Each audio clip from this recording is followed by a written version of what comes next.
not for women. But today, look around. GIIMS didn't just build an institute. Instead, it built an entire ecosystem where logistics become a buzzword, a career goal, and a game changer.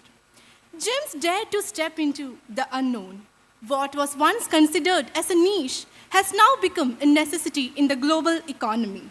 And what was once thought to be not meant for women is now proudly represented by equal gender participation, bold, brilliant, and barrier-breaking. This 10 years journey has been one of grit, growth, and groundbreaking change. From one batch of curious minds to a thriving community of industry-ready professionals, we have come a long way.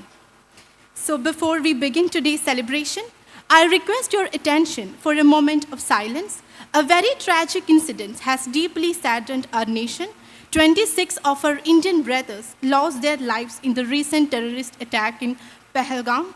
So let's take a moment to honor their memory and pray for the peace and strength of their family. I kindly request everyone to please rise for 1 minute silent prayer.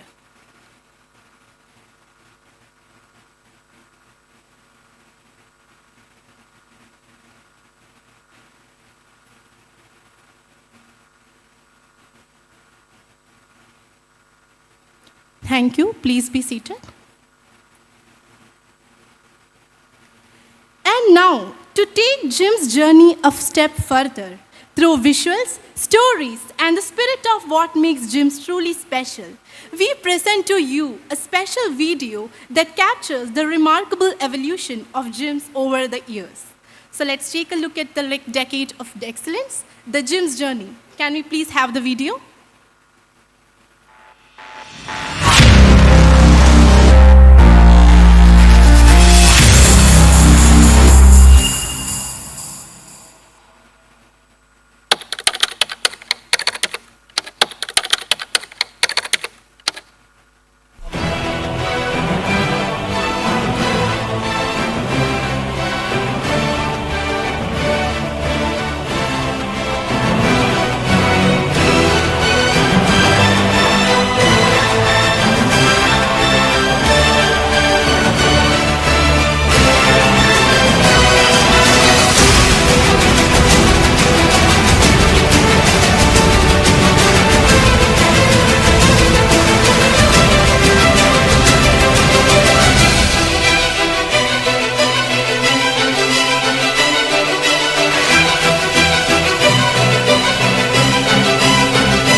Wasn't that truly inspiring? A decade of excellence, innovation, and impact. As we move forward with today's event, let us carry the spirit of excellence with us. Once again, a big round of applause for the incredible journey of GIIMS. Two roads diverged in a vote, and I took the one which is less traveled, and that has made the whole difference. These timeless words by Robert Frost actually marks the journey of GIIMS. 10 years ago, our respected CEO, Mr. S.S. Sreejith, took the path that is less traveled, pioneering the field of logistics and supply chain management in Kerala at a time when very few even dared to envision it.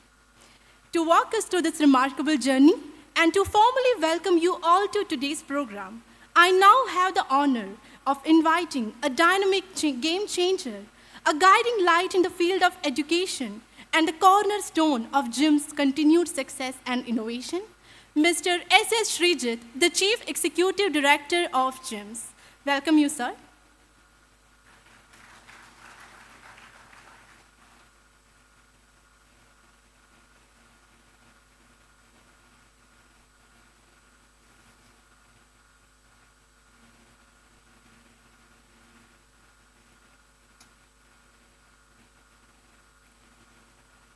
Respected panelists for the discussions, associates of GIIMS from World University Consortium and Logistics Sector Skill Council, our team members of GIIMS Cochin and GIIMS Trivandrum, distinguished delegates from the logistics industry, invited guests, esteemed media partners, various associates of GIIMS, and dear students, a very warm good morning to you all. Today we gather here on this delightful occasion to celebrate a milestone that fills us with gratitude and joy. 10 remarkable years of GIIMS service in creating logistics professionals. Since the discussions of establishing a specialized logistics institution began in 2014, sparked by the inspiration and guidance of Dr. Garry Jacobs, our mentor, we have reached certain milestones. With the shared vision of creating a business or management institution, I teamed up with my friend and classmate, Mr. Matthew Abraham, and our mutual friend, Mr. Tom Joss, to bring GIIMS into reality. Our original team of 10 passionate individuals included the former ISRO Director, Dr. M.S.R. Dev, the late Mr. Daniel John, former principal of SRV School, and Mr. Mohammad Mohaiddin, a seasoned veteran with 24 years of experience in Jebel Ali Port, Abu Dhabi. An important moment in our journey was the association with Mr. K.V. Mahidhar, the head of Confederation of India Industries, Institute of Logistics, and later on with the Professor S. Ganeshan, Head of Educational Initiatives of Logistics Sector Skill Council. Their support fortified our commitment to specialize in logistics and supply chain management training. Looking back, our decision of choosing the field of logistics to create a management training institution helped us in becoming pioneers in Kerala in this field, a decision that propelled GIIMS' growth significantly. When GIIMS opened the operations in Cochin, the logistics field in our society lacked the structure and prominence it holds today. Although the sector was vast, it wasn't as organized in India as it was in more developed nations. Now in 2025, the landscape has transformed dramatically.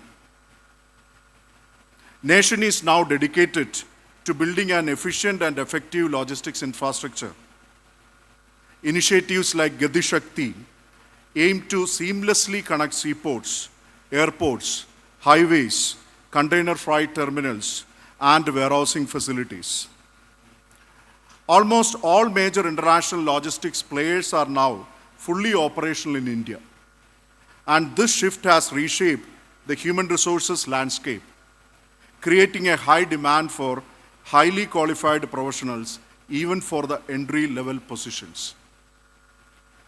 Leading global companies such as MSC, CMA CGM, Kuehne+Nagel, Maersk, DHL or Hapag-Lloyd have been actively recruiting fresh graduates in significant numbers, particularly for their back-end operations. This trend is not only indicative of the industry's growth, but also reflects the broader economic and social developments within India. The story of GIIMS as a logistics institution is very much in tune with this existing social aspirations and national developments. The institution's journey mirrors the dreams and the developmental trajectory of the nation. From its modest beginnings, GIIMS has expanded its reach, growing from training 100 students to accommodating 600 students annually across its Cochin and Trivandrum campuses. Our influence also spreads through 4 extension centers: Palakkad, Perumbavoor, Kodamangalam, and Kanyakumari.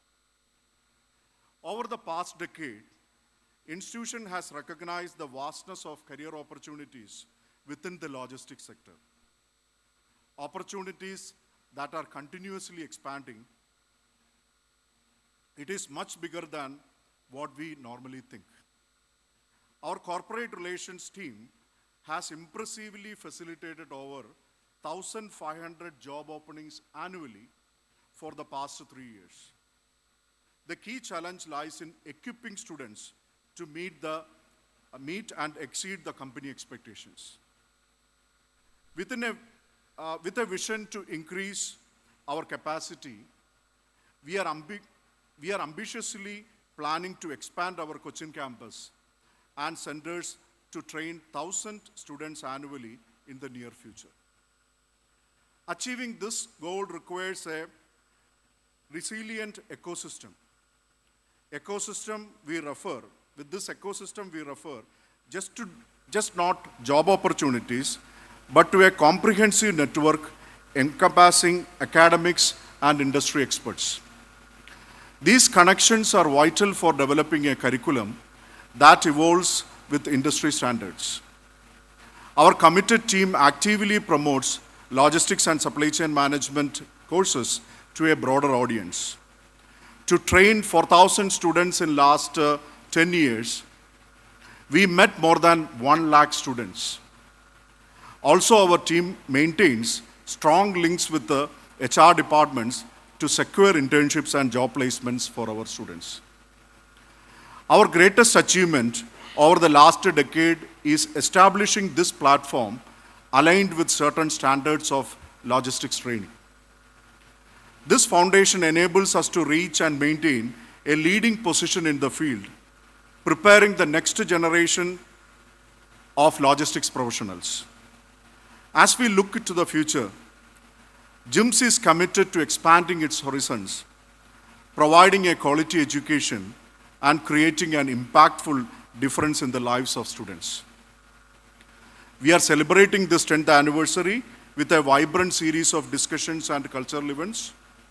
This morning, we will delve into the significance of value-based education, exploring the impact on nurturing quality professionals of tomorrow. This afternoon brings an insightful discussion on Kerala's emergence as an important logistics hub, highlighting the state's strategic advantages and opportunities in the global markets. It is an honor and pleasure to extend a warm welcome on behalf of the entire GIIMS family to our esteemed panelists, distinguished dignitaries, dedicated staff team, and enthusiastic students. Your presence today underscores the collective spirit and shared vision that have driven our journey over the past decade. Enjoy the day of learning, networking, and collaboration, and also the celebration. You are all part of GIIMS' thriving community, and together we look forward to the next decade of excellence and innovation. Welcome to you all. Thank you very much.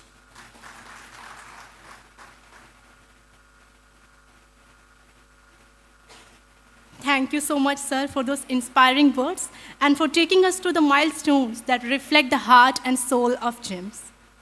With every great journey, there are guiding lights, individuals whose vision, wisdom, and unwavering support has shaped the path forward. GIIMS has been truly privileged to have the mentorship and blessings of one such extraordinary leader. It's now my honor to introduce a globally respected thought leader, a pioneering educator, and a true driving force behind GIIMS' evolution. Dr. Garry Jacobs, President and CEO of World Academy of Art and Science and the World University Consortium, California, USA, and the esteemed chairman of GIIMS. Although Dr. Garry Jacobs will not be able to join us in person today due to some medical emergency and his upcoming commitments in the UN-related conference, he has graciously recorded a message for us. So let's take a moment to hear his heartfelt and celebratory remarks on GIIMS' inspiring journey. So let's take a look into the video. My hearty congratulations to the visionary founding leaders, the dedicated faculty, the supportive administrative staff, the insightful expert advisors, the bright students, and the invaluable partner organizations of GIIMS on reaching this momentous milestone, your 10th anniversary. 10 years ago, GIIMS was perhaps just a spark, a dream taking shape. And today, witnessing its stature, its impact, it stands tall as a powerful testament to a compelling vision, deeply held values, inspired leadership, and, let's not forget, a whole lot of hard work. Speaking personally, the remarkable growth and evolution of GIIMS over these past 10 years ranks among the most deeply gratifying and truly memorable events of my 5.5 decades of experiencing and contributing to the vibrant tapestry of India. You see, I've had the privilege of following India's journey closely since the 1970s, observing its steady yet significant acceleration of progress across various fronts. Think back to the Green Revolution of the 1960s and 70s. That wasn't just about agriculture. It marked a profound awakening of the Indian nation, the initial unleashing of its immense productive energies towards development. Within a single decade, India doubled its food production, effectively banishing the looming threat of famine that had once cast a long shadow over the country. A truly remarkable achievement, wouldn't you agree? And as the father of India's Green Revolution, C. Subramaniam, so rightly exclaimed, "This is the achievement of tens of millions of Indian farmers. It's the farmers who did it." A powerful reminder of where true progress originates. Then, a decade later, India ignited its information technology revolution, a move that boldly declared the nation's aspirations to emerge as a global leader in a new era. Since then, India's IT exports have witnessed an astounding exponential growth, soaring from a modest $10 million in 1984 to a staggering $200 billion today. That's a 2,000-fold multiplication, a testament to India's adaptability and innovative spirit. And today, we stand here with India recognized as the fastest growing major economy in the world, boasting a robust GDP growth of 6.5%. This continuous upward trajectory begs a fundamental question. What is it that has made these remarkable achievements possible? What is India's most precious and valuable resource? It's not the oil beneath the ground, not vast tracts of land, not the life-giving water, and not even the glittering gold. It is the people of India who have made this happen. It is the inherent dynamism, the boundless ingenuity, and the sheer unwavering determination of the Indian people that has propelled this incredible progress. The innate capacity and potential that resides within each Indian citizen matches, and I dare say often surpasses, that of any other country in the world. We see this reflected globally. Indian scientists and engineers are consistently reaching the pinnacle of academic and research institutions in America. Indian managers are not just participating, they are rising to the very top of the world's leading companies. And closer to home, the students of GIIMS are already earning well-deserved recognition in some of the largest and most influential logistics and supply chain companies worldwide. The Indian people are, without a doubt, the key to unlocking the nation's full potential. And what is the key to developing the Indian people? It is education. Look at the leaders shaping the global landscape today. Sundar Pichai at Google, Satya Nadella at Microsoft, Arvind Krishna at IBM, Shantanu Narayan at Adobe, Lena Nair at Chanel, all individuals nurtured and empowered by the transformative power of education. Indeed, education is the very bedrock upon which a truly great India is built, politically, economically, socially, culturally, and spiritually. It serves as the vital link, transmitting the accumulated wisdom of generations, empowering each new cohort to build upon the foundations laid before, not merely to repeat the past. Sri Aurobindo, a visionary of immense foresight, envisioned India as the guru of the world, a beacon of harmony and prosperity. And it is through institutions like GIIMS that India can cultivate the very harmony and prosperity it seeks to share with the world. In this context, GIIMS is not just another institution, it is a dream that has come to fruition. And GIIMS's dream is deeply intertwined with the larger aspiration to help make India even greater. 45 years ago, Sri Karma Yogi, the visionary founder of MSS, dreamt of a new educational paradigm for India, one that would equip young people not just with degrees, but with the aspirations, the profound knowledge, the strong values, and the practical skills necessary to not only excel in leading corporations, but also to flourish as successful entrepreneurs. And in just one remarkable decade, GIIMS has already achieved that crucial initial dream by successfully placing its students in prominent Indian and international corporations. This speaks volumes about the quality of education and the dedication of everyone involved. The very name, Global Institute for Integral Management Studies, was chosen with profound intention. Integral management signifies the vital integration of the company, the broader society it operates within, and the individuals who constitute it. It represents the essential fusion of business acumen with a deep sense of public service, driving societal growth.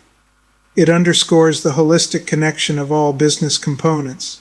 And for GIIMS, it embodies the seamless integration of logistics and supply chain management, LSCM education, with the evolving demands of both Indian and international businesses actively seeking top-tier talent. Today, GIIMS proudly boasts a powerful network of over 600 companies, many of them global leaders in the dynamic fields of logistics and supply chain management, who actively and eagerly recruit its students. Our education at GIIMS is profoundly life-centered. It goes beyond the theoretical LSCM curriculum, delving into the practical science of navigating life in the real world. We emphasize the crucial interconnectedness between business and society, empowering our graduates to not just survive, but to thrive and contribute meaningfully in any sector they choose. From the intricacies of retail to the critical demands of healthcare, from the precision of manufacturing to the urgency of emergency services, from the foundational role of agriculture to the creative world of filmmaking and sports, and yes, even to the vital support of emergency services in times of crisis. Furthermore, our commitment at GIIMS extends beyond simply imparting knowledge. Our education is deeply person-centered. Our overarching aim is the holistic development of each student into a mature, well-rounded individual, equipped not just with cutting-edge knowledge and practical skills, but also with the essential ability to thrive and lead with integrity in any field they choose to pursue. We are immensely proud that our graduates have already established a strong reputation for excellence in their respective workplaces, but our ultimate and perhaps even more significant goal is for them to be respected as individuals of exceptional quality. And what truly defines a quality person? We firmly believe it is their values. At GIIMS, we instill in our students the profound and enduring importance of values. Later this morning, the panel discussion will delve even deeper into this crucial aspect. Values are not merely abstract concepts confined to textbooks. They are the very measures of perfection in life, spiritual skills that unlock the universal energy required for achieving the highest levels of success and making a truly positive impact. Our aim is nothing short of making GIIMS a model institution for all of India. Already, GIIMS has played a pivotal role in establishing Kochi as a prominent hub for logistics and supply chain management in India. It's remarkable to note that there are now 19 LSEM institutes in this vibrant city, with many striving to follow the pioneering lead of GIIMS. Today, GIIMS stands as the largest LSEM institute in the entire state of Kerala and the largest private college dedicated to LSEM across all of India. Our ultimate goal is the comprehensive development of each student, empowering them to excel and make significant contributions in any field they choose to enter. The success stories of our alumni, who have already distinguished themselves in diverse workplaces, serve as powerful proof of this vision in action. While I deeply regret not being there in person today to celebrate this momentous occasion with you all due to a health issue, please know that my thoughts and heartfelt wishes are very much with you. On this significant 10th anniversary, I extend my warmest congratulations once again to the inspired leadership of GIIMS who have tirelessly built this remarkable institution from its very foundation to its current national recognition. My sincere appreciation goes out to the dedicated faculty and administrators who so diligently nurture the immense talent within these walls. And to the bright and promising students of GIIMS, thank you for choosing this path, this important stairway to a successful and meaningful future. Happy birthday, GIIMS. May your next decade be even more impactful, and may each and every one of you contribute to making India the great nation it is destined to be. On this 10th anniversary, I offer my most hearty congratulations to you all. Thank you.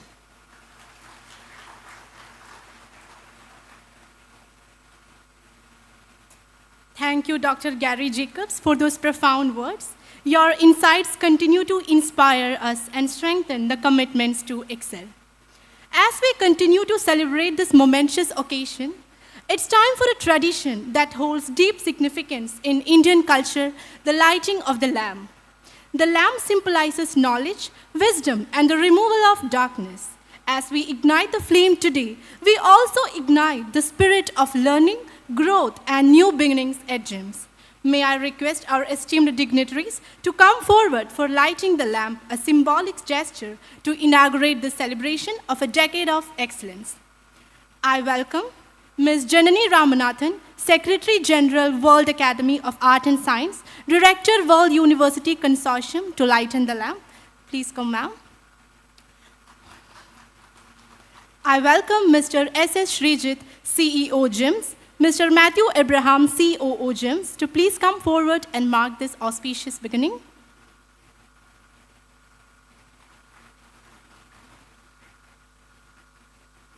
I welcome Ms. Rini George, Director, GIIMS, Ms. Haripriya U, DN and HOD, GIIMS, Ms. Shilpa Gopinathan, Associate HOD, GIIMS, and Ms. Minnie Elizabeth Epen, Consulting Director, Academics. We invite you to grace this ceremony with your presence. Next, I welcome Mr. K. Mohanlal, Associate Director, GIIMS, Mr. Ravi R. Kamath, Senior General Manager, GIIMS, Mr. Mithun Shankar, Senior General Manager, Corporate Relations, and Ms. Krishna Rajiv, General Manager, Corporate Relations and Placements. Please kindly join us in illuminating the ramp. Next, I welcome Mr. Nishant, General Manager, Mr. Adarsh Wilson, DGM Marketing, GIIMS, Mr. Arun Radhakrishnan, DGM Corporate Relations, GIIMS. I also welcome Ms. Jaya KG, DGM Academics Administrations, and Ms. Nino Jose, Senior Faculty. And finally, representing the bright future of GIIMS, our dear students from various batches, we warmly invite you to be a part of this symbolic beginning.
all our dignitaries for joining us in the lighting of the lamp.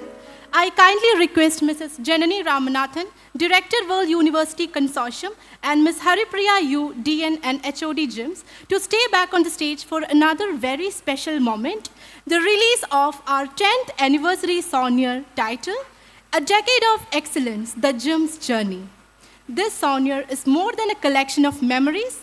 It is a testament to our growth, achievements, and the community that made all it possible. I invite Ms. Janani Ramanathan, Director, World University Consortium, and Ms. Haripriya U, DN and HOD GIIMS for the official release of Souvenir, A Decade of Excellence, the GIIMS Journey.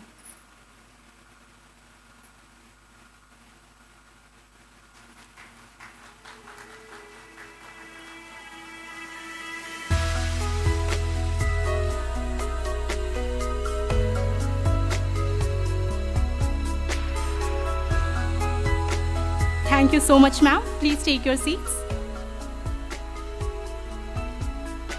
Moving forward, to add a touch of grace, rhythm, and culture to this celebration of a decade of excellence, we are delighted to present a mesmerizing performance, Mudraa A, a unique Kathakali Mohiniyattam fusion brought to life by the talented artists of Mudraa Cultural Center, Idukki. So sit back, relax, and let the magic of Mudraa enchant you.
പൊൻചിലങ്കയാം കേരളമേ Bhargavacharitham മാടിടുന്നു കളനൂപുരനാദമുണർത്തി നീ.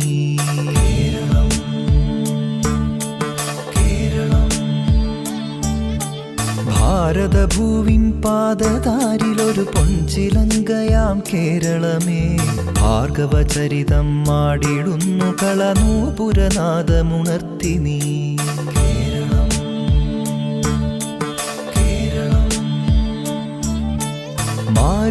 മാരുതമർമരതാളവും മിഴിവേകിയ മരതകതീരവും തിരപാടിയ സാഗരഗീതിയിൽ മുഴുകുന്നു. കോകില കൂജനലാളിതം പുലർകാലം കനകവിരാജിതം.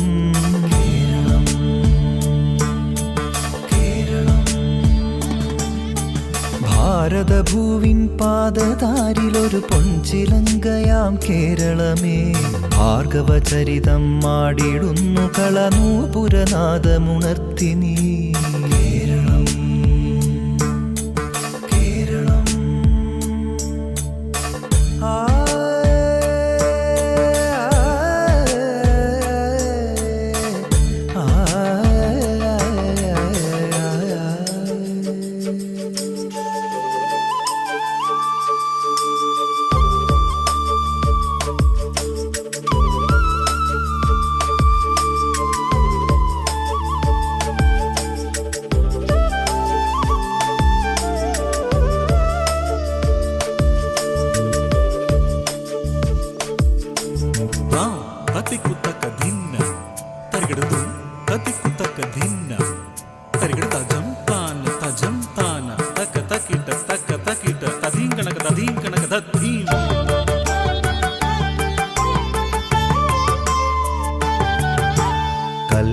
കൽപവൃക്ഷനിരസഞ്ചിതം നൽകതിരിടുന്ന കളശിഞ്ചിതം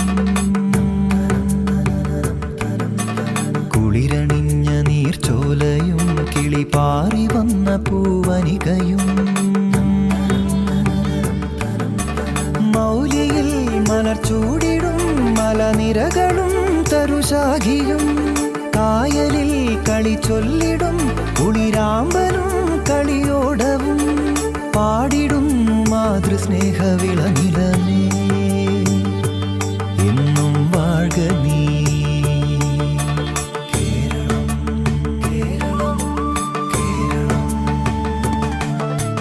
ഭാരതഭൂവിൻ പാദതാരിലൊരു പൊൻചിലങ്കയാം കേരളമേ ഭാർഗവചരിതം മാടിടുന്നു കളനൂപുരനാദമുണർത്തി നീ.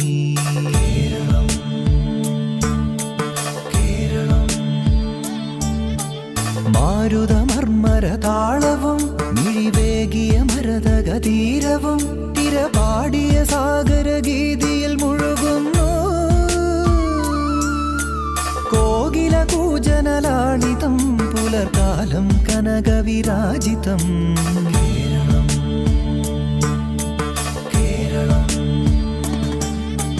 ഭാരതഭൂവിൻ പാദതാരിലൊരു പൊൻചിലങ്കയാം കേരളമേ ഭാർഗവചരിതം മാടിടുന്നു കളനൂപുരനാദമുണർത്തി നീ.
കലിതുള്ളും മിന്നലോ കടമിഴിയിൽ വീശുമഴ കാണോ വിങ്ങുമലിവാണോ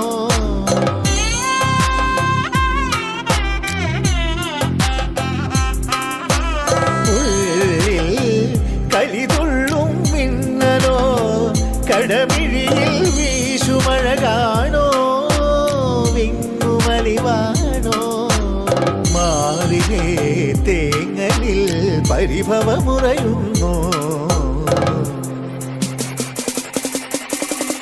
ഹരിചന്ദന മലരിലെ മധുവായി ഹരമിളകും മൃഗമതലയമായി മാറിലിടയും മാരകേളിരാലസാവേഗം നീലനില കുളിരിലുലാവും നെയ്യാമ്പൽ പൂങ്കലമായി നീ നിന്തളങ്ങൾ കൺതുറക്കെ കാമനുണർന്നല്ലോ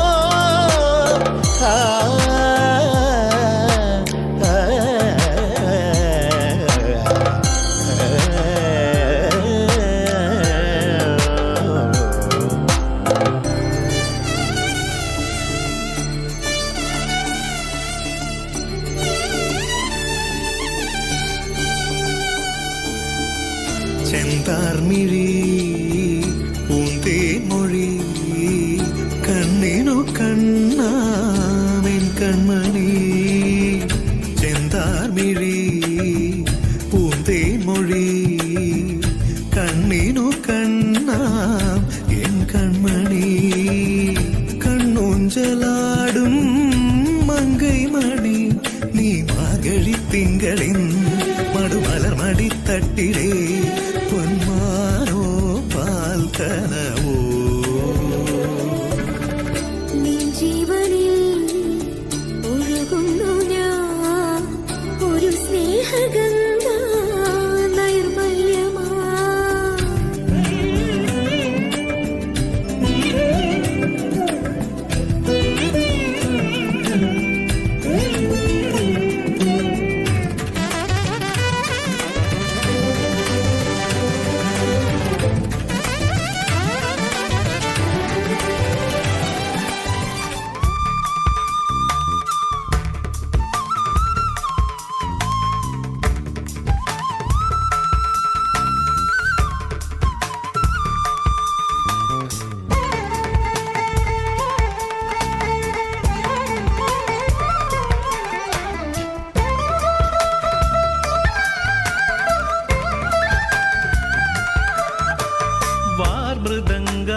വാദ്യവൃന്ദങ്ങൾ വാനിലുയരുന്നുവോ സ്വർണ്ണ കസ്തൂരി കനക കളഭങ്ങൾ കാറ്റിലുതിരുന്നുവോ ഹരിയമാൻ പേട പോലെ നീ എൻ്റെ അരികെ വന്നൊന്നു നിൽക്കുമ്പോൾ മഴയിലാടുന്ന ദേവതാരങ്ങൾ മന്ത്രമേലാപ്പുമേയുമ്പോൾ നീ വനവലാകയായി പാടുന്നു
നാഥ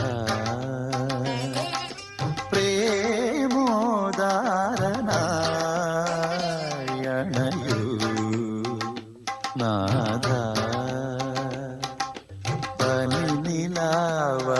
പനിനിലാവലയിലൊഴുകുമീ അനഘരാസരാത്രി ലയപൂർണമായിരാ പ്രേമോദാരനായി അണയൂ നാഥ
ഹംസദൂതിലുണരും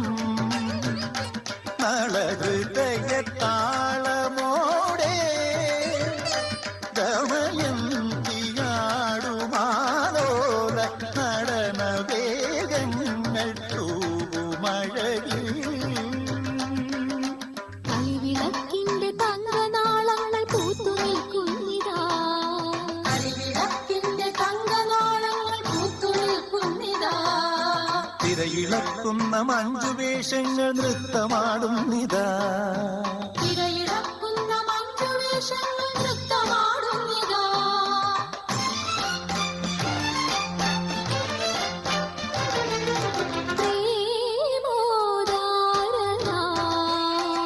പ്രേമോദാരനായണയൂ നാഥ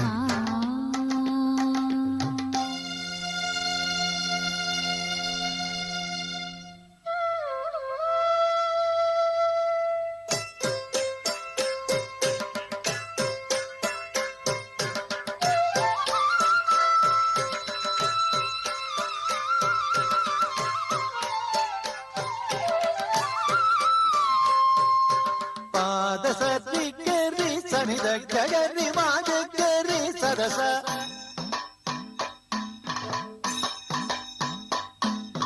ഗരി സനിത നിദ പദ പദ സനിത പദരി നിദ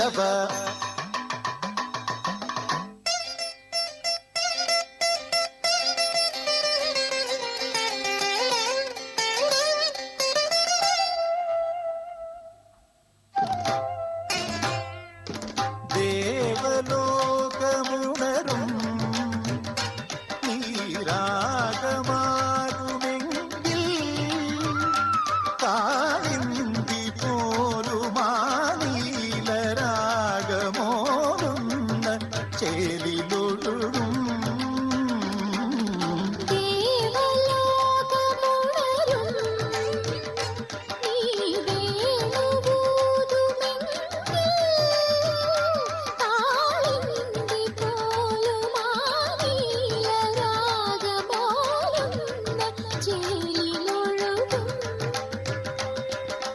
ഗോപവൃന്ദങ്ങൾ നടനമാടും ഈ ശ്യാമതീരങ്ങളിൽ ഗോപവൃന്ദങ്ങൾ നടനമാടും ഈ ശ്യാമതീരങ്ങളിൽ വർണ്ണമേഘങ്ങൾ പീലി നീർത്തും ഈ സ്നേഹവാടങ്ങളിൽ വർണ്ണമേഘങ്ങൾ പീലി നീർത്തും ഈ സ്നേഹവാടങ്ങളിൽ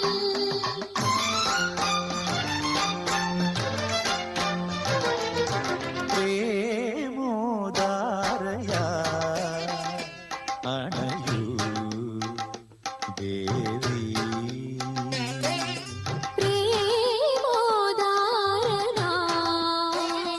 അണയൂ നാഥാ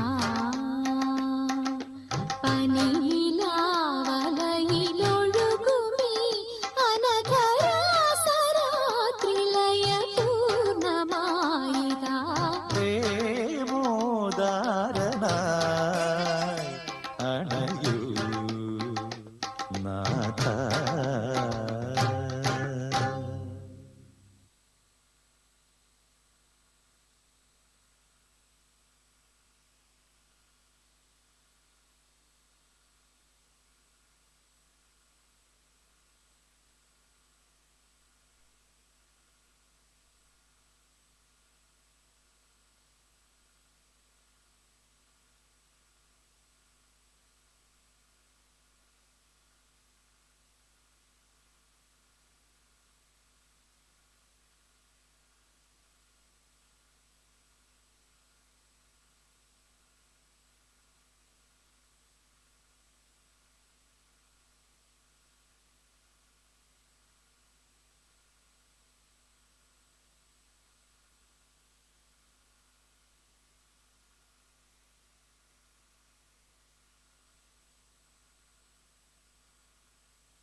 നിരകളാടും ഒരു ഹരിത ചാരുതീരം, പുഴയോരം കളമേളം കവിത പാടും തീരം, കായലലകൾ പുൽകും കണുവലിയുമീറൻ കാറ്റിൽ ഇളഞ്ഞാറിൻ നിലയാടും കുളിരുലാവും നാട്, നിറപൊലിയേകാമെന്നരിയ നേരിനാ പുതുവിള നേരുന്നോരിനിയ നാടിതാ പാടാ കുട്ടനാടിൻ നീണം, കേരനിരകളാടും ഒരു ഹരിത ചാരുതീരം, പുഴയോരം കളമേളം കവിത പാടും തീരം.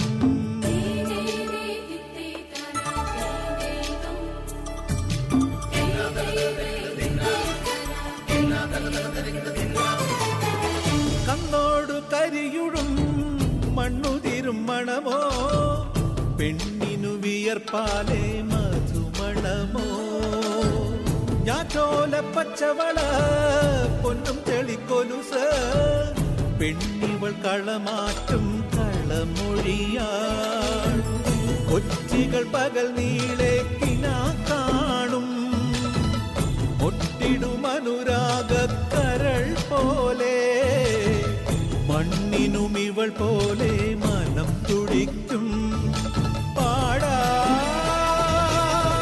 കുട്ടനാടിൻ നീണം, കേരനിരകളാടും ഒരു ഹരിത ചാരുതീരം, പുഴയോരം കളമേളം കവിത പാടും തീരം.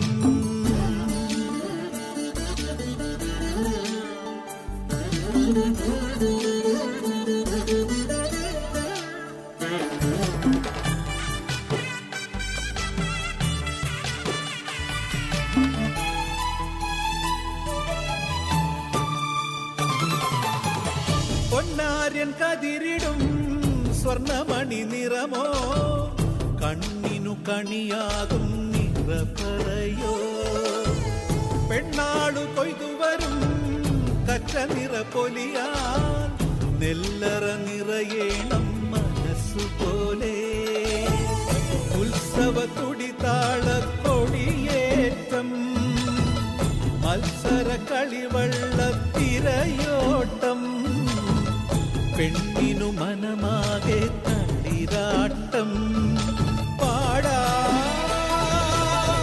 കുട്ടനാടിൻ നീണം, കേരനിരകളാടും ഒരു ഹരിത ചാരുതീരം, പുഴയോരം കളമേളം കവിത പാടും തീരം, കായലലകൾ പുൽകും കണുവലിയുമീറൻ കാറ്റിൽ ഇളഞ്ഞാറിൻ നിലയാടും കുളിരുലാവും നാട്. നിറപൊലിയേകാമെന്നരിയ നേരിന പുതുവിള നേരുന്നോരിനിയ നാടിതാ പാടാ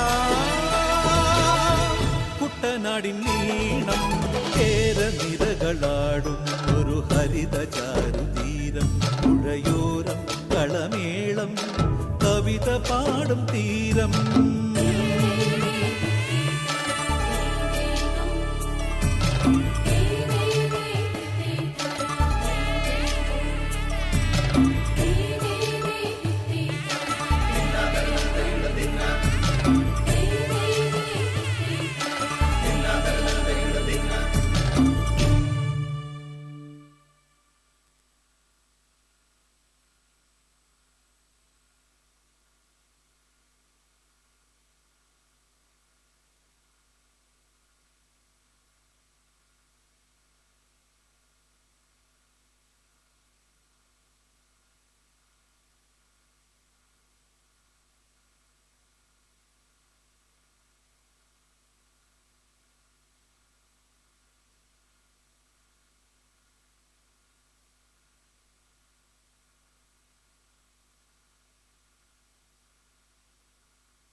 That was true.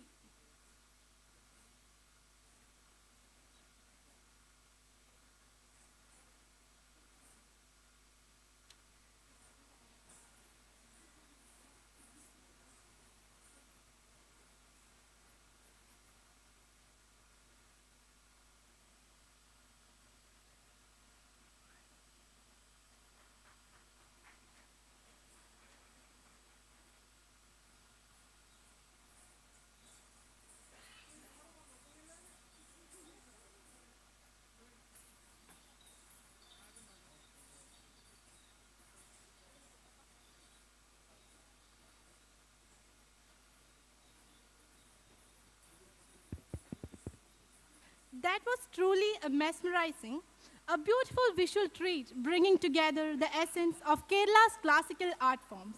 A heartfelt thank you to the talented artists of Mudraa Cultural Center for such a captivating performance.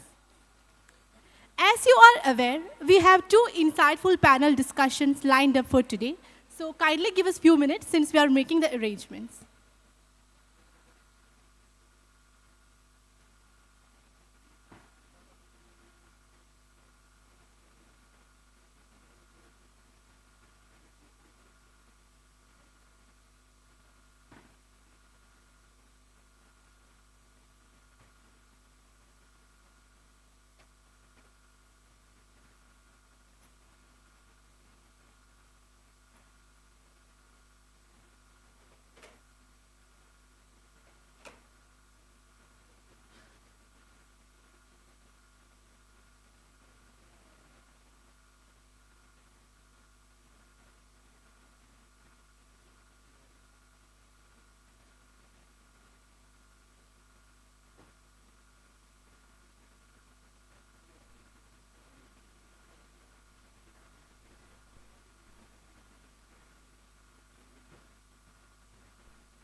We now move forward with an exciting and thought-provoking segment of today's event, Panel Discussion, Leadership in Action, Episode 2. In this episode, we delve into a critical topic, value-based education, a path to ethical and quality growth.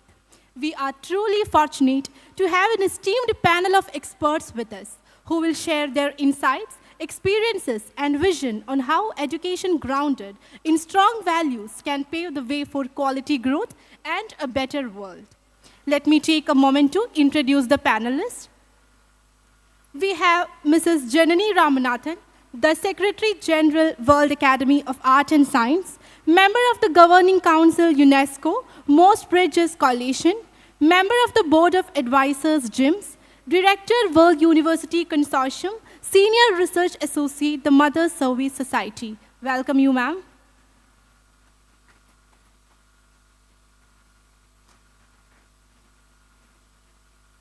Next, we have Mr. Balagopal Chandrasekhar, Chairman of KSIDC, Member Advisory Board of IIT Palakkad, former Chairman of the Board of Federal Bank Limited, Trustee of Anaha Trust, Member of the Governing Council of CMD Trivandrum, Member of the Advisory Board of Fourth Wave Foundation, Member of the Board of TimeAt Medical Devices Incubator of SETIMST. Welcome you, sir.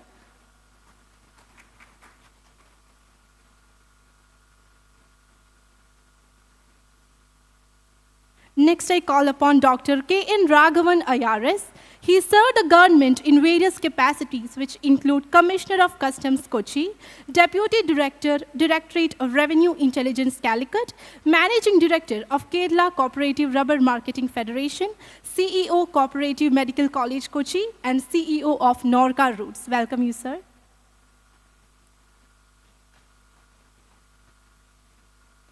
Next, we have Professor Ganeshan Shivapunyam, Head Education Initiatives, Logistics Sector Skill Council, former Director, Firebird Institute of Research and Management, and KPR School of Business and Park Global School of Business. Welcome you, sir.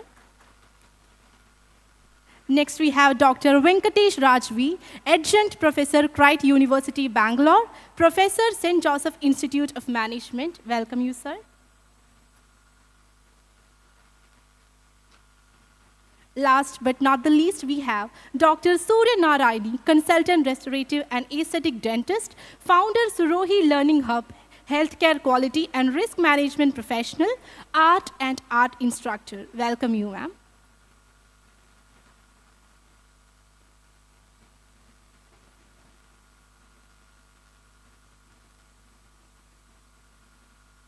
So without further ado, let's begin this important discussion.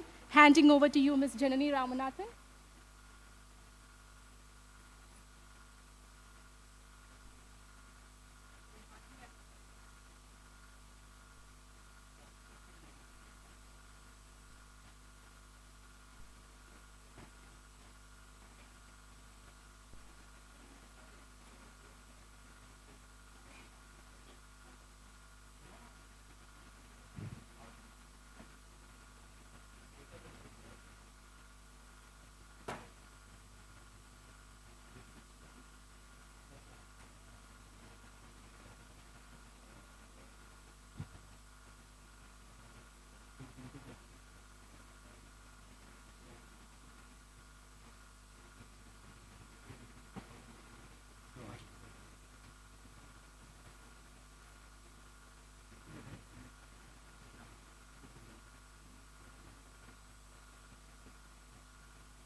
If it is okay, I can see this is fine. This is good.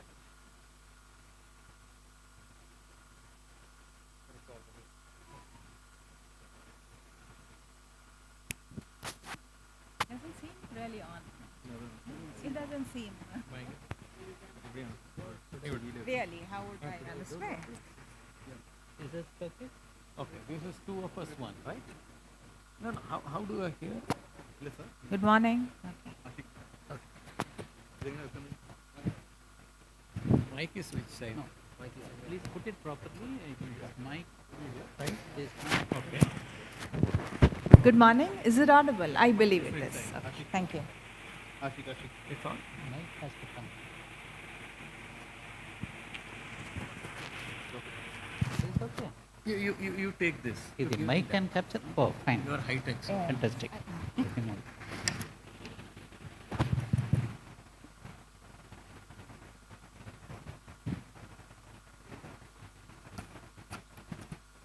This is the mic. This one, right? Yeah, this okay. You can just call down.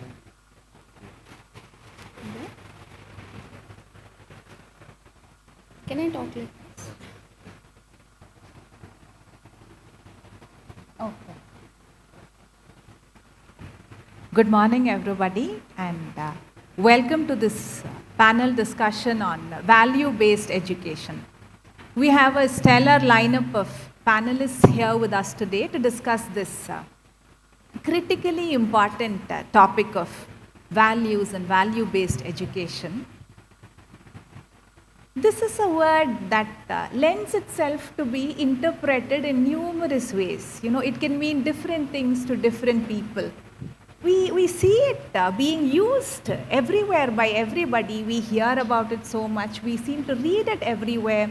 The National Education Policy, NEP 2020, advocates it. It can actually mean different things, and the word values can mean different things in different cultures, in different places, at different times, in different contexts. So there is quite a bit of subjectivity that is associated with this term. And when the focus is on values, what we often find is there is a lot of talk about the lack of values. Oh, today's youngsters, they are just not what they used to be. They are not like this or they are like that, and so on. And there is another interesting phenomenon that I am sure we have all witnessed. Whenever there is a problem, a really big problem, a crisis, like a natural disaster in a region, or at a national level, there is an attack on the country, anywhere in the world, or if it is something of even global proportions, like a pandemic, then we see people rise to the occasion, youth, everybody, and express values, such amazingly high positive human values of courage, selflessness, sacrifice, patriotism, hard work, generosity, helpfulness, and so on. So, where were all these values hiding till then? They must have been somewhere. They could not have suddenly appeared.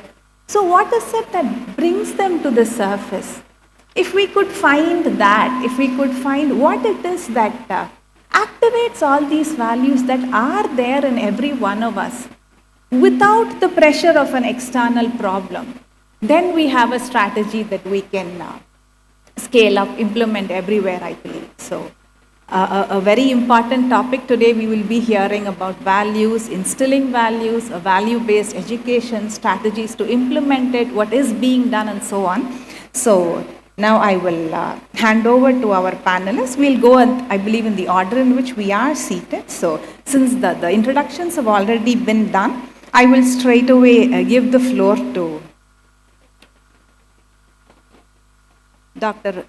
Balagopal Chandrasekhar. Each of the panelists will have about 5 minutes for the first round of presentations, after which I would invite questions or comments or even challenges to what you hear from the panelists today, so that the second round that we will have in this program can be as interactive and participatory as possible.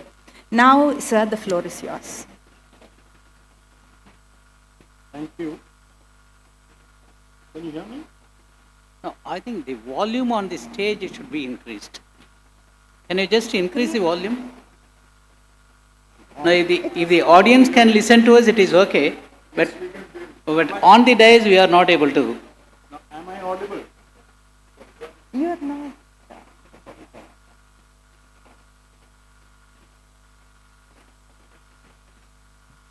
Hello, am I audible? All right. Sir, can you try this? Yeah. Hello. Yeah. So, the first point I want to make is that values are something which is a very upstream matter. It's very difficult to introduce downstream in life. So, for example, so this is something which should start very early. It is a societal issue, it's a family issue, and it is something which we start being ingrained by a set of values, whatever they are, from childhood. And in fact, it is said that the people are most receptive for values as well as for information, surprisingly receptive for information and knowledge during probably the first 5 years of our lives. So when we discuss value education in a higher education context, it strikes me as a little bit anachronistic because already the damage has been done. I mean, in other words, this is an upstream problem. You cannot solve it downstream. That's the first statement which I wish to make. Second statement is, I hear about, people say that in business management schools, it is necessary to teach ethics and ethical ways of doing business, and because the reasons say why in our country or in some countries business ethics are not as good as they should be, because it is not taught in the management schools, which I find slightly strange, and again for the same reason is not correct. For example, I remember many years ago when I was doing research in economics, one of the reasons which was held out even in the 70s and 80s for the rapid economic growth of the East Asian tigers was that their business ethics, their ways of doing business, the simple things like keeping to commitments once made, not looking for some shortcuts and way out, etc. The characteristics of their way of doing business. Now, I am a person who has done business here in this country, and I know that most of our ways of doing business are exactly the opposite of that. Where delaying a payment is treated as smart business, not paying at all is considered even better business. And the idea being that even what remedy does the other person have, because if you go to court, you can't do anything about it, because our grandchildren will be still fighting the case, that kind of thing. So, on these two grounds, my point here is that to deal with value education at a higher education level is very late in the day, very late in the game, and in my opinion, it is of extremely doubtful value. And what I want to just make a proposition and put it out there that it is of doubtful value, and that organizations which have 1 year and 2 years to teach logistics management and supply chain management and finance management will be better advised to stick to their main subject and curriculum, and hope for the best for as far as the value system is concerned. Thank you. Thank you, Mr. Balagopal Chandrasekhar, and you have, I think, not even taken all the time that you had, but I hope in the next round we'll hear more from you. It was very interesting that this is an upstream problem that will have to be handled earlier on in the life of our younger generations. Next we will hear from Dr. K.N. Raghavan. Sir, the floor is yours. Thank you, sir. Thank you, ma'am. I'll start from where Mr. Balagopal left off regarding the Southeast Asian countries. I had a small stint in Singapore for 4 years when I worked in the High Commission. So one of the events that I was required to perform as part of my job was to attend the launch of oil rigs. So one of the rigs was launched by the current president and the then finance minister of Singapore, Mr. Tharman Shanmugaratnam. So he came and made a statement. Singapore does not have even 1 drop of oil, but still we make the best oil rigs in the world. How do we accomplish it? We do it because we build the best teams. It is because of the successful teams that we build that we are able to manufacture the best oil rigs in the world. This was a great lesson for me. Maybe not exactly a value proposition, but development of teams, cultivation of team spirit, where the focus is on sharing, caring, and helping, is of absolute importance in any walk of life.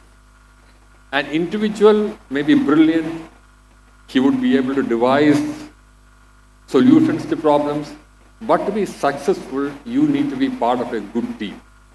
Even in individualistic sports like tennis or badminton, you need a team with you to help you perform well on court.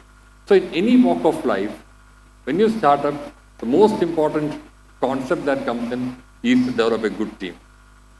A successful organization has definitely got many successful, highly motivated teams working for them. Here I would bring in one more aspect, which is resilience. If you look around, you see a lot of bad habits in society. I don't have to speak about them. We read about them, about the drug menace, about the various other ills that affect particularly the so-called younger generation. It affects the older generation also. What is the reason for that? It is invariably, there are many reasons, but one of them is inability to take a setback in life, which is where the importance of resilience comes in. I don't know how many of you follow cricket, but a couple of years back, there was an incident in IPL. There's a young bowler called Yash Dayal. He was smashed for 30 runs in the last over by a batsman called Rinku Singh. It was history, 5 sixes in a row. I tracked the career of Yash Dayal after that. It would have been, what you can say, you would have been devastated to be hit for 30 runs when the whole of the country is watching, you let your team down, and he couldn't play in the next few matches. He couldn't sleep. He went into depression. But such was his resilience that he bounced back. And within 1 year, he bowled a clinching final over against none other than Mahendra Singh Dhoni. This is resilience. This is what sports can do. And I am sure this is a lesson that sports should convey as a value proposition to the youngsters also. There will be setbacks in life, but you need the resilience to bounce back. And if you have the resilience, you will not go to any of the other so-called stimulants that are available which can kill you and destroy the society. One final point I can make. You do have more time, please. People ask what are the secrets of success. Well, there are many secrets. I would just say more important than success is to have a fulfilling life. How do you reach a fulfilling life? Bhagavad Gita has a sloka. Labande Brahmanirmanam Rishaya, Shrina Kalmita, Chinna Duda, Yadatma, Sarva Bhuta Hiderata. I'll not go into Brahman Nirvana, but I would say to have a fulfilling life, your actions must not cause any tint on your conscience. Your action should be bereft of doubt. Your action should be balanced. And your actions should be for the benefit of maximum number of people. To avoid any pang of conscience, you should be very clear that what you are doing is right. To ensure that there is no doubt, you should have the advantage of having the jnana or knowledge behind you. Unless you are balanced in your outlook, you will not reach anywhere. Balance is the most important aspect anywhere. And you should not do anything for your own good. Leave aside selfishness. When you try to do good for the maximum number of people, automatically success and happiness will follow you. I'll stop with that, ma'am, and take forward later. Thank you. Thank you, Dr. Raghavan. Those were valuable indeed. The value of team spirit, resilience, and balance. The value of a fulfilling life and the way to live a fulfilling life. Thank you. And next I call upon Professor Ganesan Sivapunyam for your words. Sir, you all of you are actually taking much less time than is allotted to you, so please go ahead. We have about 1 hour, is it not? See, I would like to try to understand the topic first and then respond. And even before I convey whatever I want to convey, I would like to tell the entire audience here that I had been in higher education as a teacher, as an administrator, as a researcher, and at the top level of an institution, many institutions, for so many years, I think about 45 years.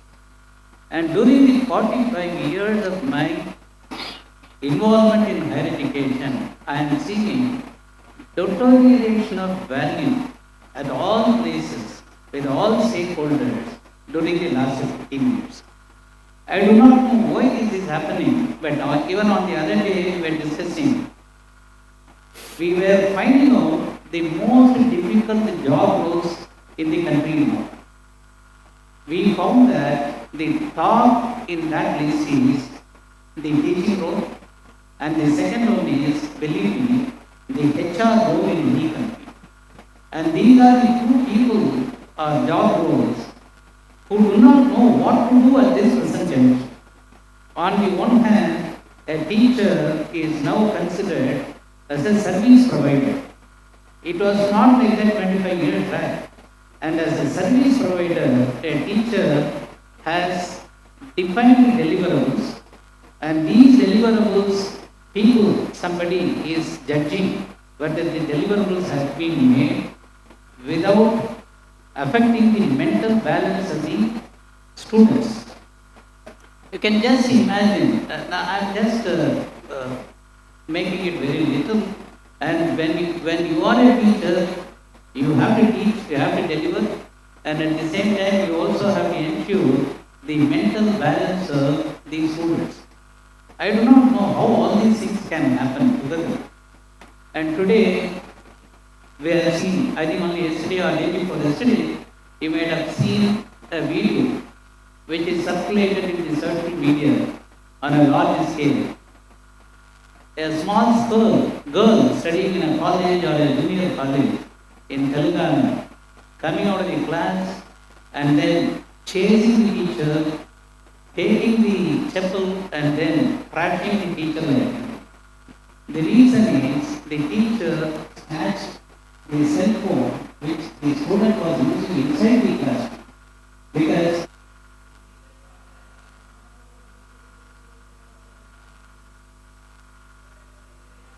student after the classroom is really something which we need to really look at. The same thing is happening in the case of HR manager or HR person in any country. It is very difficult today to retain a person beyond 6 months, believe me, not 3 years or 2 years. Beyond 6 months, sustaining a person in your company, continue to work in your company has become very, very difficult today, and we do not know what is in the mind of the employee. And just like that they drop, they sign up, and then they also sign out, and then they do not know where they will be going and whether they have any confirmed offer on their hand or not. Just like that, for a drop of some provocation, they resign and then go. I do not know what they do later. They may be better than this company, but that is different. Our problem today is, now we are also engaging a large number of youngsters in our organization. And every time, you need to understand our difficulty. After 1 year, if somebody who had been trained by you leave the organization and then one another person joins, and training that new person takes another 6 months. And in the process, the productivity is affected, the process is affected, all these things.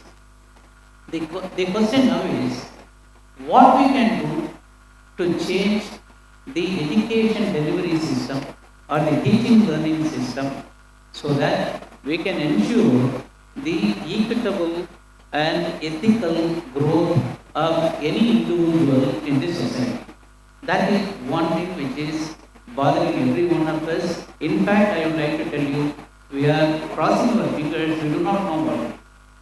And every other person, regulator in the country or in the world, they are looking at only the teacher, they are they are accusing the teachers for everything, but it is not teachers alone, parents, and then the way the students are brought up. And then somebody also said about the narcotics, use of narcotics. I would like to say, in every campus today, be that a junior college or a regular college or a university, use of narcotics in any form, in different form, had become very wide prevalent today.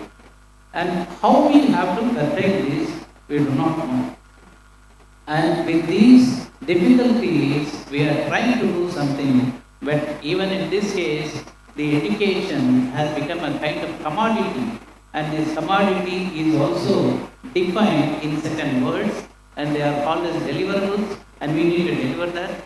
And other than that delivery, a teacher need not do anything. And this is a peculiar situation wherein a guru has become a service provider. A Shishya has become a service taker. And the Shishya has now started telling, see, I have joined here in this college for the degree, not for education, for the degree. I have already paid my money. Your work is to teach. You teach. Don't ask me anything. So this kind of attitude has come up in the system, and this system should be corrected immediately. And for that, all the stakeholders have to join together, including the students also, youth also. And only then I feel that we can create a value-based education in any country, not only in India, this is there everywhere. Maybe our country is really safe in terms of the percentage deterioration when it is compared with other countries, but I think we need to wake up even at least now so that things can be corrected. Thank you very much. Thank you, Professor Ganeshan. It was interesting when you pointed out that one of the most difficult jobs or job profiles, the first was teaching. There is another one in which teaching comes first, or in fact teaching is the only one that comes up, and that is the answer to the question, what is it that AI cannot do in the future? This actually was an article that I did read somewhere. What else, what is AI capable of doing? What are the different tasks that we do that it can take over? What is that one thing that will always be safe from AI? And the answer to that is, the one thing that the machine will never be able to replace us is in handling young children, handling small children. So we seem to also have an opportunity there. But now I will move on to our next speaker, Dr. Venkatesh. Sir, over to you. Good morning to all of you. So I was listening to my co-panelists. Mr. Palgopal mentioned downstream is difficult. Sometimes maybe students, if there is a generation gap. My teacher hit me, he punished me, I never cried. I felt he is doing something good to me. But today, if you stare at them, they feel you are offending them. So the problem is educated mind of the youngster. Tolerance level is very poor. And they feel sometimes, because I was listening, and then Dr. Ravan mentioned about his experience at Singapore. And I was thinking whether the countries who are very strict, where the corruption level is low, do they add something to the value?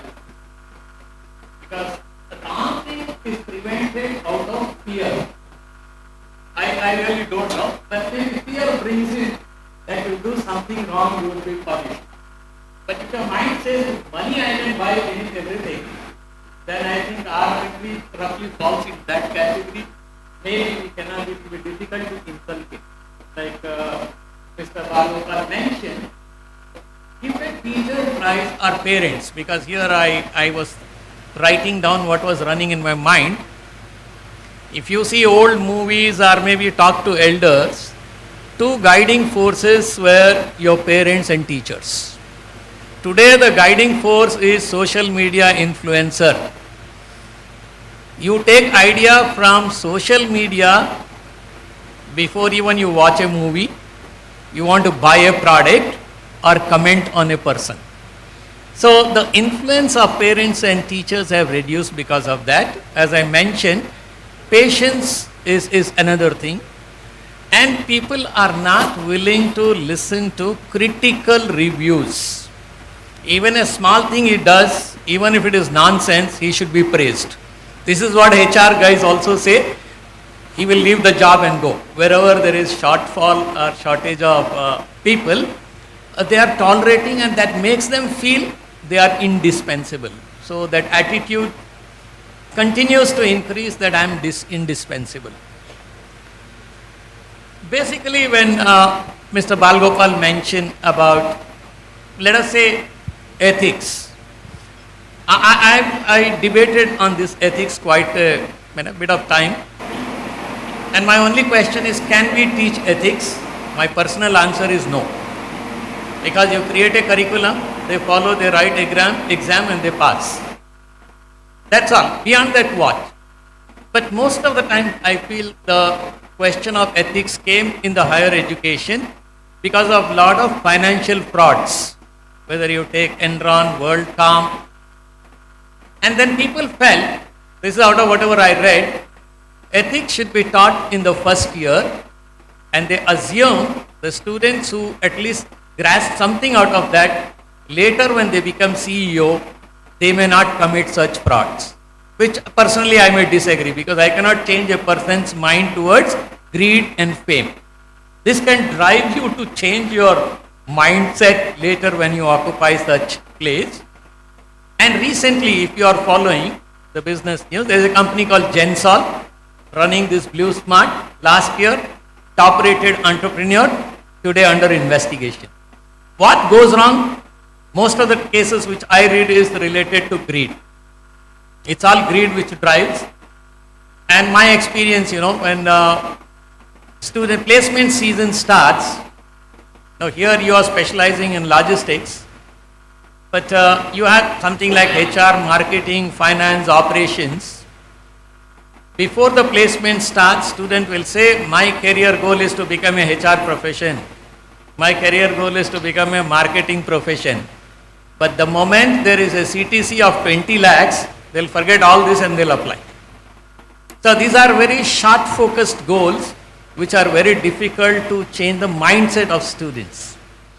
And when you talk about, I'm taking little extra time because she said all are speaking less. So I personally feel what is lacking is integrity. Today, if industry is looking for recruitment at top leadership, integrity is what is a rare commodity. Because this financial aspect can drive you to do anything. So, a lot of weightage is given. If you look at, because many of you are students, some are practitioners, top level recruitment when firms do, this integrity is what they look for as the first quality. Operational efficiency or past performance, everything can be checked, but integrity is a difficult commodity. My personal view to the youngsters is, you should be a little empathetic. You can't be self-centered. Because today, like Madam said, what AI cannot do? What AI cannot do is to make you think. If I give an assignment, deadline is 11 o'clock, 10 o'clock he'll put in chat GPT, by 10:35 he'll mail it to you. Sometimes to avoid plagiarism, little bit here, there, they'll change the words. But later you ask them to present and you ask them the methodology used, it will be difficult without the PPT. So that part, I think the critical thinking part is little challenging, which I personally find is lacking. Reporting, fantastic. It will be looking like a professional report. But if you get into details, it is little tricky. So I suggest to students, sometimes you take time off from your cell phone, observe nature. Nature will teach you more than anything else. Most of the scientists in past have learned from nature. That observation capacity, I feel, has come down. And maybe I'll close out, empathetic towards your team members if you are in group assignment, and learn how to forgive. Because you burn out your anger for a longer time, and you are not able to digest that somebody can criticize you. See, the problem sometimes I tell in my college is, parents are helpless. The only person who can guide you a little bit is teacher, because student is fearing, will he fail me, will he give me less mark, he will pretend to listen to you. With parents, they will take lot of chances. So this value-based education system, according to me, starts at home, school level. Higher level, I myself have little doubts, like what my other co-panelists said. Thank you very much. Thank you, Dr. Venkatesh. A lot of interesting points. One of the striking things that you said is, we cannot teach ethics. This was in the news a few years ago. one of the punishments given by to those who violate traffic rules in the city of Kochi, at that time it was tried out as an experiment, was to get these offenders to volunteer in the casualty department of a government hospital, so that they could see firsthand what happens when people violate traffic rules, either to the violators or to others around them. So there is no teaching involved. Of course, without training or medical knowledge, you cannot ask them to do more important things, but then to serve in some way in this casualty department so that they can see firsthand the effect. So maybe this would be one of the effective ways of teaching. Now I would call upon Dr. Surya Narayani to present her views. Namaste and congratulations on the 10th anniversary GIIMS. Talking from the perspective of today's youth, we had a lot of diagnostic and descriptive analysis given by the panelist. As a doctor, I would want to fix it. So as student community here, the youth here, how do we start? So first of all, we are very blessed to be born in India, in Bharat, because our Shastras tell us that value system is generated by experiences. So what do I say by that? Let us say the consciousness is chitta, okay? The Sanskrit term is called chitta. Every experience you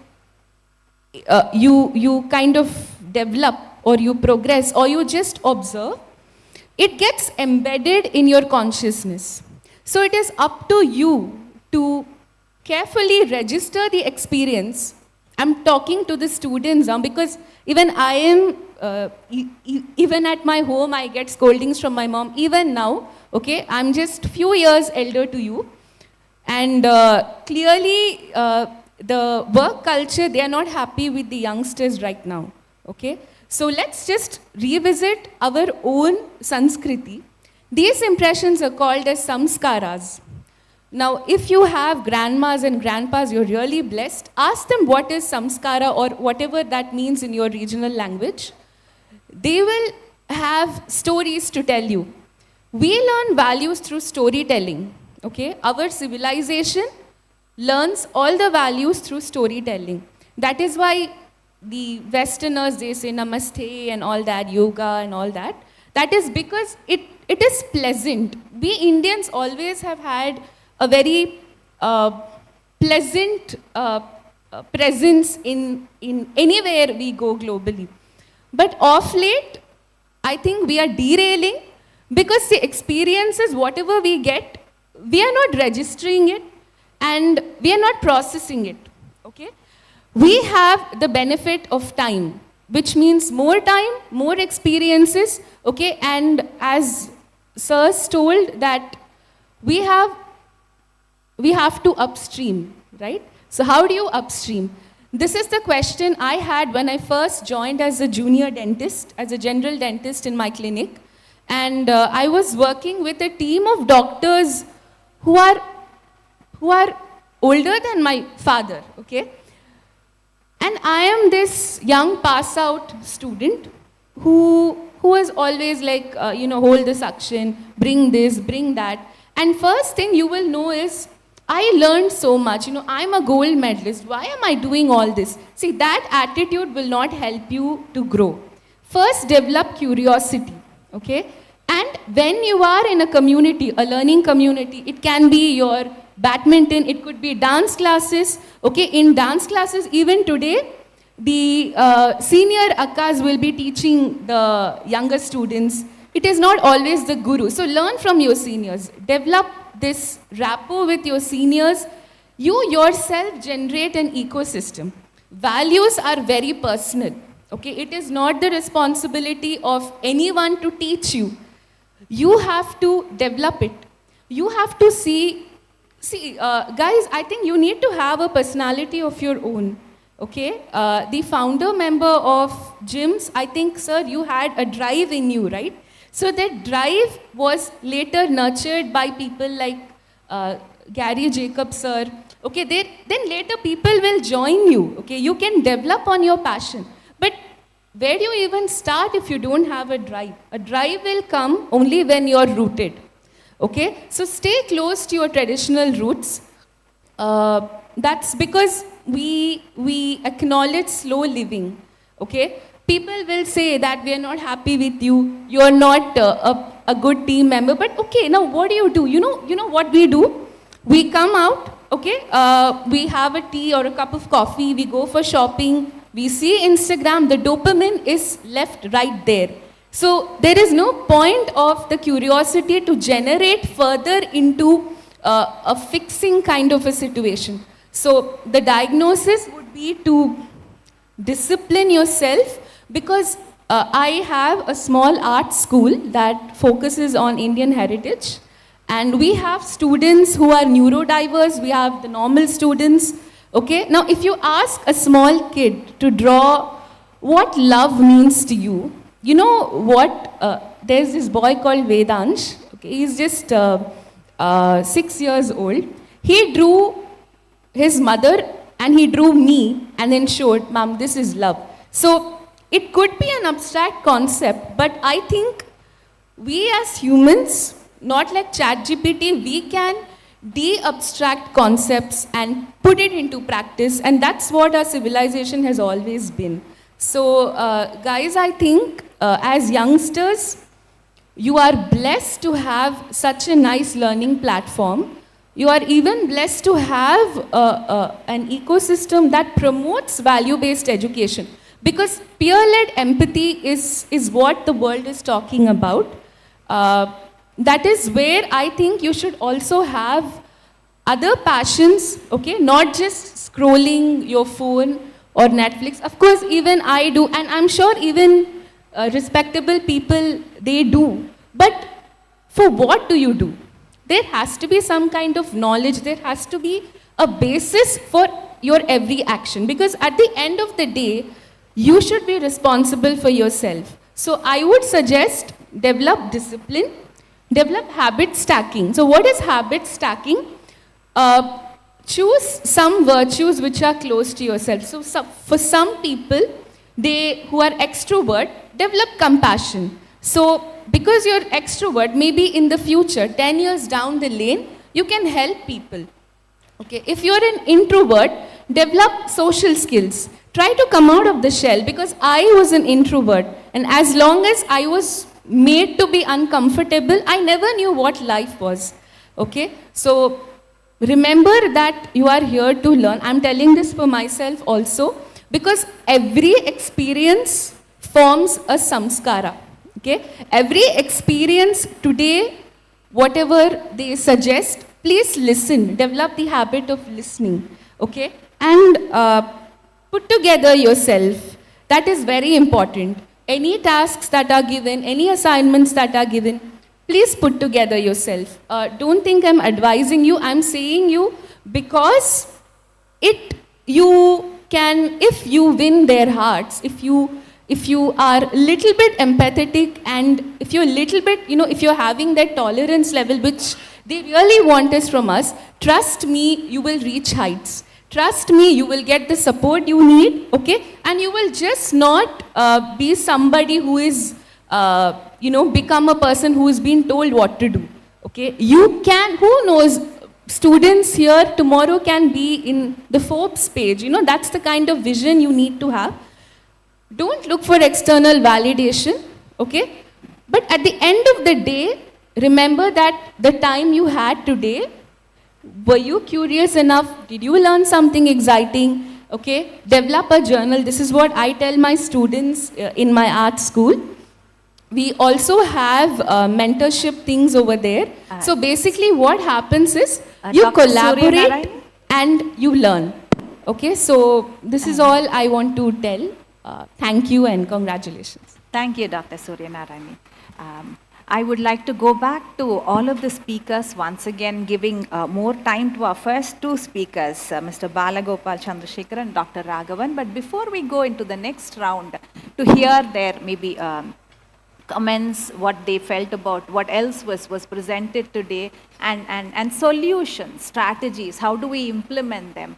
I would just like to know if there are any questions, any thoughts. We may not be able to take too many, and I know the subject is so vast, and we've already had a wide variety of ideas presented today, but if there's anybody who would like to make a suggestion, a comment, or ask a question even, if you could please raise your hands. Yes, sir. This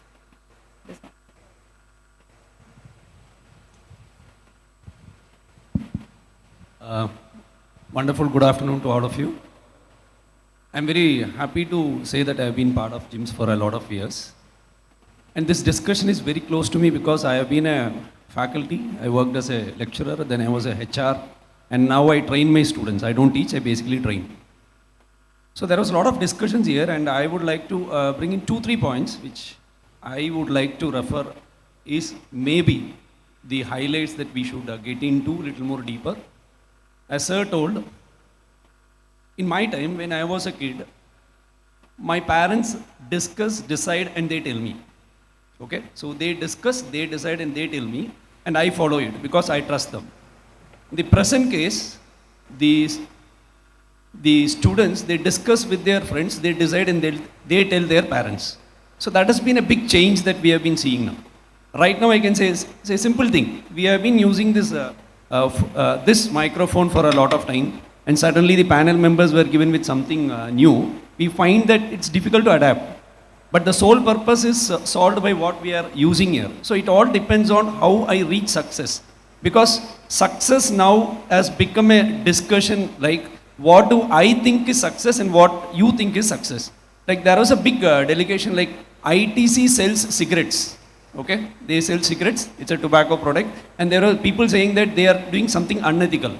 But ITC told it's called business ethics because I've written in the packet that there is a warning, if you want, you decide to take it or not. Now the question is, how do I define success? For me, what refers as success may not be to other person.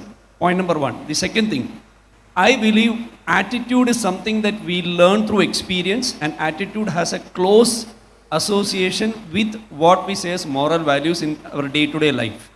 So just like aptitude can be taught to people, attitude can never be taught to people, it has to be experienced, and attitude has a very close knit with one word which is called moral values. Again friends, I think moral values really starts germinating from our parents, from the society, from religion. Of course I am not touching into religion because I believe every religion is brought in to teach something about how we lead our life in a peaceful and in a way that we don't harm others.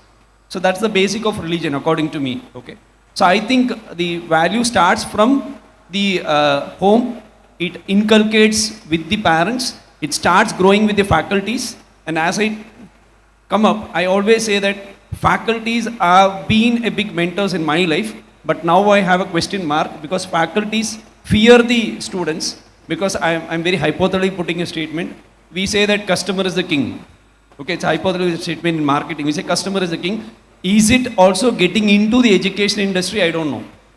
Okay, where we have to hear to the students because they feel that, as sir told rightly, we are offending them. We are getting into their freedom.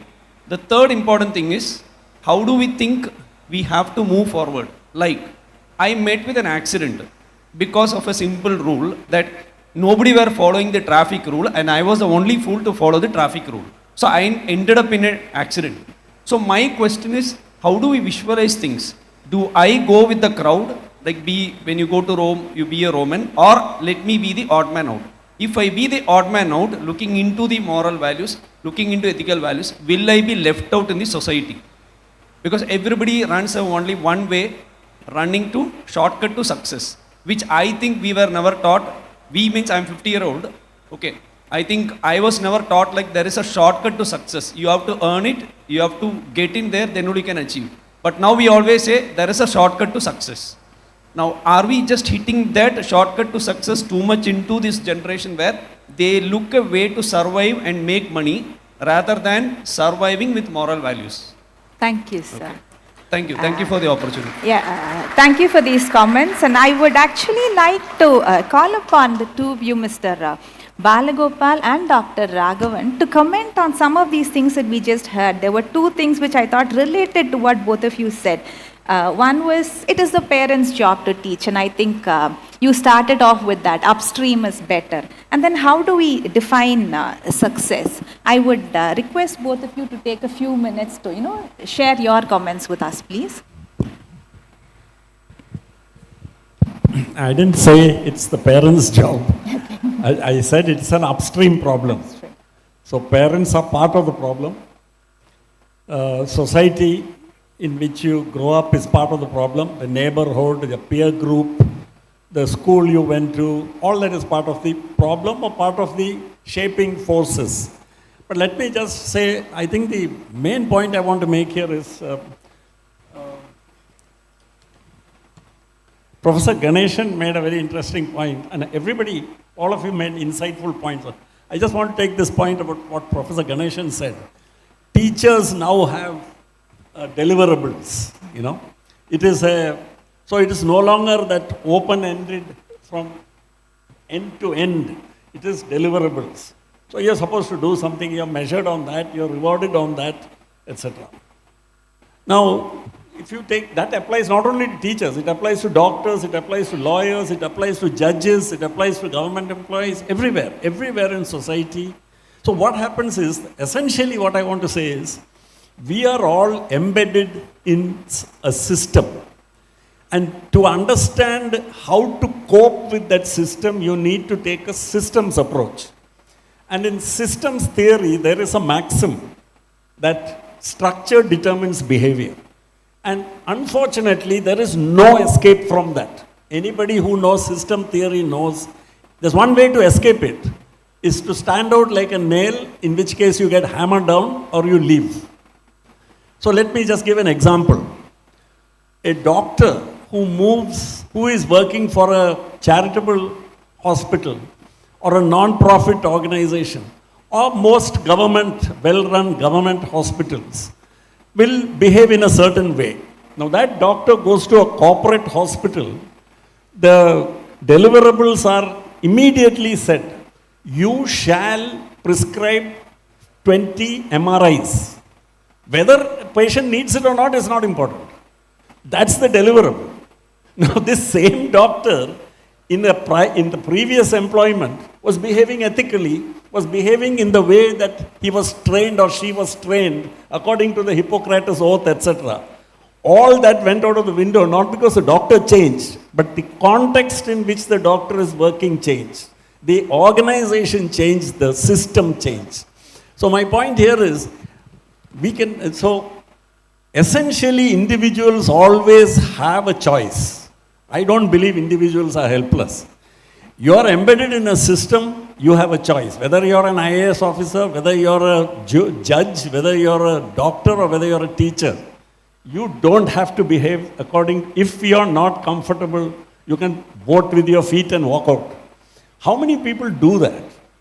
And that determines the kind of organization we will create. So I just want to make this point that this very important maxim of system theory, that structure determines behavior, is, I think, something which we should all keep in mind and not overestimate our capacity to. So I'm not saying we should feel helpless or powerless, but the point is, system theory will give us a much better and nuanced understanding of what we can do, what is our freedom for action, etc. That's the main point which I want. Thank you, Mr. Bala. I'll start with the point that you mentioned, sir, regarding how do you measure success. This is a very tricky point. Now, taking forward from what Mr. Balgopal said, I studied MBBS. So during one of the meetings, there was a batch that we had. There were 200 of us. We have people who are very successful or renowned as cardiologists or neurologists earning a lot of money. But I found that a very remarkable person had dedicated his entire life to palliative care. He was very good in studies.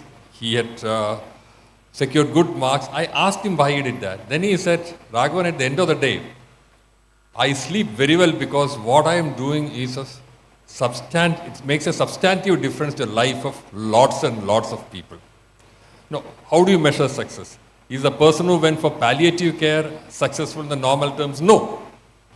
He has a very ordinary car. He still has to pay loans for his house.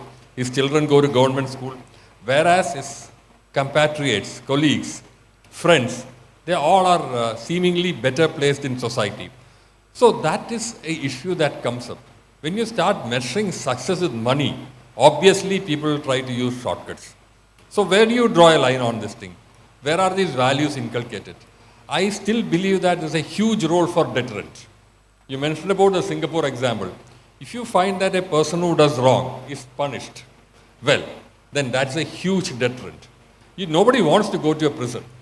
Why are you doing all this? It's because you want to have more material comforts. It is not because you want to get into trouble on it. So when we set the benchmarks, we should set them well and also implement well. The point about doctors being forced to prescribe MRIs, if doctors decide they will not do it, what will the corporate hospital do? But the sad fact is that you'll always find, if X doesn't do it, Y will definitely do it. Y may instead of 20 prescribe 25. This is a sad fact. So these concepts of ultimately at the end of the day, are you satisfied, happy with what you have done? This is a question that you need to ask yourself. And that is where you set your own benchmarks. Are you being the right example for your children? Are you being the right example for other relatives and friends? Are you being true to yourself? The moment you start believing your own lies, moment you start justifying your own actions, then you know you're on the wrong path. So this is a very strict moral code that you have to build to yourself. And I believe some of the values have to come from inside. Children these days have so much access to information which we didn't have. For the fountainhead of wisdom was the teacher and the father, or the parents, nothing more than that. But today, for anything and everything, there's artificial intelligence. Before that, there was a Google. So there's so much of information available that parenting itself has become different. I used to hear galis from my father. Now I hear the same from my daughter. Both of them call me stupid. That is where we are reached. So this is a generation that has come in which has got so much access to information that we need to respect them and probably try to guide them and introduce a correct moral fiber which will help them to withstand stress and challenges in life. Thank you. Thank you, Dr. Raghavan. So, everyone has a choice is one of the things that we heard today. We are, I believe, quite close to the finishing time, so I will just take maybe 5 more minutes. That's okay. Basically, to call on every one of you to just take 1 minute to give your concluding thoughts. We'll start from the other end. Now that we've talked about value-based education and values, there is no way we can exhaust the topic for sure. And I'm sure everybody here has something to say, something to ask, some success story also to share. But as we go out of this room, not immediately, we do have the rest of the program, but when we leave, when we look back at what we discussed today, if there is something that we can be inspired by, something that we can say, I can do it because I do have a choice. So if all of you could take maybe a minute to give such a message to all of us. We have a mix here of students, educators, and others in the industry. So a minute each to share your message. So on conclusion, I would say that develop listening habit, because everyone tells us we don't listen, we only talk. So listen, hear, understand, assimilate, and then you give your reaction. And also keep iterating on your past experiences, because I'm saying this with proof, because that will definitely help you grow better. Okay? If learned people tell us something, there should be some value in that. So develop tolerance, patience, and stay ground to your roots. Thank you. Okay, I was listening. We don't have time, but what originally I thought of maybe sharing when Mr. Balgopal was speaking was, One of my students, she went to Denmark and she came back. She was telling me, sir, the teaching methodology there at school level is so different. Here we memorize. I observed, that's what I wrote. She said, you observe and learn there. Here we read, listen, and we feel we have learnt. The experimentation part is missing. But the speed, the reaction time of children or youngsters is, any speed of internet is not sufficient. If you want to go to some place, your eyes are only on Google Map. You don't even see left and right, whatever it is. They have more time than what we had.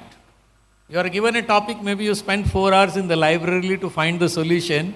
You took 4 minutes, but balance time, where is the productivity, is a difficult question to answer. That is where I say you use cell phone, you use chat GPT, but side by side keep observing what is happening around you and be empathetic towards your parents, your teachers. These deliverables is something which I feel everybody is finding a challenge. But again, I suggest be empathetic and learn how to forgive. Because the moment you forgive, you have much more time in your life, not for the day. Lifelong you'll have a lot of time. Thank you. I always have been thinking that when a student comes to a college or a school, even from the school level, we do everything to the student, and teachers also, they have faculty development programs and they train the teacher program even at the school level. All these things are there. But all of us have agreed, or we know that the value system or the value with which a boy or girl is having depends on the parents. It is only the parents who imbibe all these things by living as a role model to the parents. So they have to do. My question is, right from the beginning, I have been thinking and I have been proposing to many institutions, why not we conduct a 1-week workshop to the parents?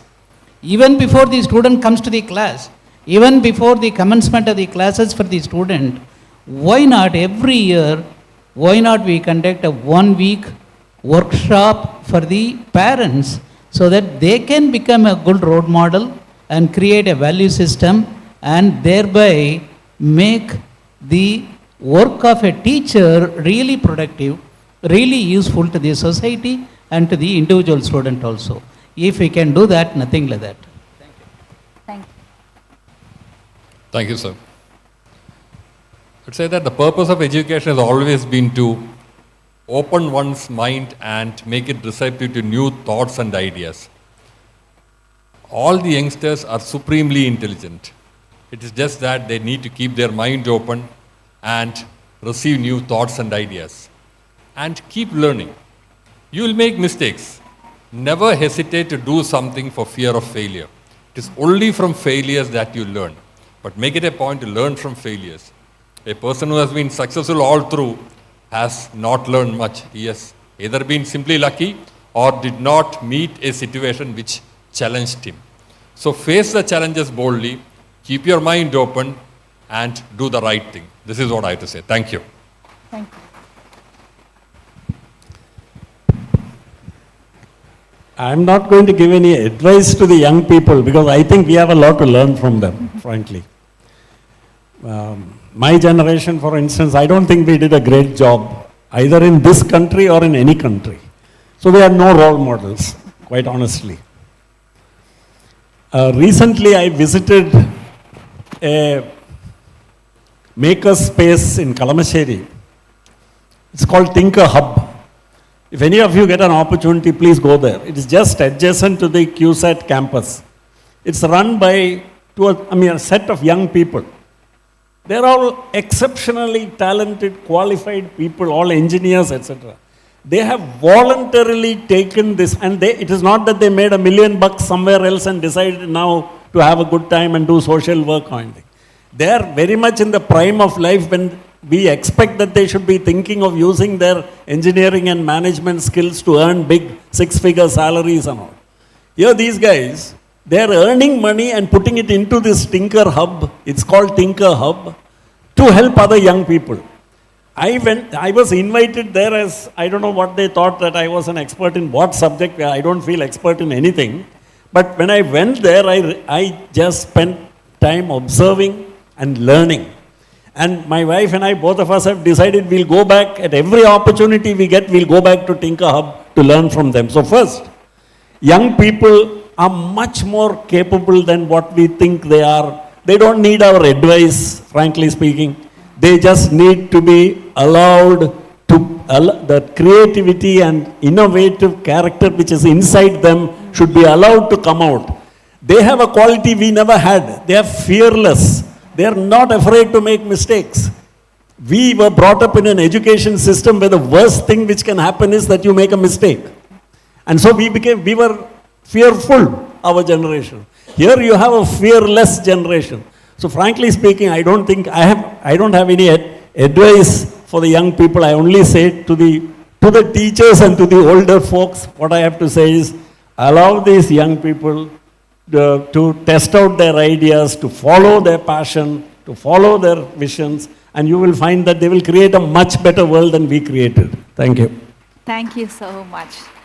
So that I thank all of the panelists here for this excellent discussion that we have had today. I know there is a lot more that can be said, discussed about this, but we will have to conclude now. I will not even attempt to summarize all that we heard today. Just to mention a few things. Every one of us has a choice, and we need to find our moral fiber. Values come from within. And there is a lot of intelligence, a lot of potential. The values are all latent within. What we will have to do is facilitate this activation of all these values in our youngsters. And we have a lot of time as well. So all of these machines, the artificial intelligence that is coming, we can use all of them. So rather than use people and value things, we can use things and value people, and develop that ethical intelligence that we need in our younger generations. Thank you very much to all the panelists and to everybody here.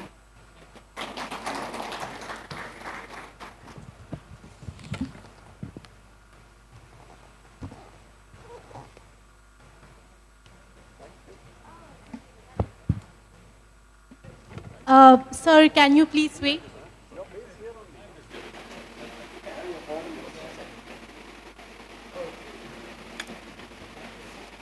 We'll be now having a Q&A session.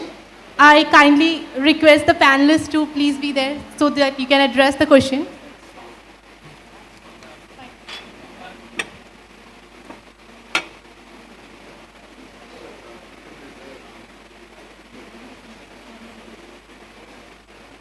I request the panelists to kindly stay back.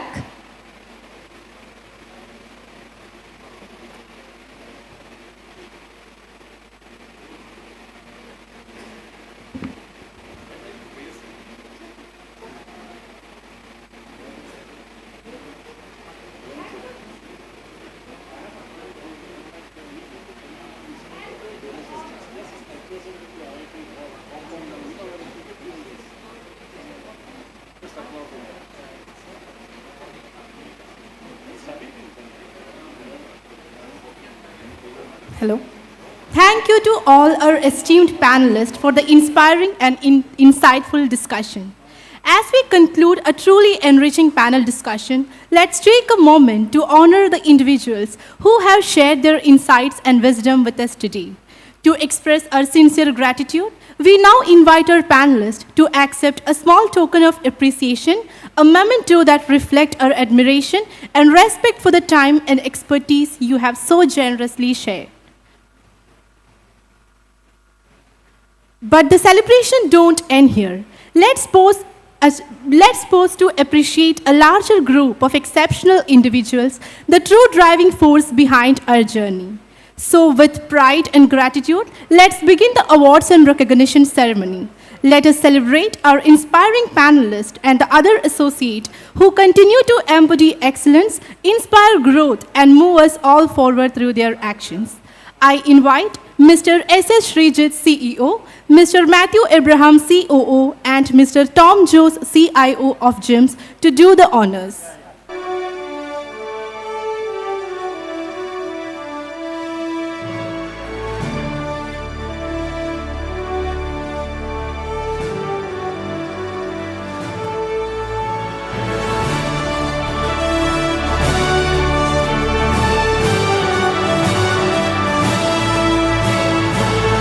Now, what better way to begin this celebration than by honoring someone who has been the guiding light behind our journey, a visionary, a mentor, and an unwavering source of inspiration, Dr. Garry Jacobs. I invite Mr. S.S. Sreejith, our CEO, to kindly step forward and present this token of love and gratitude on behalf of the entire GIIMS family.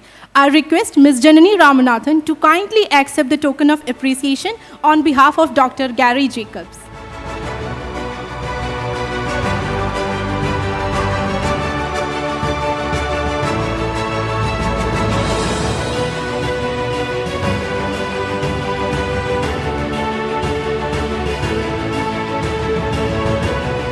Next, I request Mr. Matthew Abraham to step forward and hand over the memento to Ms. Janani Ramanathan. May I invite Ms. Janani to come forward and receive her token of appreciation.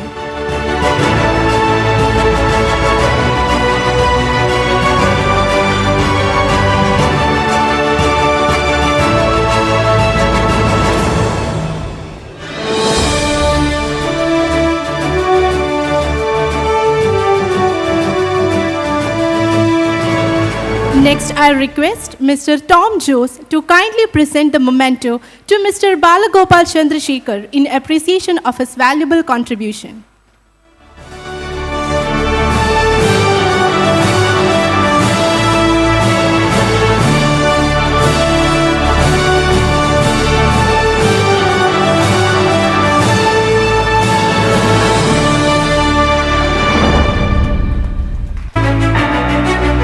Now I invite Mr. Sreejith to kindly present the memento to Dr. K.N. Raghavan Ayaris in recognition of his inspiring presence and insights.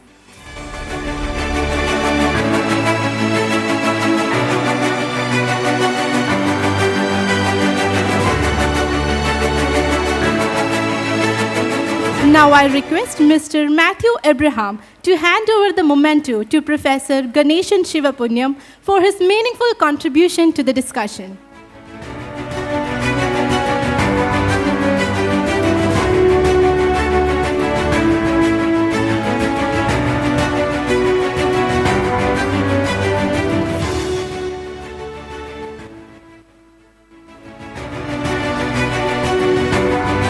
Following that, I invite Mr. Tom Jose to present the memento to Dr. Venkatesh Raj, a gesture of deep appreciation for his valuable thoughts shared today.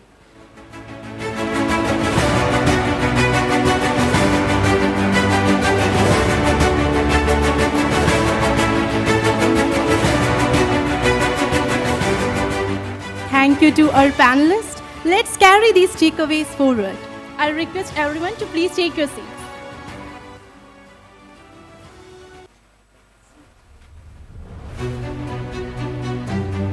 I request Mr. S.S. Sreejith to please come forward and present the token of appreciation to Ms. Dr. Surya Narayani in honor of her impactful presence and contribution.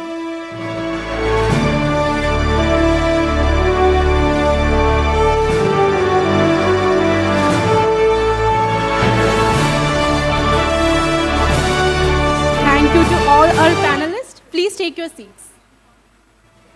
I request Mr. Sreejith, Mr. Matthew Abraham, and Mr. Tom Jose to please stay back.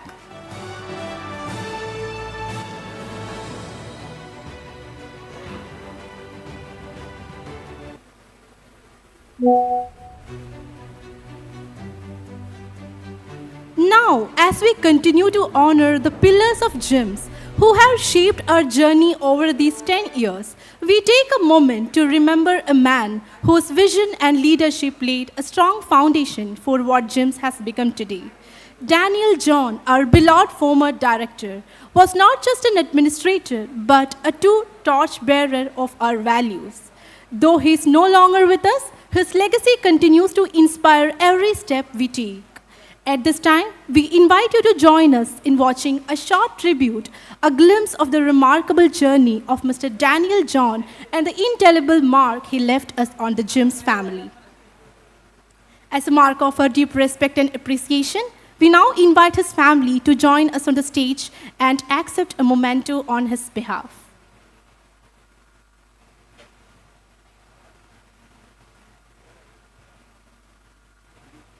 Before that, we can just take a look into the video. Can we have the video, please?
Also, to achieve very high level in their professional qualification, we emphasize something, and also we require our students to follow some principles that we are going to follow.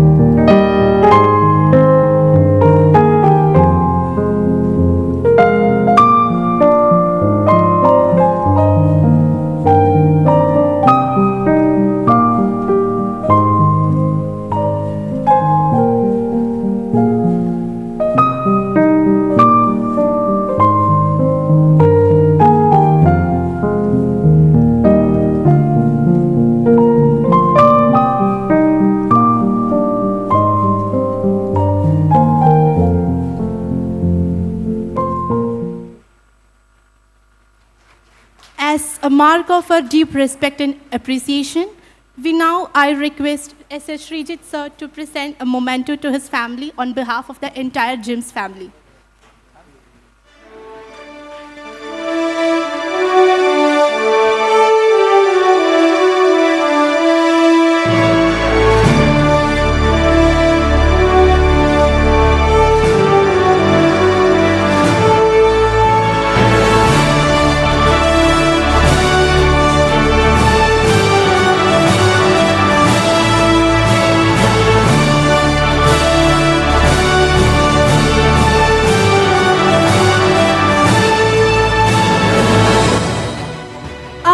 Recognition goes to Mr. Muhammad Muhayuddin, former director of GIIMS, who has been with us since the very inception of this institution.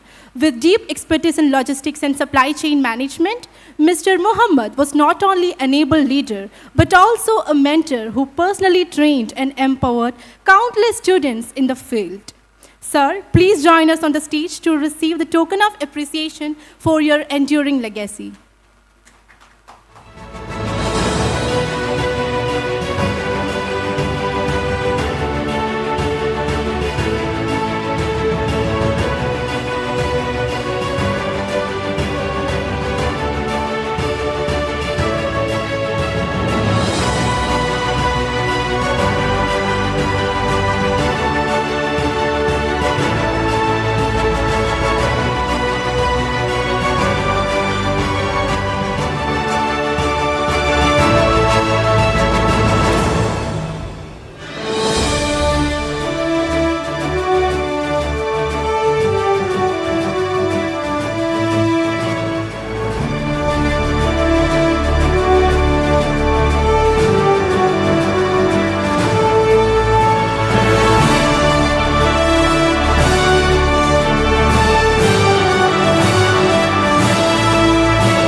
We are proud to recognize Mr. Binu A, Director of GIIMS Trivandrum. His consistent leadership and dedication have played a key role in strengthening our presence and operations at the Trivandrum Center. Sir, please join us on the stage to accept this token of appreciation for your valuable contribution.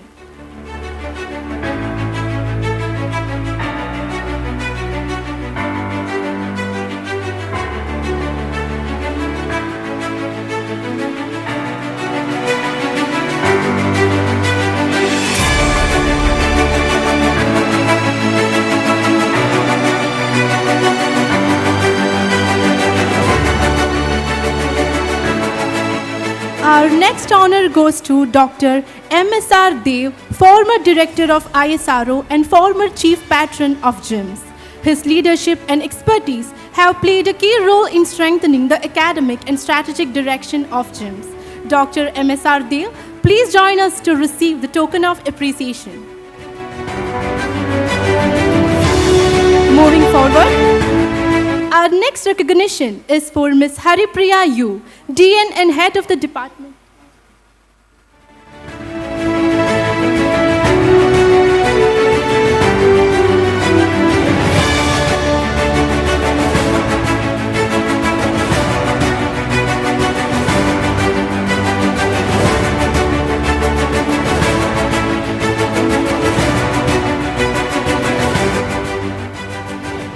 Our next recognition is for Ms. Haripriya U, DN and Head of the Department at GIIMS. A dedicated academic leader, she has been instrumental in driving quality education and mentoring students in the field of logistics and supply chain management. Her commitment continues to shape the future of GIIMS.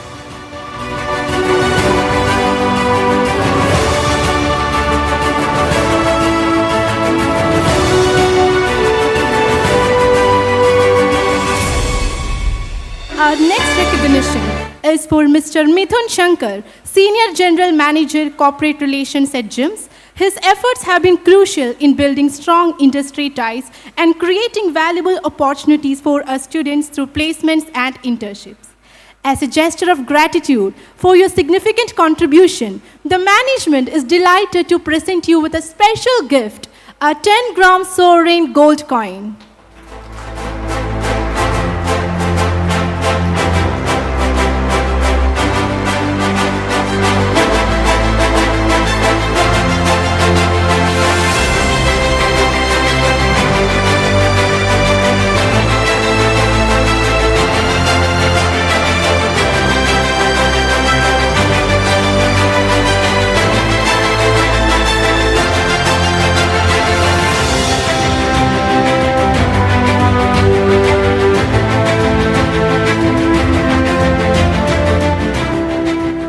Next, we recognize Ms. Krishna Rajiv, General Manager, Corporate Relations and Placements at GIIMS.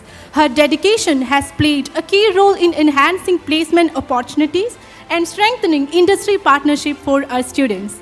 We sincerely appreciate her continued commitment and efforts.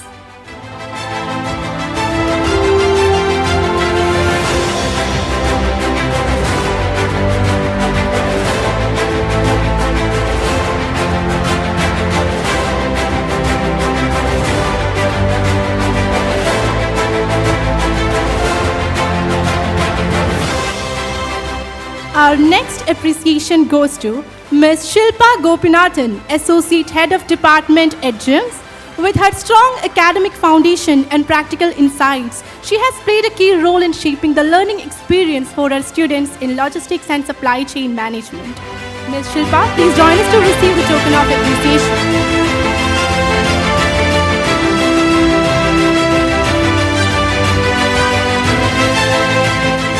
Next, we recognize Mr. Ravi R. Kamath, Senior General Manager, Marketing at GIIMS. His efforts in building the GIIMS brand and expanding our outreach have played a key role in the institution's growth and visibility. We truly appreciate his dedication and impactful work.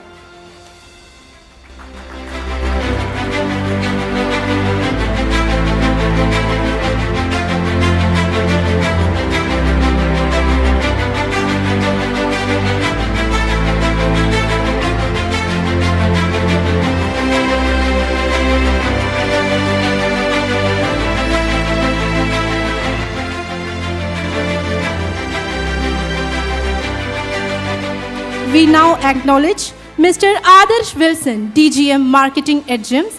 Along with his marketing efforts, he has been actively involved in various operations, contributing to the smooth functioning and growth of the institution. We appreciate his multifaceted support. Mr. Adarsh, please join us to receive the token of appreciation.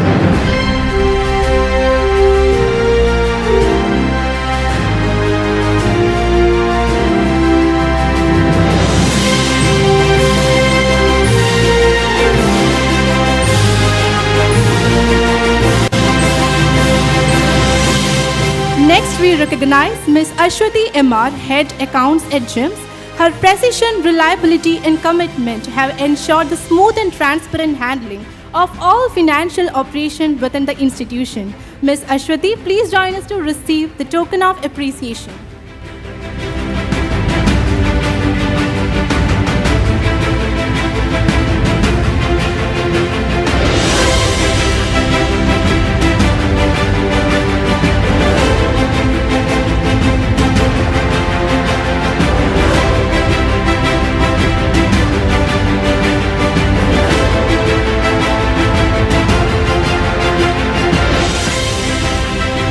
We now take a moment to recognize Mr. S. Abhilash Chandran, Chartered Accountant associated with GIIMS. His expertise and guidance have been invaluable in maintaining financial integrity and compliance at every level. Sir, we warmly invite you to the stage to accept the token of appreciation.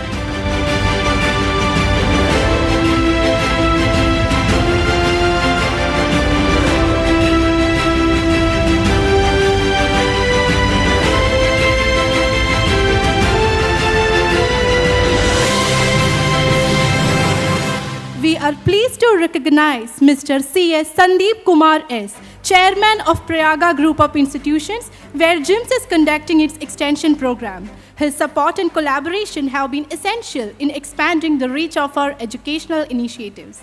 Mr. Sandeep, please join us on the stage to accept the token of appreciation for your invaluable contribution.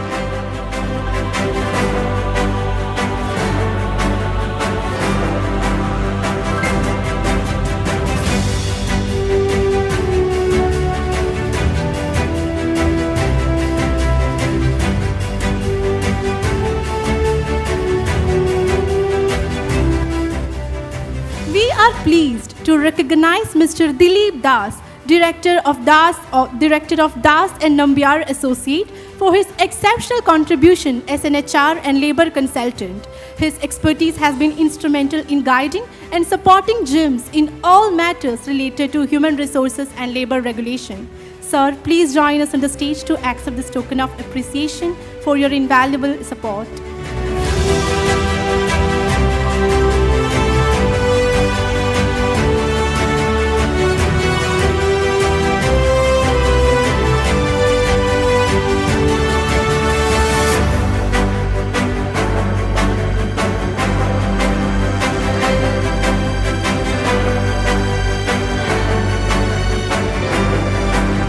Next, we are pleased to recognize Ms. Leta Nambiar, Associate Director of Das and Nambiar Associates, who along with Mr. Dilip has provided expert consultation in HR and labor matters, helping to ensure smooth operations and compliance at GIIMS.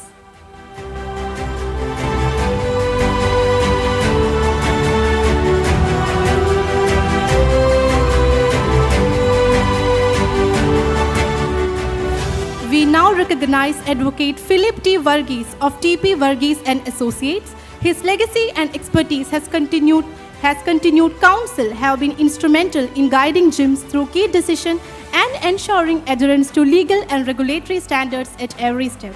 Dr. Advocate Philip, kindly join us on the stage as we honor your valuable support.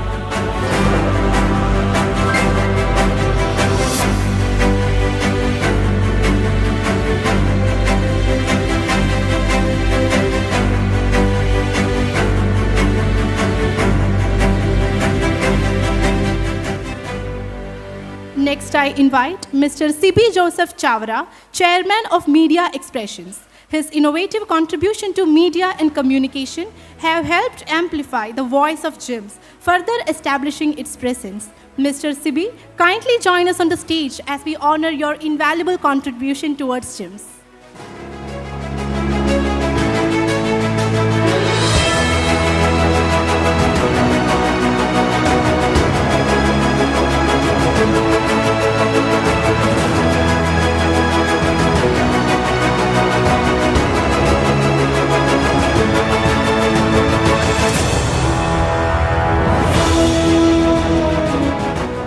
Next, we would like to acknowledge Mr. Nirmalan Thambi KV, Center Manager at GIIMS Trivandrum, for his outstanding leadership and commitment in overseeing the operations at our Trivandrum Center.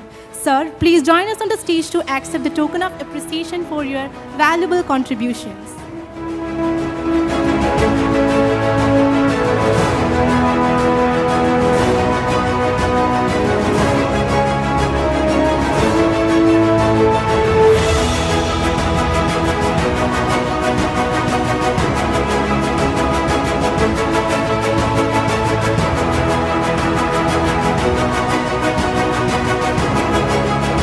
Next, we are pleased to recognize Mr. Arul Kumar Murthy, Branch Head at MSc Service Center India Private Limited. MSc has been one of our strongest industry partners, with many of our students finding placement opportunities there. His continued support has always played a key role in building this meaningful connection. Mr. Arul Kumar, please join us on the stage to accept the token of appreciation.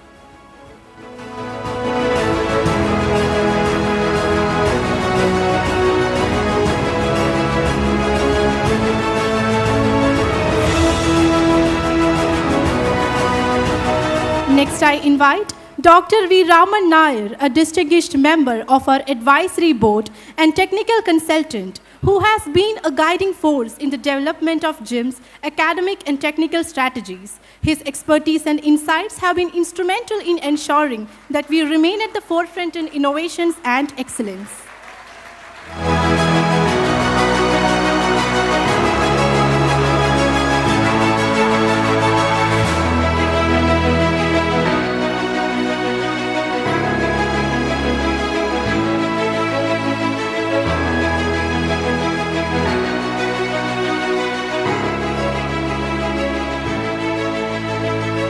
Now I invite Mr. Thomas George, a dedicated faculty member who has been with GIIMS since its very early days. He has played a vital role in shaping the academic foundation of our institution. Mr. Thomas George, kindly join us on the stage as we honor your long-standing contribution.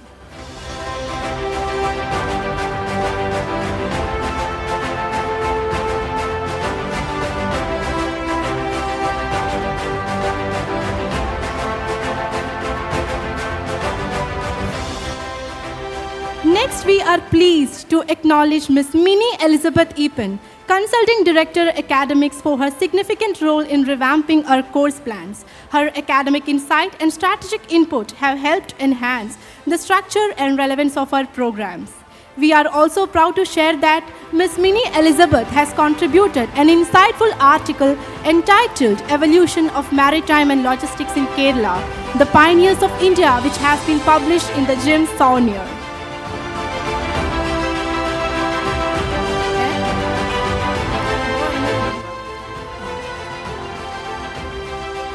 We are honored to recognize Dr. George K. Matthew, our esteemed technical consultant, whose expertise has significantly contributed to the advancement of GIIMS technical framework and academic standards.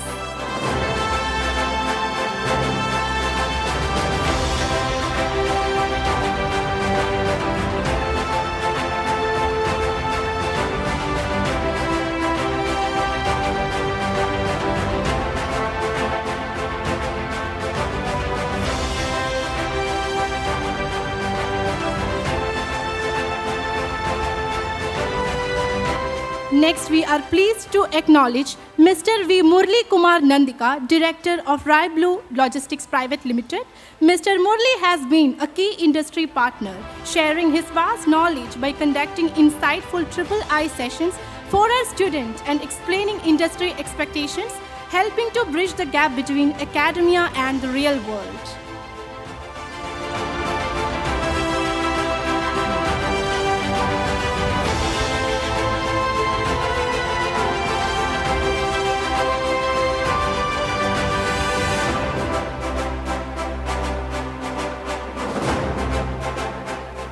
Next, we are honored to recognize Ms. Ruby Santosh, our esteemed technical consultant, who has been with GIIMS from its very initial stages. Her expertise and dedication have been instrumental in shaping the development of our programs and enhancing the quality of education we provide. Ma'am, kindly join us on the stage to accept the token of appreciation.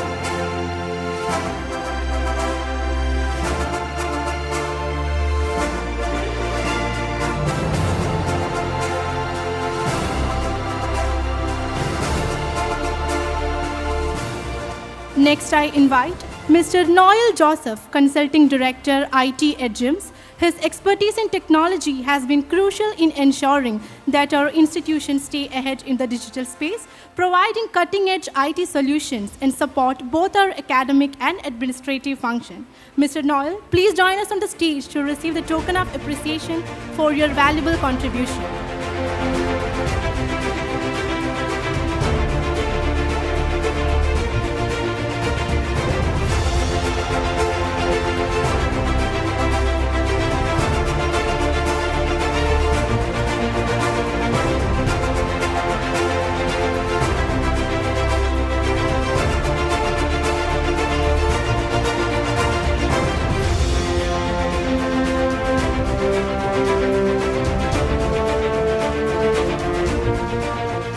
Now we are honored to acknowledge Dr. Krishna Bhaskar Mangalasheri, renowned personality development trainer, for his impactful sessions on soft skills and personal growth. His training has greatly contributed to shaping the confidence and communication skills of our students. Dr. Krishna Bhaskar, please accept the token of appreciation for your valuable contribution.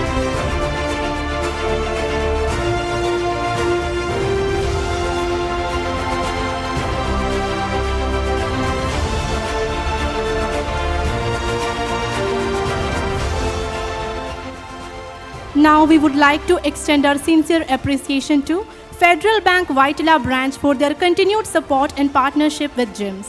Their unwavering commitment to providing excellent banking services has contributed greatly to the smooth operation of our financial process. Representatives from Federal Bank Vaitila branch, please join us on the stage to accept the token of appreciation for your valuable support.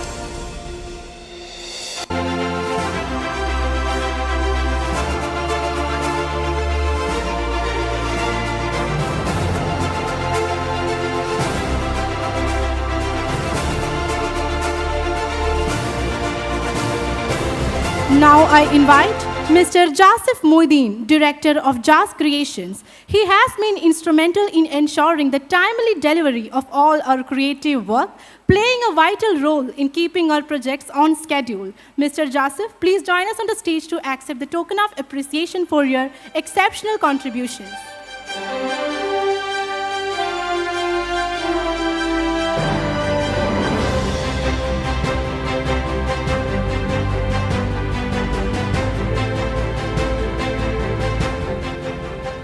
Next, I invite Mr. Jitin Anthony Vijay, Senior Manager, Graphic Designer at Jas Creations, the talented designer behind many of the creative visuals that have enhanced our brand and events. Mr. Jitin, please join us on the stage to accept the token of appreciation.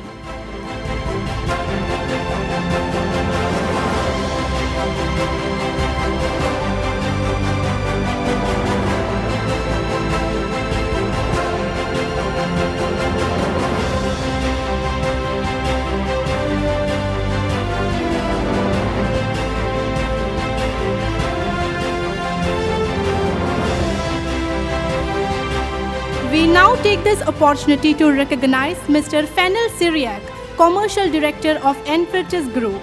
His support and cooperation have been instrumental in providing a stable and professional space for our operation. Mr. Fennel, please join us on the stage to accept the token of appreciation.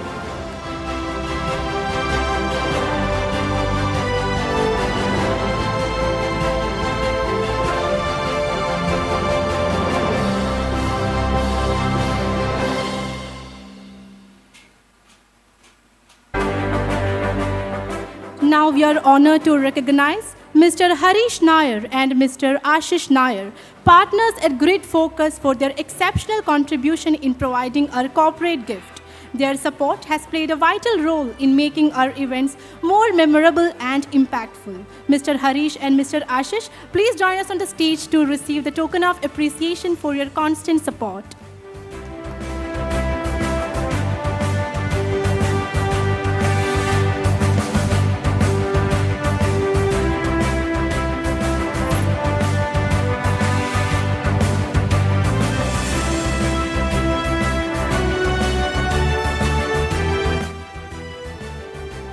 Now I would like to acknowledge Mr. Crowley Matthews, CEO of Eskin Technologies Private Limited, for his key role in guiding GIIMS through the ISO certification process.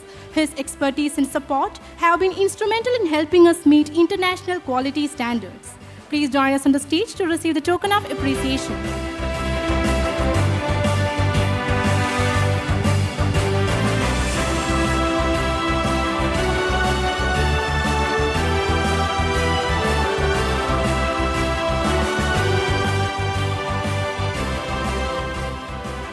We are pleased to recognize Mr. Sunoj Kumar, Operations Manager at Quick Media Creation, for his outstanding contribution in managing live streaming and overseeing all events. His dedication and expertise have ensured the seamless execution of our events, bringing them a wider audience with precision and professionalism.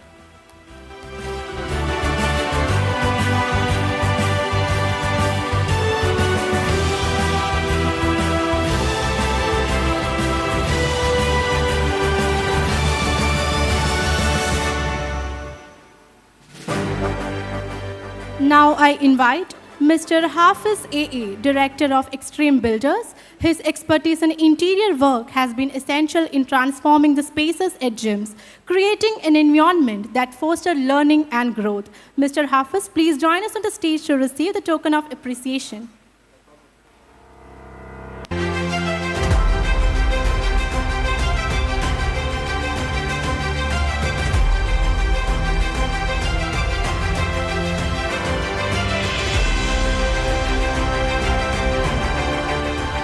Next, we are pleased to recognize Mr. Muhammad Rashik K, CEO of Alpha Cool, for his outstanding contribution in providing top-notch air conditioning solutions. His expertise have ensured that GIIMS continues to maintain a comfortable and conducive environment for both the students and staff.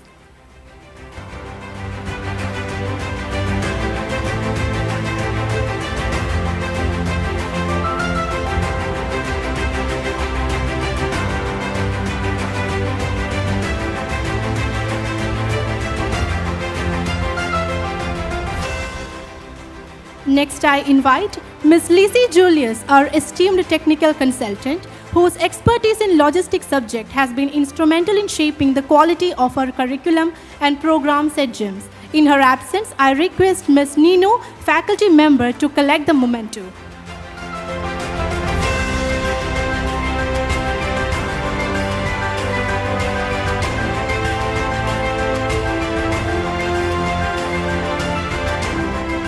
Now, we are delighted to recognize Mr. Dijo Jose Anthony, renowned Malayalam film director, for his creative involvement with GIIMS. Through theatre, drama, and personality development session, as well as his support in advertisement creation, he has brought a unique artistic dimension to our students' experience. Mr. Dijo, please join us on the stage to accept the token of appreciation for your contributions. On behalf of Dijo, I request Jubal to please receive the appreciation.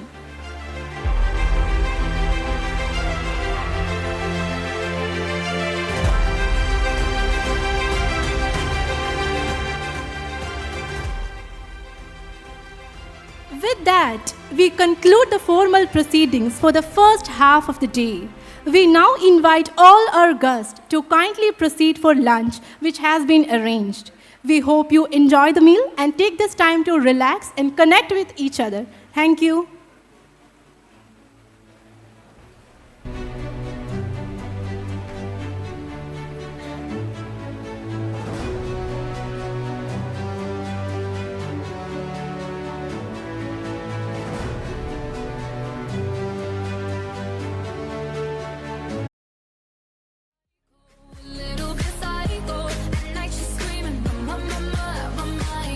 She's hot but a psycho, so left but she's right.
is a drink and love's a drug.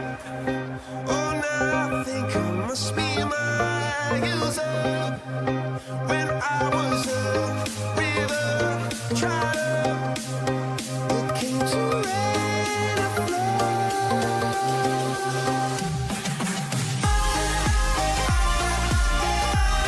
Got me feeling drunk and high, so high, so high.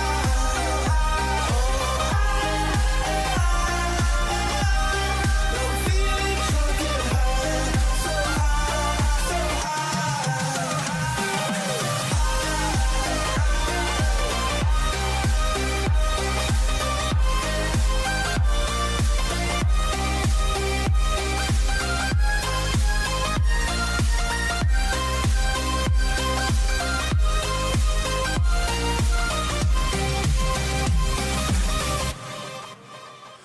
angels sent from up above.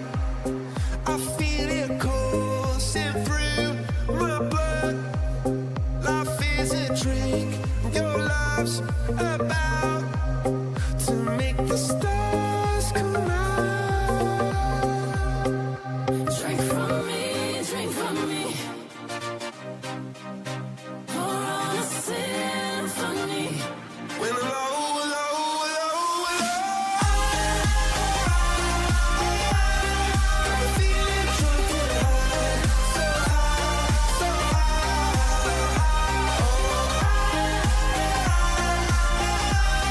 I'm feeling drunk and high, so high, so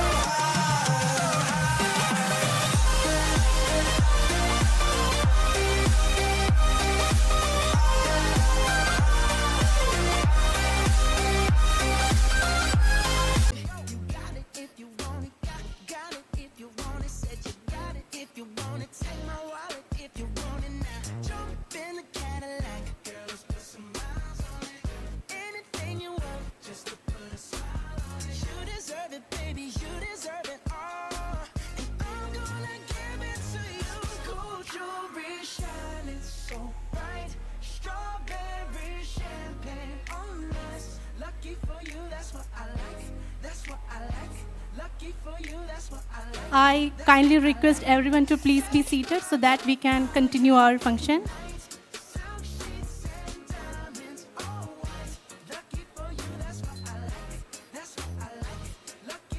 So, good afternoon, ladies and gentlemen. I hope you had a wonderful lunch and is ready for the second half of the day.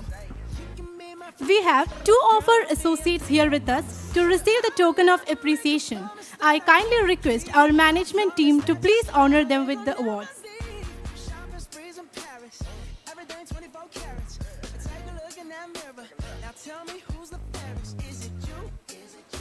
Is it me? Is it me? Say it's us, and I'll agree, baby. Ladies and gentlemen, it's now time to turn the spotlight onto Mr. Dijo Jose Anthony, a renowned Malayalam film director of some amazing movies like Queen, Janaganamana and Malayali from India. Through theatre, drama and personality development session, as well as his support in advertisement creation, he has brought a unique artistic dimension to our student experience. Mr. Dijo, please join us on the stage to receive the token of appreciation for your contributions.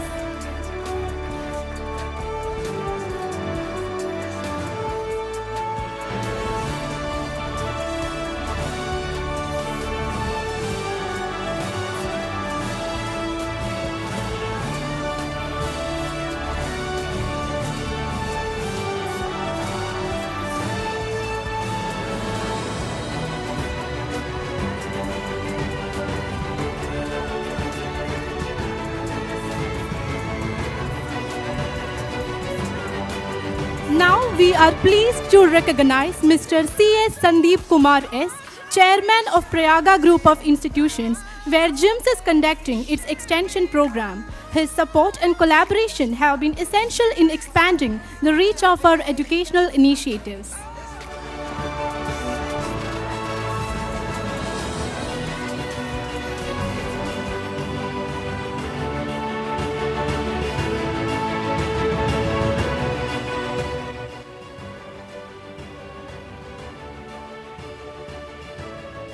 Thank you, management team, for doing the honor. Kindly occupy your seats. So now, we have something truly special lined up for you. We now enter the enchanting world of strings and symphony presented by the Pitch Pandits. This performance blends classical mystery with soulful melodies and musical elegance, promising a captivating your hearts. This performance features Sreekutan on violin, Jamshi Ahmad on vocals, and Hagar Roy on the piano, bringing you a symphonic experience that will stir your soul. So sit back, relax, and let the music take over. Enjoy the performance.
Oh, she's hot but a psycho. So left but she's right though. At night she's screaming, I'm on my mind. She'll make you curse, but she a blessing. She'll rip your shirt, within a second you'll be coming back for second.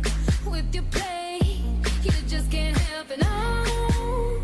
No, you'll play along. Let her lead you on. You'll be saying no, then saying yes, 'cause she messing with your head. Oh, she's sweet but a psycho, a little bit psycho. At night she's screaming, I'm on my mind. Oh, she's hot but a psycho, so left but she's right though. At night she's screaming, I'm on my mind. Grab a cop, gun kinda crazy. She's poison but tasty. And people say run, don't walk away. Yeah, she's sweet but a psycho, a little bit psycho. At night she's screaming, I'm on my mind.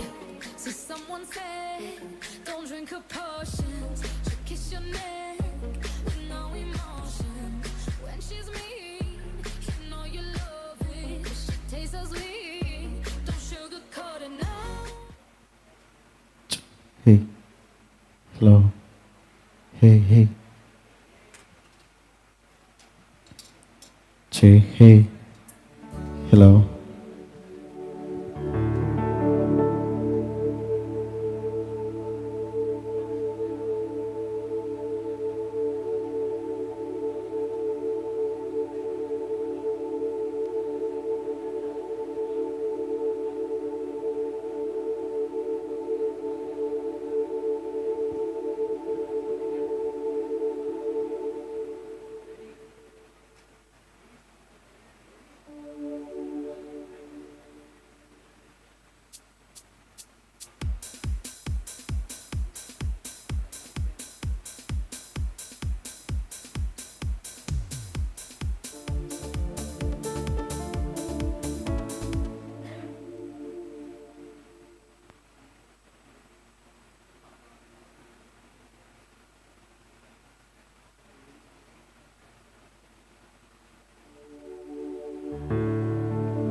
Good afternoon all. We are so happy and excited to be a part of this wonderful occasion. So, ഒരുപാട് സന്തോഷമുണ്ട് നിങ്ങളുടെ മുന്നിൽ ഇങ്ങനെ നിൽക്കാൻ സാധിച്ചതിൽ. Here we start with a melody of a great violinist, Balabhaskar. അപ്പോൾ നമ്മൾ ആരംഭിക്കട്ടെ. With all your permission ഞങ്ങൾ ആരംഭിക്കുകയാണ്. മനോഹരമായ ബാലഭാസ്കറിൻ്റെ ഒരു മെഡ്ലി ചെയ്തുകൊണ്ട് ഞങ്ങൾ നിങ്ങളുടെ എല്ലാവരുടെയും പെർമിഷനോടുകൂടി ആരംഭിക്കുകയാണ്. Thank you.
Thank you.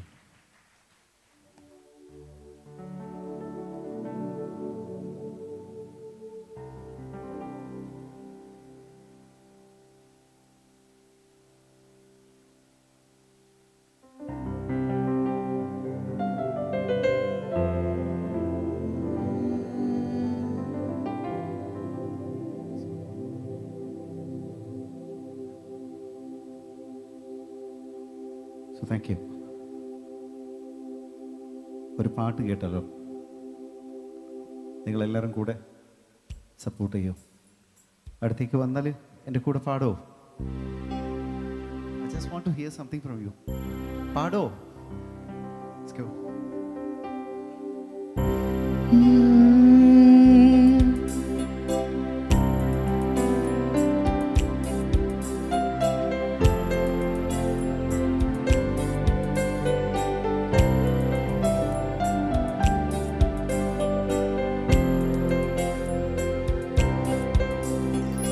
धूप में चलते हुए तन को छाया फेर के मिल गई, रोते बच्चे के हंसी जैसे फुसलाने से फिर खिल गई। कुछ ऐसा ही अब महसूस दिल को खो रहा है, बरसों के पुराने जख्म की मरहम लगा सा।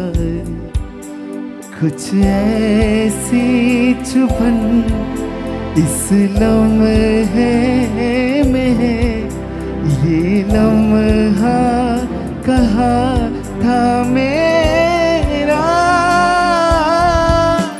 अब है सामने, इसे छू लो जरा, मर जाओ या जी लो जरा, खुशियाँ चूम लो या रो लो जरा, मर जाओ या जी लो जरा. ഈ പാട്ട് അറിയുന്ന എത്ര ആളുകളുടെ ഈ കൂട്ടത്തിൽ? ഷുവറായിട്ട് നിങ്ങൾക്കൊക്കെ അറിയുന്ന പാട്ടാണ്. പാട്ട് പാടാമോ? ഒരു 4 പേര്.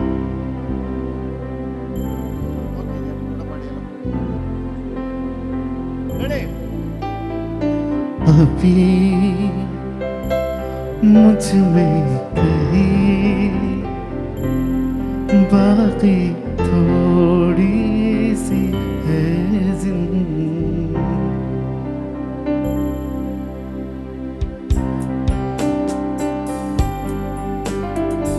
जगी धड़कन में जाना जिंदा हूँ मैं तो अभी, कुछ ऐसी लहन इस लम्हे में है, ये लम्हा कहा था मेरा, अब है सामने, इसे छू लो जरा, मर जाओ या जी लो जरा, खुशियाँ चूम लो या रो लो जरा, मर जाओ या जी लो जरा. ഇനി എല്ലാവർക്കും ഇഷ്ടപ്പെട്ട ഒരു പാട്ടാണ്. താമരപ്പൂ നീ ദൂരെ കണ്ടു മോഹിച്ചു, അപ്പോൾ താഴെ ഞാൻ നീന്തി ചെന്ന് പൂവ് പൊട്ടിച്ചു. പാടാവോ എന്റെ കൂടെ? 2 3 4 1 2 3 ready.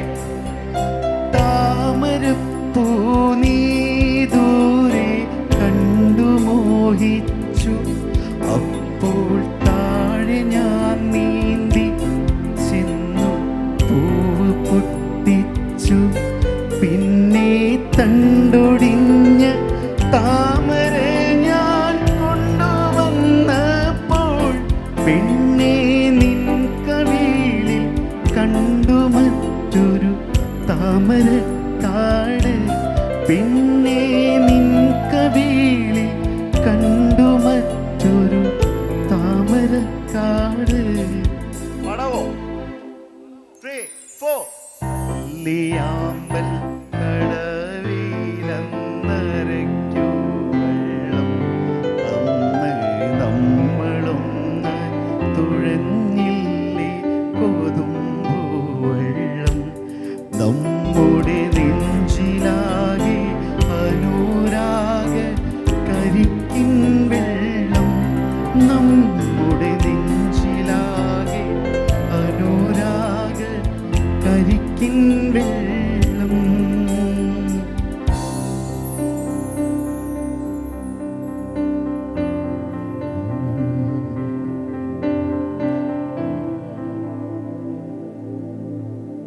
ഇതിൻ്റെ ബാക്കി ആർക്കെങ്കിലും അറിയോ? ഒരുപാട് പാട്ട് പാടുന്ന ആളുകൾ കൂട്ടത്തിലുണ്ട്. ചില ആളുകൾ സാറൊക്കെ നല്ല അസലായിട്ട് ചുണ്ടനക്കുന്നത് പാട്ടിന്. ബാക്കി പാടട്ടെ എന്നാലേ എല്ലാവർക്കും വേണ്ടിയിട്ട്. റെഡി?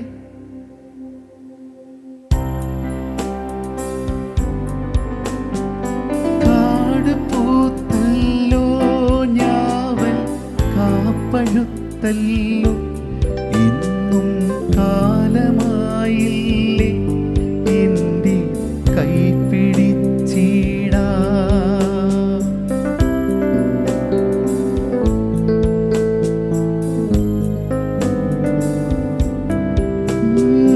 കാട് പൂത്തല്ലോ ഞാവൽ കാപ്പഴുത്തല്ലോ ഇന്നും കാലമായില്ലേ എൻ്റെ കൈ പിടിച്ചിടാൻ. പണ്ട് മൂളിപ്പാട്ട് പാടി തന്നോരിളം തത്തമ്മേ ഇന്നീയാളൊഴിഞ്ഞ കൂട്ടിനെന്തി വന്നു ചേരാത്തു. ഇന്നീയാളൊഴിഞ്ഞ കൂട്ടിനെന്തി വന്നു ചേരാത്തു.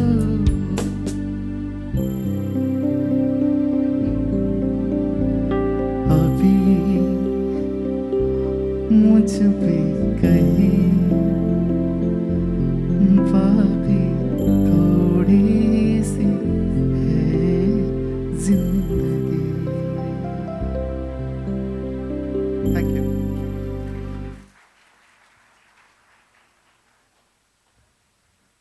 അപ്പോൾ നിങ്ങൾക്ക് ഇഷ്ടമുള്ള പാട്ടുകളൊക്കെ ഉണ്ടാവാം may be. So you can share with me or you can share to the best team.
വളരെ കുറച്ച് സമയം നമുക്ക് സ്ലോട്ട് അനുവദിച്ചിട്ടുള്ളൂ. ആ ഒരു കുറച്ച് സമയത്തിനുള്ളിൽ കുറച്ച് നല്ല പാട്ടുകളും നല്ല ഫ്യൂഷൻ നമുക്ക് ആസ്വദിക്കാം. കൂട്ടത്തിൽ നിങ്ങൾക്ക് ഇഷ്ടപ്പെട്ട പാട്ടുകളോ വല്ലതുണ്ടെങ്കിൽ ജസ്റ്റ് ഒന്ന് പറഞ്ഞാൽ വലിയ സന്തോഷമായേനെ. So we all are here all the way from Calicut and Malappuram. നിങ്ങളെല്ലാവരെയും കണ്ട് നിങ്ങളുടെ ഫേവറേറ്റ് ആയിട്ടുള്ള സോങ്സൊക്കെ കേട്ടാൽ വലിയ സന്തോഷമായേനെ. അതുകൊണ്ടാണ് ആവശ്യപ്പെട്ടത്.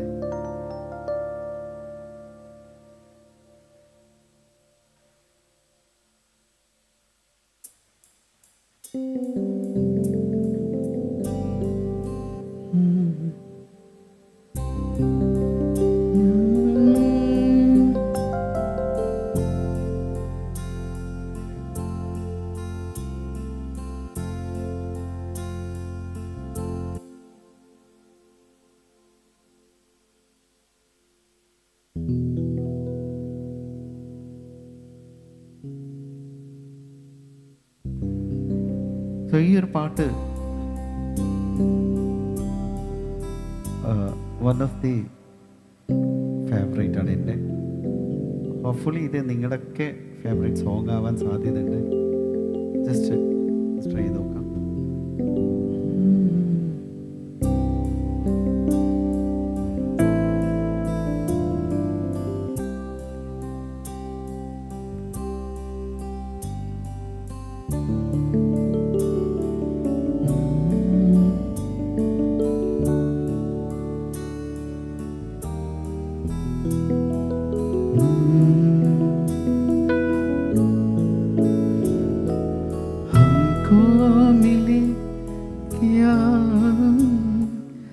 റെഡിയാണോ?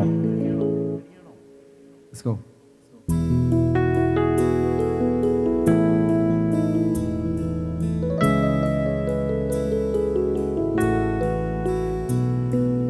हमको मिली है आज घड़िया नसीब से,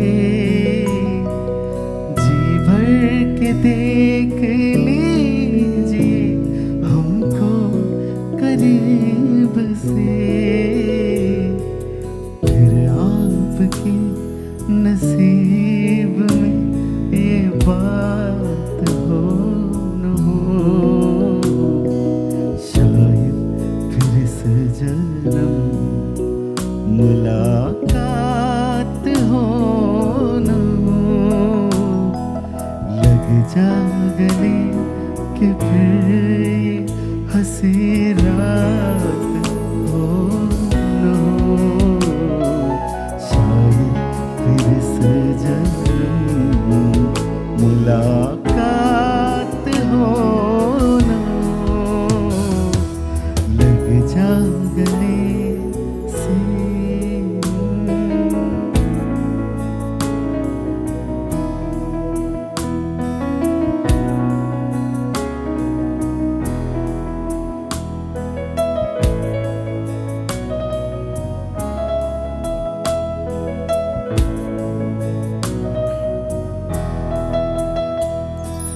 पास आए कि हम नहीं आएंगे बार बार, बाहें गले में डाल के हम रोल जार जार, आँखों से फिर ये प्यार की बरसात हो न हो, शायद फिर इस जन्म मुलाकात हो न हो, लग जा गले कि फिर ये हंसी रात हो न हो, शायद फिर इस जन्म मुलाकात हो न हो, लग जा गले।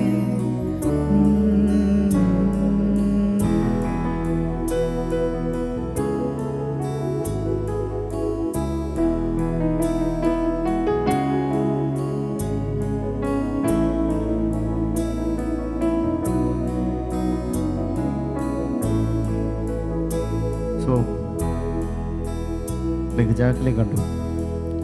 ജോൺസൺ മാഷിൻ്റെ പാട്ടുകൾ നമുക്കെല്ലാവർക്കും ഒരുപാട് ഇഷ്ടമുള്ള പാട്ടുകളാണ്. So it's A club of Johnson മാഷ് 2 songs ഹിയർ.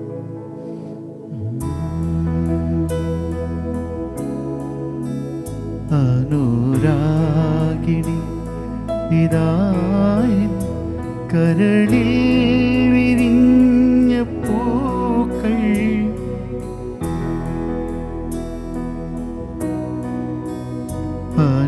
അനുരാഗിണി ഇതായി കരളിൽ വിരിഞ്ഞ പൂക്കൾ ഒരു രാഗമാലയായി ഇതു നിന്റെ ജീവനിൽ അണിയോ അണിയോ അഭിലാഷ അനുരാഗിണി ഇതായി കരളിൽ വിരിഞ്ഞ പൂക്കൾ.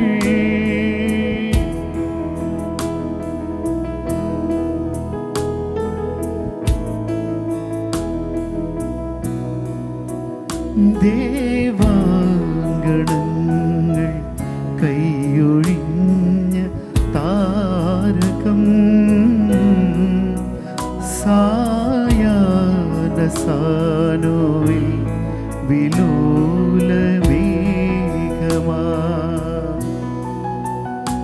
അഴകിൻ പവിഴം പൊഴിയും നിന്നിൽ അമൃതകണമായി സഖി ധന്യയാ ദേവാങ്കണങ്ങൾ കൈയൊഴിഞ്ഞ താരകം സായാഹ്ന സാനുവിൽ വിലോലമേഘമാ.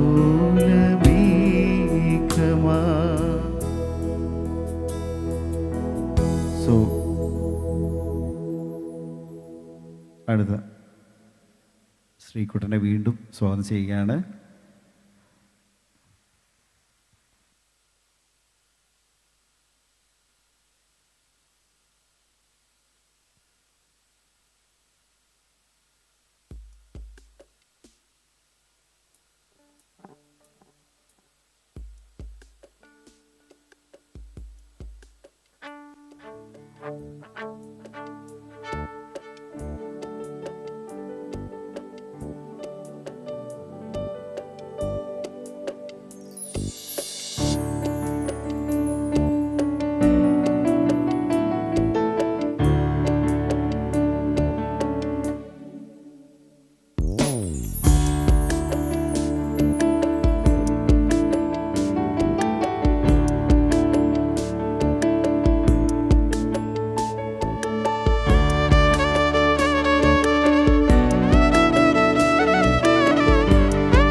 തിരിച്ചറിഞ്ഞോ നിങ്ങൾ? Okay okay okay. അപ്പോൾ നിങ്ങൾ കൂടെ പാടില്ലേ? ഞാൻ എവിടെ നിർത്തി കഴിഞ്ഞാലും ബാക്കി നിങ്ങൾ ഫില്ല് ചെയ്യണേ. ഓക്കെ അല്ലേ? ഞാനിങ്ങനെ ഇറങ്ങി വന്നപ്പോൾ ഇങ്ങനെ ഇവിടുന്ന് ഇങ്ങനെ പോകുന്ന വഴിക്ക് തന്നെ ഇങ്ങനെ സൗണ്ട് കൂടി കൂടി ബാക്കിലെത്തിയപ്പോൾ നല്ല സൗണ്ടായിട്ട് സ്റ്റുഡൻസിനൊക്കെ എന്ത് ഒരു ചെറിയൊരു നാളുണ്ട്. എല്ലാവരും ഒന്ന് കൈ ഓർത്ത് പിടിക്കുകയാണെങ്കിൽ നമുക്ക് ഒന്നുകൂടി അടിപൊളിയാക്കാം. ഓക്കെ അല്ലേ? സ്റ്റുഡൻസ് ശബ്ദം പോരാ. ഓക്കെ അല്ലേ? ആ യെസ്, ഇപ്പോഴാണ് വൈബായത്. Okay okay.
Thank U.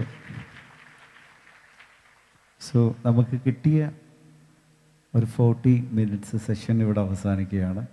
Hope you all are happy. നിങ്ങൾക്ക് ഇഷ്ടമായിട്ടുണ്ടെങ്കിൽ യെസ്, കയ്യടികൾ മാത്രമാണ് നിങ്ങളുടെ ഭാഗത്തു നിന്നുള്ള സന്തോഷം. Thank you so much. Arun സാറിനും മിഥുൻ സാറിനുള്ള നന്ദി ഈ ഒരു അവസരത്തിൽ അറിയിക്കുകയാണ്, ഞങ്ങളെ ഇങ്ങോട്ട് ഇൻവൈറ്റ് ചെയ്തതിന്.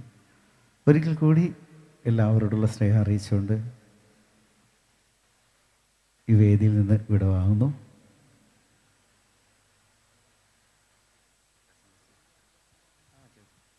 Hello.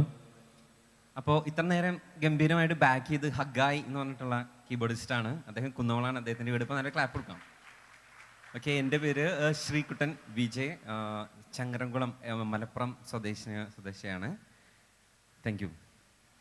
So thank you all and myself Jamshi from Calicut. ഒരുപാട് സന്തോഷം. ഒരിക്കൽ കൂടി നിങ്ങളെല്ലാവരെയും മീറ്റ് ചെയ്യുന്ന പ്രതീക്ഷയുണ്ട് we signing off from this wonderful occasion. Thank you.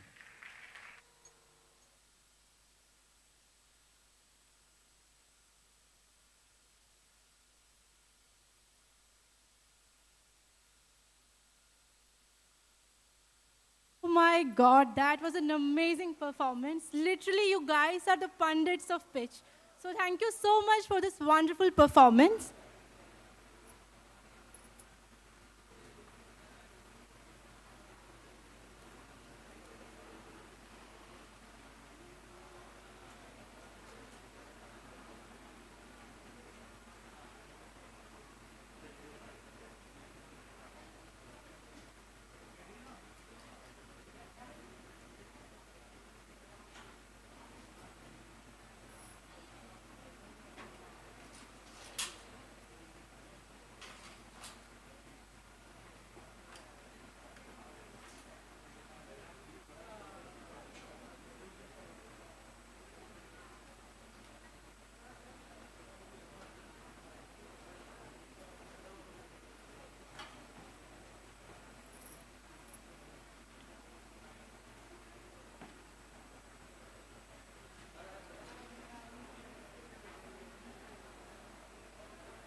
Let us now take a moment to reflect on the remarkable journeys of those who walk the halls of GIIMS.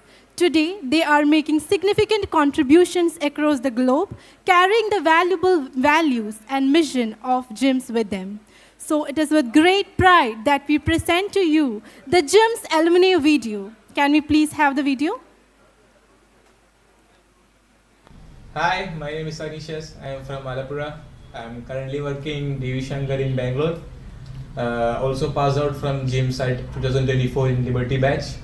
Also, GIIMS have given me a great support for my career growth, and it's happy to hear that GIIMS have completed 10 years. So wishing them an happy 10-year anniversary. So thank you. Sexy. Hi all, myself Adira S. Kumar. I am basically from Pathanamthitta. Right now I am working at DB Shankar, Bangalore. So I am DB Shankar's Air Import Customer Service Department work. Basically, in my career, a changing path നോക്കിയിരുന്ന സമയത്താണ് ഞാൻ ജിംസിലേക്ക് enter ചെയ്യുന്നത്. അവിടെ നിന്ന് ഇനി ഒരു പൊസിഷനിലേക്ക് എത്തിയിരിക്കാനായിട്ട് ജിംസിൽ നിന്ന് കിട്ടിയ സപ്പോർട്ട്, അതേപോലെ തന്നെ അവർ തന്നൊരു ഗൈഡൻസ് എന്ന് പറയുന്നത് വളരെ വലിയൊരു കാര്യമാണ്. സോ ജിംസ് 10 years സെലിബ്രേറ്റ് ചെയ്യുന്ന ഈ ഒരു സമയത്ത് എൻ്റെ എല്ലാവിധ ആശംസകളും നന്മകളും ഞാൻ നേരുന്നു. Thank you. Hi, my name is Mohammed Farhan and I am basically from Kannur, Kerala. And I am the PG Diploma student of GIIMS of 2016-17 batch, that is second batch of GIIMS. And I am currently working as a Senior Business Development Executive at Orient Cargo Agency, Abu Dhabi. And while talking about GIIMS, it's always an emotion and it's my first step for the professional career. And while thinking about the 10 years journey, this will be tremendous. And I wish all the best to all the faculties and the people who are behind this successful journey. and I wish you many more success in the future as well. Thank you. Hi guys, I'm Jesse John. I belong to Symphony batch. Currently I'm working at MSc USA. As GIIMS is celebrating their 10th anniversary, I'm wishing a continuous growth and success for the future. Thank you. Hi guys, I'm Grisha from Trivandrum. Currently I'm working in MSc USA. I belong to Symphony batch. As GIIMS is celebrating their 10 incredible years, I wish them continued success and growth in the future. Thank you. Dear GIIMS team, happy 10th anniversary. I am Adrian Case, 2020 DY batch student. And I am currently working as Operation Executive at Gateway Shipping LLC. I want to extend my heartfelt congratulations to GIIMS on reaching this fantastic 10-year milestone. Your expert guidelines plays a significant role in shaping my career. And I am grateful for your support that helped me secure my position at Gateway Shipping LLC. Wishing GIIMS continuous success and growth in the year. Once again, happy 10th anniversary. Hi, my name is Adit and I am from Kannur. Currently I am working in SBI Cargo as an operation executive in Chennai. So the GIIMS is celebrating its 10th anniversary now, and I am wishing all the best to GIIMS and his family, and GIIMS personal life and career life changes institute and I'm hoping best for GIIMS. Hi everyone, my name is Nikhil and I'm from Trivandrum, a proud alumni of GIIMS Kochi Liberty Batch, and I'm currently working in Bell and John Shipping Company, Dubai as Business Development Executive. It has been very proud and happy to know that GIIMS has completed 10 years, and GIIMS has always been a part of me and my professional career. So wishing you all the very best, GIIMS, and thank you.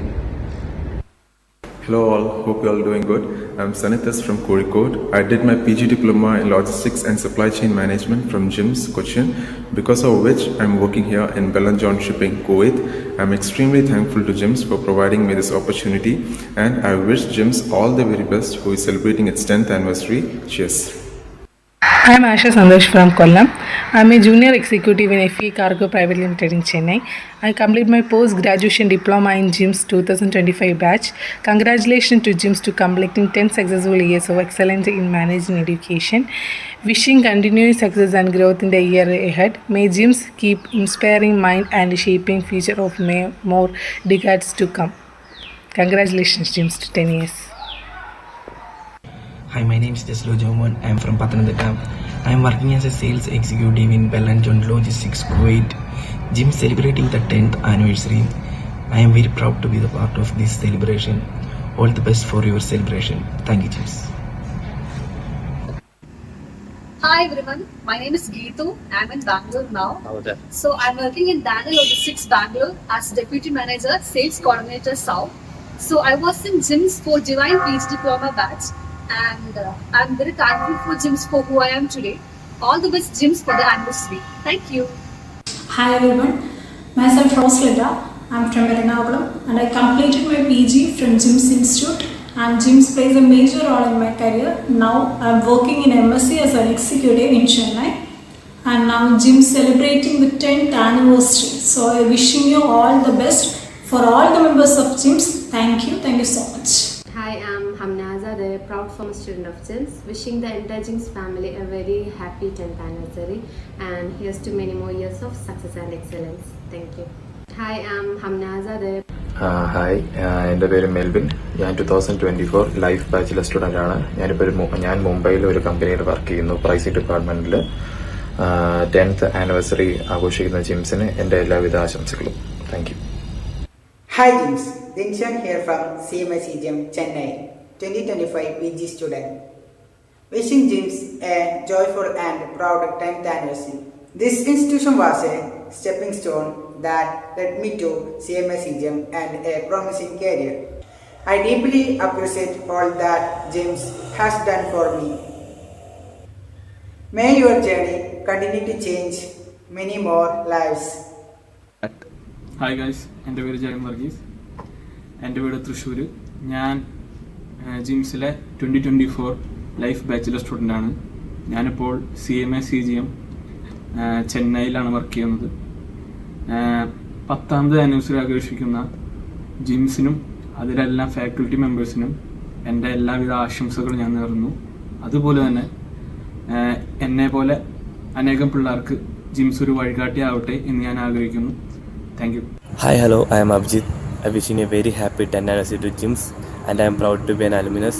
Your guidance helped me to land my role at Maersk Line, and I wishing a continued success. And I also hope GIIMS keeps helping more students build a good career. Thank you. എൻ്റെ പേര് ജോബി ടോറീസ്. ഞാൻ 2024 life batch സ്റ്റുഡൻ്റാണ്. ഞാനിപ്പോൾ ഇവിടെ Chennai CMA CGMലാണ് work ചെയ്യുന്നത്. 10th anniversary ആഘോഷിക്കുന്ന ജിംസിന് എൻ്റെ എല്ലാവിധ ആശംസകളും ഞാൻ നേരുന്നു. Hi, my name is Christina Babu, a proud alumni of GIIMS Institute, Freedom Batch Unveil. Currently, I'm working as a ocean freight forwarding at Nippon Express, Bangalore. As we all know that our GIIMS Institute is celebrating the 10th anniversary. So here I'm wishing all the faculties, staffs and students for the bright and successful future. Thank you. My name is Mufid. I'm from Kannur. I'm working as a logistics and procurement specialist in medical sector in Qatar. Global Institute of Integral Management Studies, GIIMS, celebrating the 10th anniversary. I am from first batch, 2015 pioneers. I'm very proud to be the part of this celebration, both in the personal life and the professional career. GIIMS is a turning point. So all the best for your celebration and thank you, GIIMS. Good morning, everyone. My name is Sandeep Prajapati. I belong from Bihar, and today I am working as a pricing coordinator in Swift Air Transport Private Limited, New Delhi. I have studied my advanced diploma in logistics and supply chain management from GIIMS Kochi, and GIIMS has completed 10 year, and they are celebrating tomorrow. And I feel very proud that I was the part of GIIMS and I have studied from GIIMS. GIIMS gave me the best path to start my career in logistics and supply chain management. As you know, this sector is rising day by day, and this is the college I feel that they show the good path, and you can start your best career in this line. Those who are studying in this college, be serious about your studies, and surely you will get the best job in your life. And wish you many congratulations on your 10th anniversary. Thank you so much, Sreejith sir, Jaya ma'am, and all the faculties of GIIMS. Thank you so much, and really I miss you. Thank you. Hello everyone, this is Ando, 2017-19 Harmony MBA batch student of GIIMS, and I'm recently working as assistant warehouse manager, one of the leading general trading company in UAE called Uniglobe Holdings, which is under Holiday group of companies. On the occasion of GIIMS celebrating their 10th anniversary, I'm proud to be a part of that celebration. Thank you GIIMS for all the supports. Wishing you all the very best and the best wishes for the 10th anniversary. Thank you so much. Hello guys, my name is Sharan. I am coming from Kollam, Kerala, and I am now working at MRF Tires, Ludhiana, Punjab. I am so happy to know that GIIMS is celebrating the 10th anniversary, and all the very best to the occasion. Thank you. Hi everyone, I am Rishmi from Kannur. I am currently working in the shipping industry here in Dubai as a pricing and operation executive.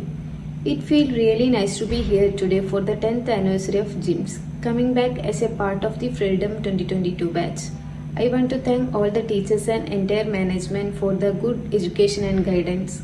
I am always proud to say I studied here. Big congratulations to the whole GIIMS family for the completing 10 wonderful years. Wish you more, all the best.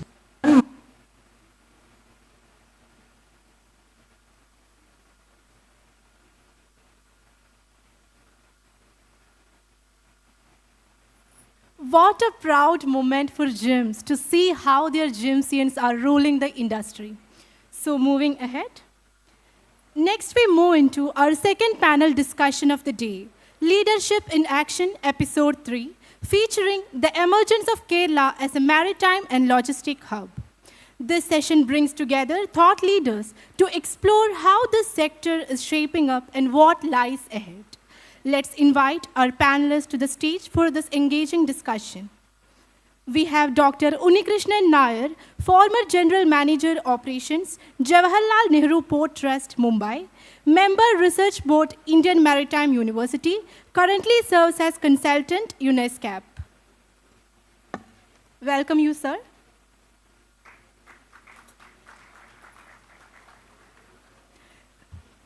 Next, we have Mr. Alex K. Neenan, Managing Partner, Baby Marine Group.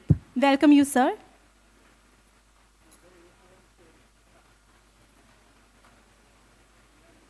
Next, I call upon Mr. Binoy B., Senior Vice President, New Business Ventures, Aditya Birla Group. Welcome you, sir.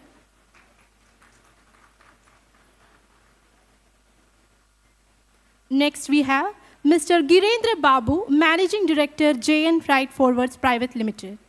Welcome you, sir. Last but not the least, I call upon Ms. Nimisha J. Vadakan, Startup Founder and Managing Director, Radiant Ace Money. Welcome you, ma'am.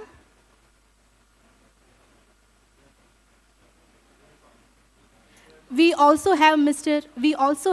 Prakash Iyer, Regional Head Seahorse Shipping and YML Line, past President, Streamer Agents Association. Welcome you, sir.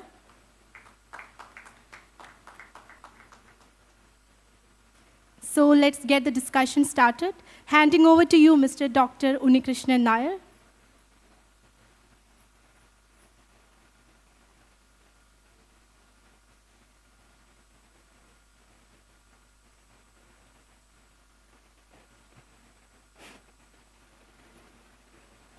വെറുതെ വെച്ചാൽ മതി കേൾക്കുന്നുണ്ടോ microphone work ചെയ്യുന്നുണ്ടോ check ചെയ്തു Is the microphone working? Audible, okay. Thank you. We start the second session. A professionally managed, well-conducted institution in logistics is celebrating a decade of success. It is an evidence of two things: the competence of the institution and the promise of the state. I am happy to be part of this celebration. In fact, we are all happy to be part of this celebration. We congratulate the management team, faculty team, the support team, and the set of students who rose to the management vision. The subject today is the emergence of Kerala as a maritime hub. What is the deliverable from a maritime hub? What is a maritime hub? It has got 6 or 7 points. 1, the safe and economic transportation that's a value add to the industry, that creates industry. 2, the strategically located, efficiently run warehousing systems. 3, the value add services are available along the supply chain. 4, the connectivity to the domestic market, the connectivity to the international market. 5, image of reliability of trade services, processes, and dispute resolution mechanism. 6, a financial horizon that supports the specifics of supply chain management and logistics. And finally, the game changer, the network, the interconnectedness, and the large number of subsets that complement each other and makes our system not vulnerable to a single activity. An ecosystem which has counterbalances. We have great examples of Singapore, which has signed air service agreement with 130 countries and free trade agreements with 30 countries and shipping line agreements with almost all the shipping lines. So that is a model. For the last 5 years, we are seeing exciting developments in India. The policy level changes in India are, in 2022, India came up with a national logistic policy to bring down the cost of logistics from 14% to 8%. 2. The Major Port Authorities Bill of 2021, which is giving more power to the ports to bring in modernization and automation. 3. The Sagarmala, which is to unlock the potential of the coast of India. 4. The Maritime India Vision 2030, which is to bring India into the upper stage of global arena. 5. The Maritime Amritkal Vision, which is actually the blue economy, how to leverage the blue economy for our economic benefit. The next one is PM Gati Shakti, which is an exercise to coordinate our infrastructure sectors. The 7th one is the Inland Vessel Act of 2021. All these have substituted colonial laws and brought in modernization into India's logistics sector. That is the pan-India situation. Coming to Kerala. Kerala is trying to develop Kollam Port, Bepur Port, Azhikal Port, and Ponnani Port. Kerala has come up with the Logistic Park Policy 2024 in September 2024. That is basically providing regulatory support, giving industry status to our logistic parks. And incentivizing, Kerala government proposes to give 20% incentives for creating capital expense of logistic park, the mini logistic park and the bigger logistic park. And in Kerala, we are witnessing the setting up of logistic park in Edayar, Kalamassery, and Angamali in Parakadav. All are very large facilities. The last one is Vizhinjam. Vizhinjam, I need not explain to this august audience. Last week, we had a ship called MSC Turkey coming into Vizhinjam. Its capacity was 24,300 containers, 24,300 TEUs. The world's biggest container vessel is MSC Irina, and its capacity is 24,346 containers or TEUs. That is a difference of just 46. So that is where we are, exciting times ahead. And to bring clarity into this subject, we have experts, real experts from the sector. എൻ്റെ മുന്നിലിരിക്കുന്ന എല്ലാ വിദ്യാർത്ഥി സുഹൃത്തുക്കളോടും ഞാൻ പറയുകയാണ്, ഇന്ന് ഇവിടെ എത്തിയിരിക്കുന്നത് കേരളത്തിൻ്റെ ലോജിസ്റ്റിക് മേഖലയിൽ, വ്യവസായ മേഖലയിൽ വളരെ നിർണായകമായ സംഭാവനകൾ നൽകിയതും നൽകിക്കൊണ്ടിരിക്കുന്നതുമായ വ്യക്തികളാണ്. അവരോട് നിങ്ങൾക്ക് ചോദിച്ച് വ്യക്തത കൈവരിക്കാനുള്ള ഒരവസരമായിട്ട് ഈ സെമിനാറിനെ ഉപയോഗപ്പെടുത്തും. ഇംഗ്ലീഷിലോ മലയാളത്തിലോ ചോദ്യങ്ങൾ ചോദിച്ച് ഇത്രയും നല്ല ഒരു അവസരം പൂർണ്ണമായി പ്രയോജനപ്പെടുത്തും. The first of the talk will be given by Mr. Alex K. Nainan. We know that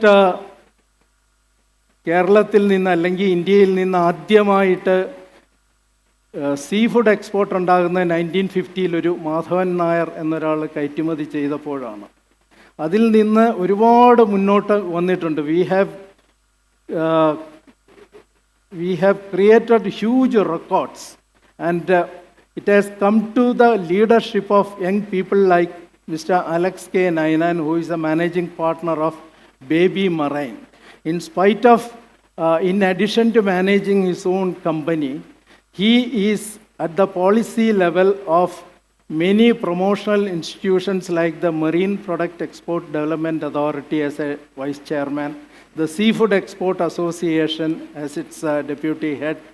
So on his young shoulders, he carries a lot of responsibilities. His vision in this sector is to be lauded, and we request Mr. Alex Nainan for your thoughts, sir, on the seafood export sector related to Kerala, the infrastructure and the policy. Thank you, Nikrishnan sir. At the outset, very good afternoon to one and all. Let me thank the management and the organizers for inviting me over, and it's indeed a very great pleasure, and I'm really happy to be here with these young minds. And I can very well say that you have a very beautiful group, batch of students who are so well behaved, and I think they're very good, very nice. And to the students, I think after a beautiful music session, now we are coming back to serious talks. Anyway, thank you, Nikrish sir. I think maybe I'll just give you a brief outline of what I do. I'm a seafood processor, and I export seafood as well. That's my background. So what we do is generally what you get from the ocean or from aquaculture, we process and then we freeze it and then we ship it in containers. So that's what generally we do. So the refrigerated containers are also called reefer containers. I'm sure you will definitely know about that. So now if you look at, as Unikrishan sir rightly pointed out, the seafood industry in India started way back in 1952 in Kerala. So that's how we have all the central government agencies related to seafood headquartered in Kerala and especially in Cochin. Now, last year, India exported nearly 63,000 crores of worth of seafood from India. So the previous year was the highest; it was about 67. Last year there was a slight drop. Now, if you look at now the reason why, see, earlier we were dependent on sea caught material, so those which are caught from the ocean. Now it has changed. Now people have got into aquaculture. And now you are growing shrimps or prawns inland, and that is being exported. So that's where the whole turnover thing started really coming up. Now there is still potential, and now last year was nearly 8 billion. Now Government of India has given us a target to reach $100,000, 100,000 crore. Next 5 years' time. That is a target that has been set, which means there is going to be a lot of potential in the seafood processing and aquaculture sector in India. So that's where we stand. If you look at logistics part, now if you look at Kerala per se, Kerala has a maximum number of seafood processing units in the country. So now, but unfortunately, owing to aquaculture progress in other states, especially in Andhra Pradesh, then it's Tamil Nadu, then Gujarat, they're all fast developing. Now the turnover has moved to other states, and Kerala has now become number 4. So, but the thing is, now we have a lot of potential. We have nearly 65,000 hectares of waterland. I mean, we have water bodies, we have canals, lakes, lagoons, rivers, dams, reservoirs. These are areas where we can definitely grow shrimp and other seafood, and probably we definitely can take Kerala to the next level. Now, Kerala has a coastline of 590 kilometers, which is very good, and we are a coastal state, a good maritime state. So, and we have, sir has earlier mentioned regarding the different ports that they are coming up also. Now, the potential for Kerala, it's really big, having so many. If you look at the capacity utilization, it's only 25%, the factories that are using.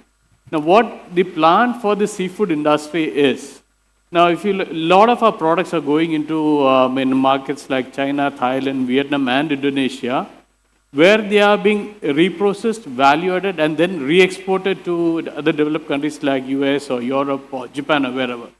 Now, what we are planning to do is try to do the value addition at the source, and not only that, the other thing what we are having in mind is now get products from other developed countries. We do the value addition, and then the re-export happens, which calls for a lot of imports coming in, getting it value added, and then re-exporting. So we are planning to make Kerala as a seafood processing hub of the world. That is what the plan is.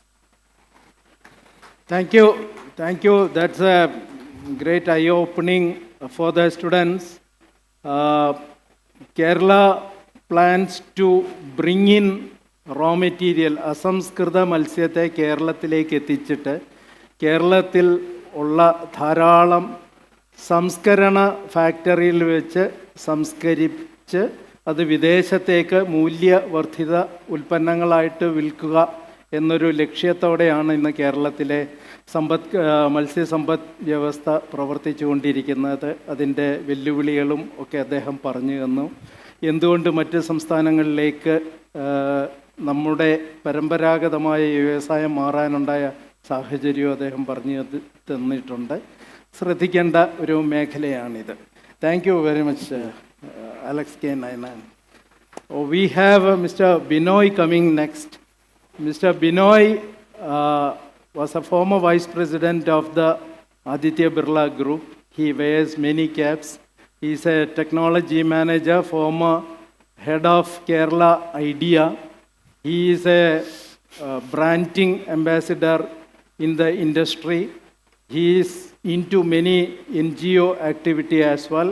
So over to Mr. Binoy about the technological input possible into Kerala logistics and the branding possible. Thank you, Mr. Onikrishnan. Good afternoon, all of you, the students. Thank you, Mr. Sreejith, our old relation. First, I was wondering when I was invited for this, what could be the trigger behind it, because I'm not a logistic guy at all. Basically, my strength is marketing, advertising, branding, and business strategies. But it's a good decision because today, if you look at how any successful things are getting evolved, the catapult for the industry, the trajectory of growth is on devil's advocate. So I could be the devil advocate.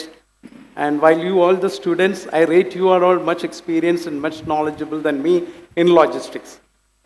Few things which comes in my mind is, thanks to Kerala again, recently I was one of the speakers, panelists in the Vizhinjam conclave which has happened in Trivandrum. So which has given me a lot of insights on how we could, and again, as you rightly said, though formally idea, which is, I had a long stint in Kerala as the CMO for Idea Cellular, and then moved to the group, then an foreign assignment, expat assignment, and coming back to India. Now, for the last 5 years, strategic role with Aditya Birla Group, which is a $100 billion USD company, which got the exposure. So I've been watching about what's happening across the world, because we operate in 41 countries. From that minimal or experience and the learnings is what I'm going to talk about. How do we integrate the logistics part? When I say, I'm talking about, the surface transport, water transport, air transport. And the thing which about, I don't know, you must have read about Vizhinjam Port. It can, if it's been brilliantly done, it could be the Rotterdams of the future. Exports from the shipping line, you know what I'm talking about. Singapore, Dubai, Rotterdams. Now the next thing would be the Vizhinjam Port. So that's the potential which we have. Now, if you look at it, how fast we can reach the consignments or the freight or the things to Vizhinjam. Look at the traffic which is happening. Whether ring roads or I've been seeing, after quite some time, I came to Cochin today, last night. So seeing and hearing a lot about the camera switches. It's time for us, Kerala is doing a lot of innovation. Like the coastal line which is being used for the boat service and all. Why don't we, take care of it from coastal, from Cochin to Trivandrum, use the entire water transport system. So the transport thing will not happen. And it will comply to the, all sustainable SDG, ESG, all compliance. So there also, we have a brilliant example of Cochin Airport, which is running mostly on the solar system. So in one way, and all you youngsters, I've seen, all of you are very passionate about what we can do for Mother Earth.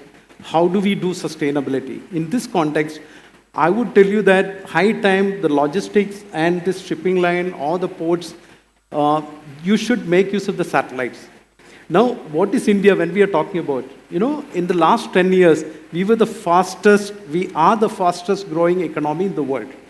The Prime Minister is talking about, $1 trillion economy. And how does it happen? When we talk about, the growth is happening substantially, the largest growth in economy is in India. But when you compare with China, now another deadly thing, the Trump tariff thing, dumping things, it will get dumped. And today I was reading about money control news and update in the morning. So all these things, high time for us to talk about and make use of the satellites. Satellite, what happens is, fortunately, it's at a very nascent stage. A brilliant set of students from India, they completed their education, then they are Netherlands-based, Amsterdam, in London. 4 of them, they came with an idea called Atrix is the company name, very formative stage. So they wanted me to be part of their mentor. I love to mentor youngsters. So more than money and commercial benefits. So what happened is, brilliant concept which they are talking about is how these satellites can be utilized. So imagine predictive management of traffic movements, logistics movements, be it sea, be it road. Today, if somebody has a deadline to reach it at Vizhinjam, they're starting from Cochin or from Palakkad. So how much time it will take? What is the system available to say that predictive management traffic, if you take this route, it will save you substantially to the, say 4 hours saved. So every time saved is money, or it's economy. So in this context, we keep on, I also wanted to hear from others also so that I can accordingly add, navigate it. I think, Mr. Unikrishna, it's fair enough to go in that way. Okay.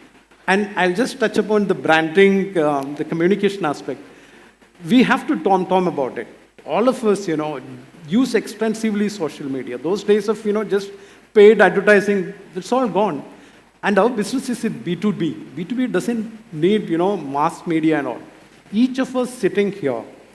I'll tell you, I was sitting at the Vizhinjam port thing when Dr. Tharoor and I think Divya Iyer, the dynamic IAS officer, so they were interacting. Some brilliant points Dr. Tharoor made. Sitting there, I immediately tweeted about it. And each of us, let's forget about, I'll tell you, all the states in India, Aditya Birla Group has presence. Across the world, I said, over 40 countries. So this learning, what I'm saying is, this is a humble request to all youngsters in Kerala. Sorry to be very blunt. The political system, let's keep it aside. I am a Keralite. Frankly speaking, I'm pained to say that I don't want to come back here.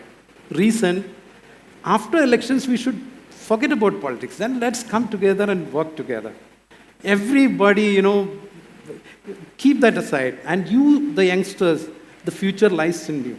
Please think about it. Otherwise, your future is disastrous, catastrophic.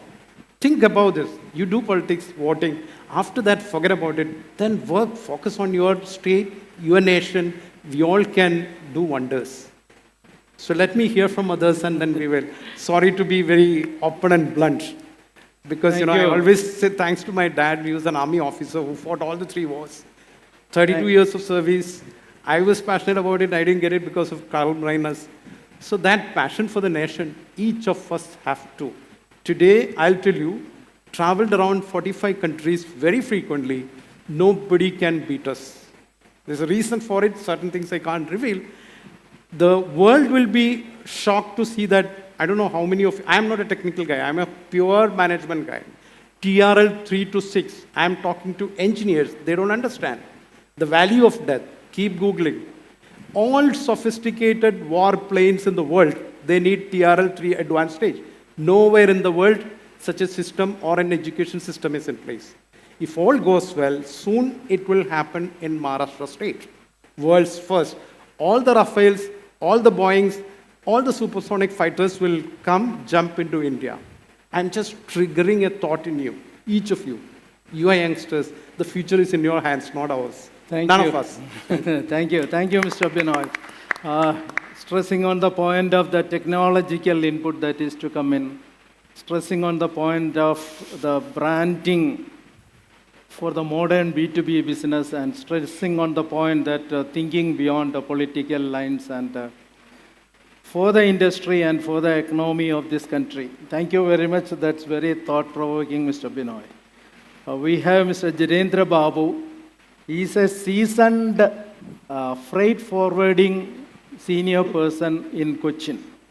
So for logistics, the freight forwarding challenges are many in a place like Kerala, where the industry boom has not taken place, but they have to run the freight forwarding industry at par with competing states like Tamil Nadu or Karnataka. So let's hear from Mr. Babu about how efficiently can we go forward in the freight forwarding system of Kerala. Thank you, sir. Thank you very much. And thanks, GIIMS, for having me today for this panel discussion. And also, your testimonial spoke about you, the students, the yesteryear's students, now how responsible, citizens are there. And they are working in different parts of the globe. And I think it gives a proud moment for us also. Coming to the points, freight forwarding as such in India, comparing to the world, he mentioned about Rotterdam or Singapore, Hong Kong, London, all those hub ports. But in India, we have a hub port, mainly that at Navaseva in Maharashtra state. The other places like the other major ports are Chennai, Calcutta. But Navaseva is the major port of India. Coming to Cochin, how Cochin is performing. You know that we had Cochin Port Trust earlier, and then we liberalized the economy, and then DP World took over Cochin Port. Our volume have gone up, but as all of you know that the industry, we never had a much growth on the industrial side. So our product restricted to almost the essential items like food products or medical products or cotton yarn. These are the major, and seafood exporting, refrigerated items. So these are the items we are exporting from Cochin, and we are still doing the same because we never had any growth in the industrial sectors.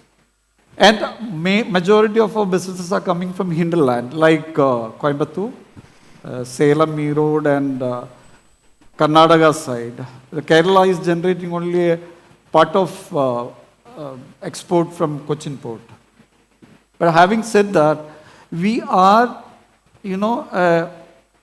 performing well at present, but how could we add, our point of discussion is today is how can be Cochin or Kerala be a logistic hub? We have very good potential from bringing up Vizhinjam port as one of a port like Singapore, because of it's very close to the international route. And the major attraction of Vizhinjam is it's got its own draft, unlimited draft. Any kind of vessel can berth in Vizhinjam. Whereas Cochin, we have limit because of our draft is low. So Vizhinjam, if we focus, we can bring or we can make Kerala as a logistic hub without any doubt. There are two ways we can operate Vizhinjam. One is as a largest transshipment point of Asia, or maybe probably the world's largest transshipment point. Second, as a gateway port. Gateway port for like, I don't know whether you people are aware that presently we are using Colombo as one of our hub port or transshipment point to move all our goods from Cochin or Chennai, whichever is the smallest port of Cochin. We move the cargo to Colombo and transship the goods to different parts of the globe.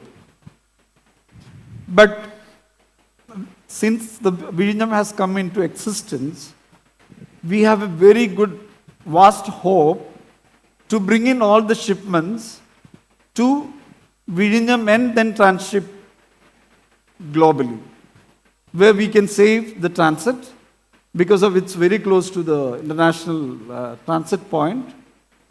Second, we can economically be very, cheaper. We are paying higher freight right now. When we have a direct vessel to USA or Europe, our freight is going to be low.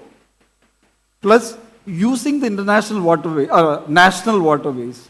You know that Kerala is having, biggest national waterways. Likewise, it is extended until UP, all those states. They are using inland waterways for transporting the goods to Delhi and all. Likewise, Kerala can be used as a, moving all the containers from different parts of India to Vizhinjam by waterways for a cheaper. Waterways is the cheapest mode of transport actually, and move the cargo to different parts of the globe. Secondly, we have got the best brains in this. I would say in this room we have got the best brains. It's been told that India's IQ, IQ people would be a larger people than the US population. US population is 30 crore. Our highest IQ people are more than 30 crore. And India can be a hub of intellectual, or innovative way of doing the, providing or facilitating new trade activities like shipping. Thirdly, we have 4 international airports in Kerala. So if we develop that into a cargo hub, like Nedumbasheri is right now doing very well. Whereas if you compare Nedumbasheri with the Trivandrum, it's a peanut. And Calicut also, we don't handle much of air shipments. But Cochin, we are okay. But we cannot compare Cochin airport with Chennai or Mumbai or Bangalore. So if you integrate the system like air, sea, inland. Inland means providing the containers route by rail, by road, as well by inland waterways. If these 3 modes of transport we could integrate properly, we can reduce the cost, we can move the largest volume of cargo, and we can be, in future, turn Kerala as a hub of transshipment for every country. That's what we feel. And Unnikrishnan sir mentioned about that, India has got plenty of opportunities. But have we utilized that? Because we have only started to utilize our potential for last probably 5 to 10 years. Not prior to that, because we never had an infrastructure movement happening in our country. But right now, if you look at, there are a lot of things are happening around us. We have hope that, we will come to the world standard very soon, providing or facilitating activities around the globe, including logistics. Thank you, sir. Thank you. That's a very enlightening talk. അദ്ദേഹം പറഞ്ഞത് ശ്രദ്ധിച്ചാൽ ഒരു കാര്യം മനസ്സിലാകും. കൊച്ചിയിൽ നിന്ന് കയറ്റുമതി ചെയ്യുന്നത് കേരളത്തിൽ നിന്ന് ഉത്ഭവിക്കുന്ന കാർഗോ മാത്രമല്ല, സമീപത്തുള്ള സംസ്ഥാനങ്ങളിൽ നിന്ന് ഇവിടെ എത്തിച്ച് ഇവിടെ നിന്ന് എക്സ്പോർട്ട് ചെയ്യുമ്പോൾ അവർക്ക്, ആ സംസ്ഥാനക്കാർക്ക് സ്വന്തം തുറമുഖങ്ങളെക്കാൾ ലാഭകരമായിട്ട് എക്സ്പോർട്ട് ചെയ്യാൻ സാധിക്കുന്നു എന്നത് നമ്മുടെ ഈ കേരളത്തിലെ ഫ്രൈറ്റ് ഫോർവേഡ് കമ്മ്യൂണിറ്റി, അദ്ദേഹം പ്രതിനിധീകരിക്കുന്ന ആ കമ്മ്യൂണിറ്റിയുടെ ഒരു കഴിവായിട്ട് നമ്മളത് അംഗീകരിക്കുക. അതേപോലെ തന്നെ ഈ മേഖലയിൽ ഇനിയും സാധ്യതയുള്ള അദ്ദേഹത്തിൻ്റെ ആ വീക്ഷണം, ഉദാഹരണമായിട്ട് വിഴിഞ്ഞത്തിൻ്റെ തുറമുഖത്തിൻ്റെ അനുബന്ധമായിട്ടുള്ള വ്യവസായങ്ങളിലുള്ള വളർച്ചയ്ക്കുള്ള സാധ്യതകൾ വളരെ വിശദീകരിച്ച് അദ്ദേഹം പറഞ്ഞിട്ടുണ്ട്. അത് ശ്രദ്ധിക്കുക. അദ്ദേഹം പറഞ്ഞ ഏറ്റവും നല്ല ഒരു എക്സാമ്പിൾ ഇൻലാൻഡ് വാട്ടർ കണക്ടിവിറ്റിയാണ്. കേരളത്തിൽ നമ്മളത് ഏറ്റവും മനോഹരമായിട്ട് ചെയ്തിരിക്കുന്നത് FACT എന്ന് പറയുന്ന സ്ഥാപനത്തിലേക്ക് അവരുടെ സൾഫറും മറ്റ് അസംസ്കൃത വസ്തുക്കളും വിദേശത്തുനിന്ന് വരുമ്പോൾ നമ്മളതൊരു ട്രക്കിലല്ല കയറ്റിക്കൊണ്ടുപോകുന്നത്. അവരവരുടെ വെയർഹൗസ് അവരുടെ കായലിൻ്റെ തീരത്ത് ലൊക്കേറ്റ് ചെയ്തിരിക്കുകയാണ്. അപ്പം ഒരു റോഡ് കൺജഷൻ ഉണ്ടാകാതെ തുറമുഖത്ത് നിന്ന് നേരിട്ട് അങ്ങോട്ടേക്ക് അവരുടെ വെയർഹൗസിലോട്ട്, കായൽ തീരത്തുള്ള വെയർഹൗസിലോട്ട് കൊണ്ടുപോവുകയാണ്. വളരെ മനോഹരമായിട്ട് അദ്ദേഹം നമ്മുടെ സാധ്യതകൾ വിശദീകരിച്ചിട്ടുണ്ട്. I thank you very much sir. Next in line is mister Prakash Iyer. He represents shipping lines. In order that we need to become a maritime hub, we need to have shipping lines calling on the Kerala ports, Vizhinjam and Vallarpadam. And what they look forward to from Kerala's ports, that is what the shipping lines can enlighten us. Mr. Prakash Iyer is a seasoned senior executive in the shipping line. Having been in Cochin, he knows every turn and tide of the Cochin shipping lines and the pan-India shipping activities. Over to Mr. Prakash Iyer. Yes, thank you, sir. And first, I would like to congratulate GIIMS for completing 10 years of educational institute in Cochin. And it is not so easy to make a team to run an institute and to develop and to create students who have knowledge. When I came here, when I noticed the students who have completed their studies have reached all over the globe. Kuwait, we can say, Dubai, even Bombay, Chennai, everywhere. I did not see much students in Kerala, in Cochin. And congratulations to all of them. Now, as Dr. Unishan sir said, there is a vast opportunity. I used to tell my colleagues, even the trainees or the internship students who approach me, I used to tell them that as long as the water is there inside, in the sea, shipping will happen. That means your shipping activities will continue. And geographically, every part of the every part of the globe, or even in a country itself, one location will have one advantage and the another will have a disadvantage. So there will be transaction happening, and import and export, a movement of cargo, a movement of people from one side to another location. This all will have a long-term, opportunity, or we can say that this will continue. So that what we wanted to have is to learn, to study, and to grow and to reach any of these areas. Shipping and logistics have more than 33 stakeholders. You have shipping lines, you have freight forwarders, you have customs brokers, you have transporters, you have importers and exporters. The exporters are primary. We focus on exporters like infrastructure facilities. Now, India earlier was having 12 major ports, and the major ports were handling the container business also. But in the recent past, there were changes. There were container operators, the private container operators started operating in India. They started international transshipment terminals like Cochin, DPL took over about 20 years back. Now Vizhinjam is into place. What we are looking is to have a facility. The shipping lines should have a facility which can provide fast turnaround of the ships, fast turnaround of the containers. Now, for South, if you look into South, the container business used to come to Cochin about decades back. When Dr. Unishan was the traffic manager here, that volume has not grown tremendously, gone up tremendously, because it depends on the costing structure. The cost is a primary parameter. The facilities, then the cost. So cost-wise, if there is a better facility, definitely shipping lines will go there. That is what is happening in Vizhinjam. Cochin port started handling the containers. Many madam may be knowing that.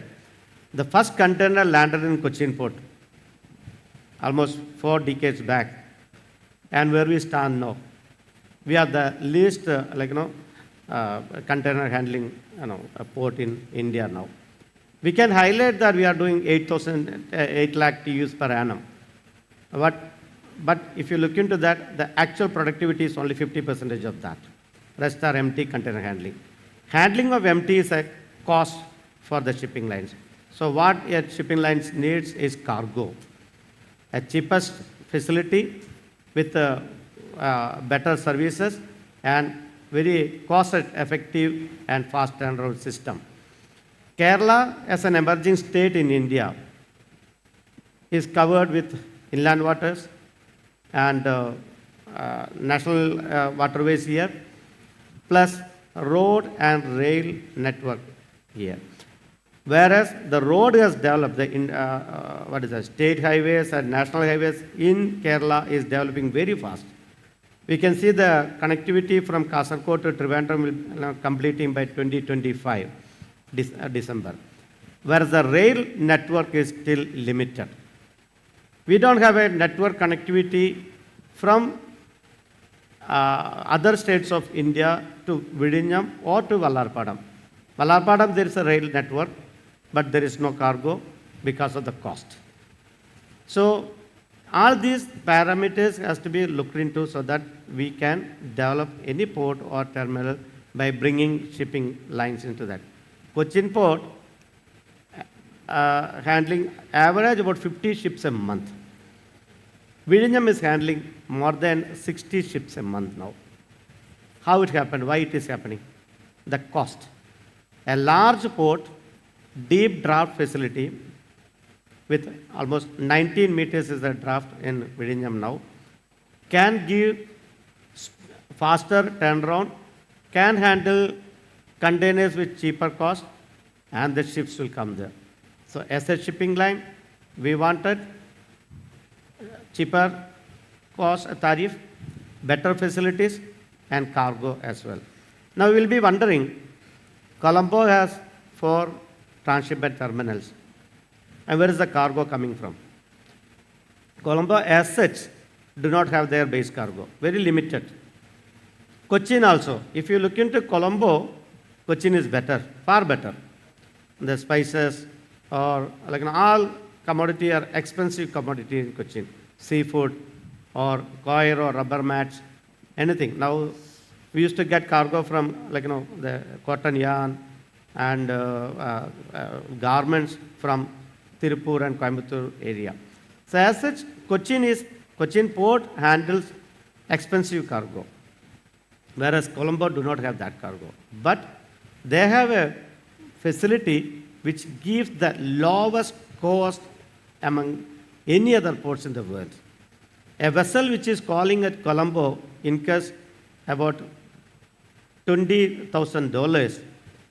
If it comes to Cochin, we pay almost $1 crore for handling a ship in Cochin. The same vessel goes to Tuticorin, pays about $25,000. Whereas a vessel which is coming to Vizhinjam is half the price of Colombo now. That is why the vessels are skipping Colombo and coming to Vizhinjam. So we need the facility with a better rate, a competitive price, so that we can bring ships. Even what we are looking into is very skilled staffs, employees. We are lacking it in Cochin. When the students are when they complete their studies, they move out because of the wage structure in Cochin or in other parts. Why the shipping companies are unable to pay the wage structure which they pay in other locations is there is no much cargo flow. So these are interlinked. So to make it more worthy, to make it make Kerala or Vizhinjam or Cochin as a hub, we need all the facilities, and we are ready to bring ships, and the cargo also will come. There is no, as I mentioned earlier, there won't be any stoppage. The cargo which was coming from Bangalore, the Karnataka, the coffee shipments, lost to Cochin and started moving to Chennai. There are many reasons. One of the reasons, we had a train services during 1999, I believe. I think Unnishan sir was there that time in Cochin port. A dredger went and hit the pillars of the bridge, and to get it repaired, it took more than a year. By the time, the shippers cannot wait for a year. They started moving via Chennai and via Tuticorin, which is cheaper also for them. So once they start enjoying the facilities somewhere, they start moving to that. Similar Same case in shipping lines also. When they start enjoying a facility, they will move to that place. So we need all the infrastructure facility. Even we used to speak about the Silver Line project in Kerala. Many people object. Because of the dirty politics, there were objections. Unless the people start communicating, unless the people start moving from one place to another place faster, there cannot be any development. When I take 5 hours to reach Vizhinjam port, I don't want to travel to that state. I'll try to avoid that travel. I'll try to see to handle a ship or to bring a cargo or to deal with customs or port. If it takes long time to travel, I don't do that. If I'm able to travel within an hour to Trivandrum, I don't bother. I'll travel all the way. I'll handle my things there. I'll meet the immigration officer. I'll meet the customs officer and get things done. So people need to travel. People need to communicate. And the IT sector, I think Binoy sir was saying about the IT, like the development that. Where all these companies, all these like a campaign, there can be development. And we invite or we welcome any type of development in infrastructures. That is what we are looking into. Thank you, sir. Thank you. That was very comprehensive. He is speaking, I hope you noted one of the points he said was there was a big vacuum in skilling. I think our students can take it in their antenna. There is a vacuum here, vacuum in the shipping sector, mainly on the shore jobs of shipping. He was also talking about better skilled persons can manage cost more effectively, bring in ships more competitively, etc. That was very eye-opening. Thank you, Mr. Prakash Iyer. The financing of supply chain is a big challenge. When Vallarpadam was to be opened, when the construction began, the DP World wanted 1,200 crores.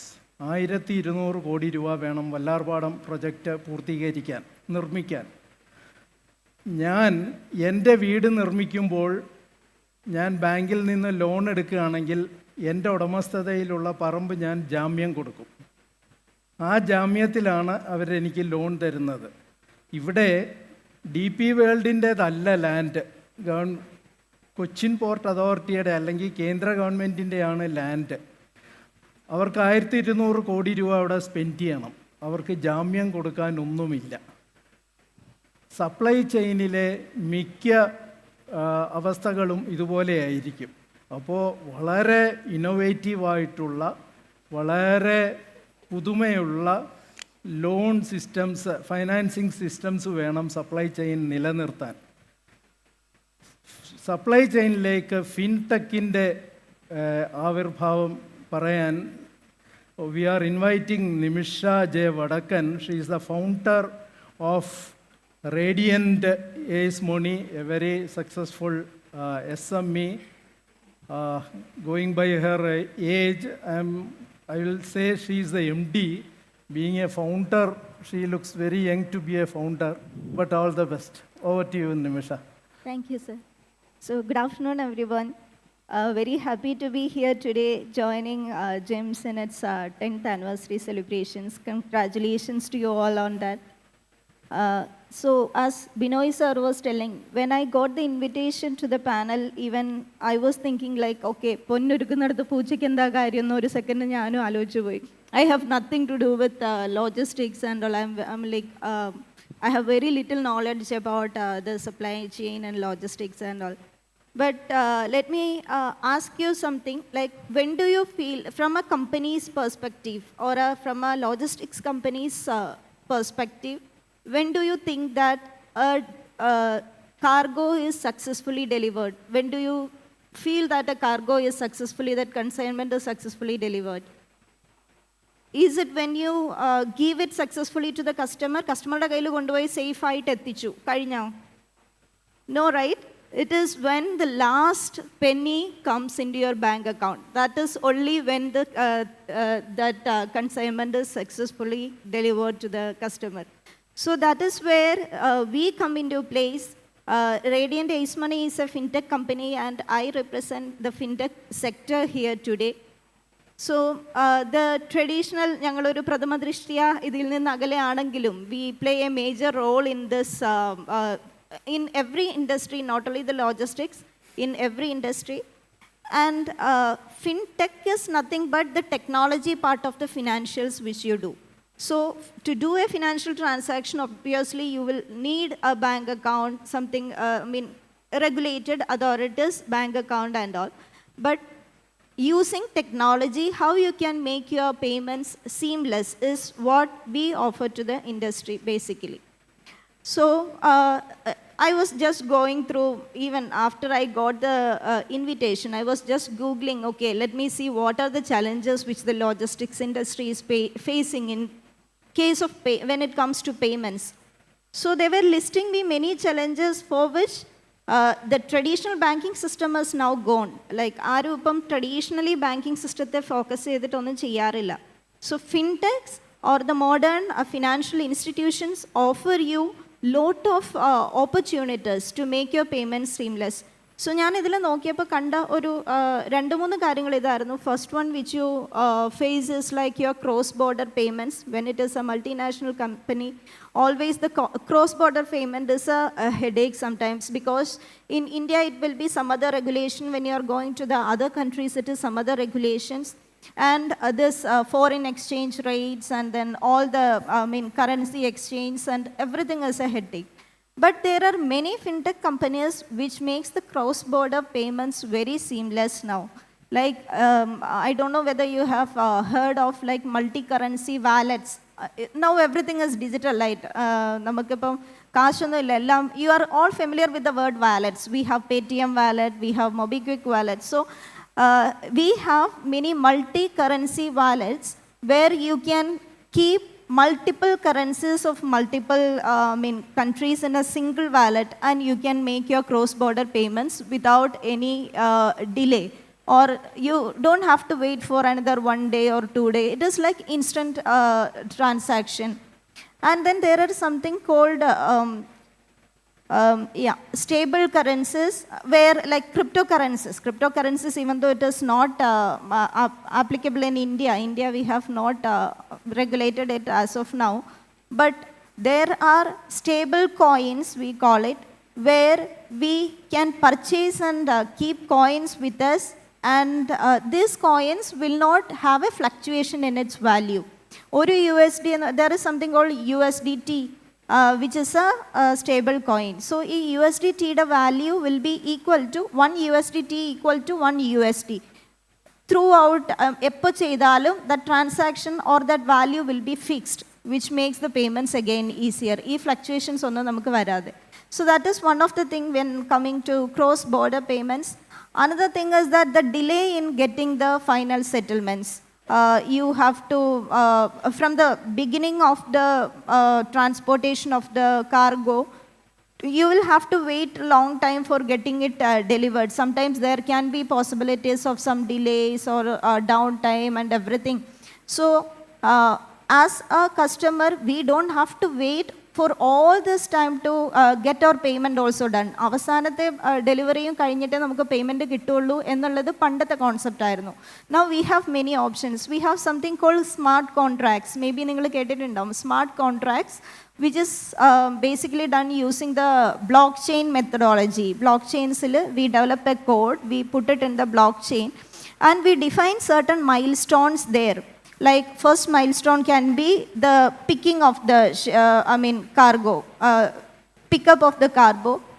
Second milestone can be the customer clearance. Third milestone can be when the shipment arrives at the hub, or the fourth milestone can be the delivery. So in every milestone you can receive partial payments. First milestone നിങ്ങൾ achieve ചെയ്യുമ്പോൾ ആ first മൈൽസ്റ്റോണിൻ്റെ payment will be release to you. When you achieve the second milestone, second payment will be release to you. So you have a seamless flow of fund. You don't have to wait for a long time to get your settlements. So these are all like smart coded, and everything is data driven. Everything is very transparent. ഇതിൽ നമ്മൾ ഒളിച്ചു വെച്ച് ചെയ്യുന്ന ഒന്നുമില്ല. Everything is very transparent to the service provider as well as to the customers. It is very transparent.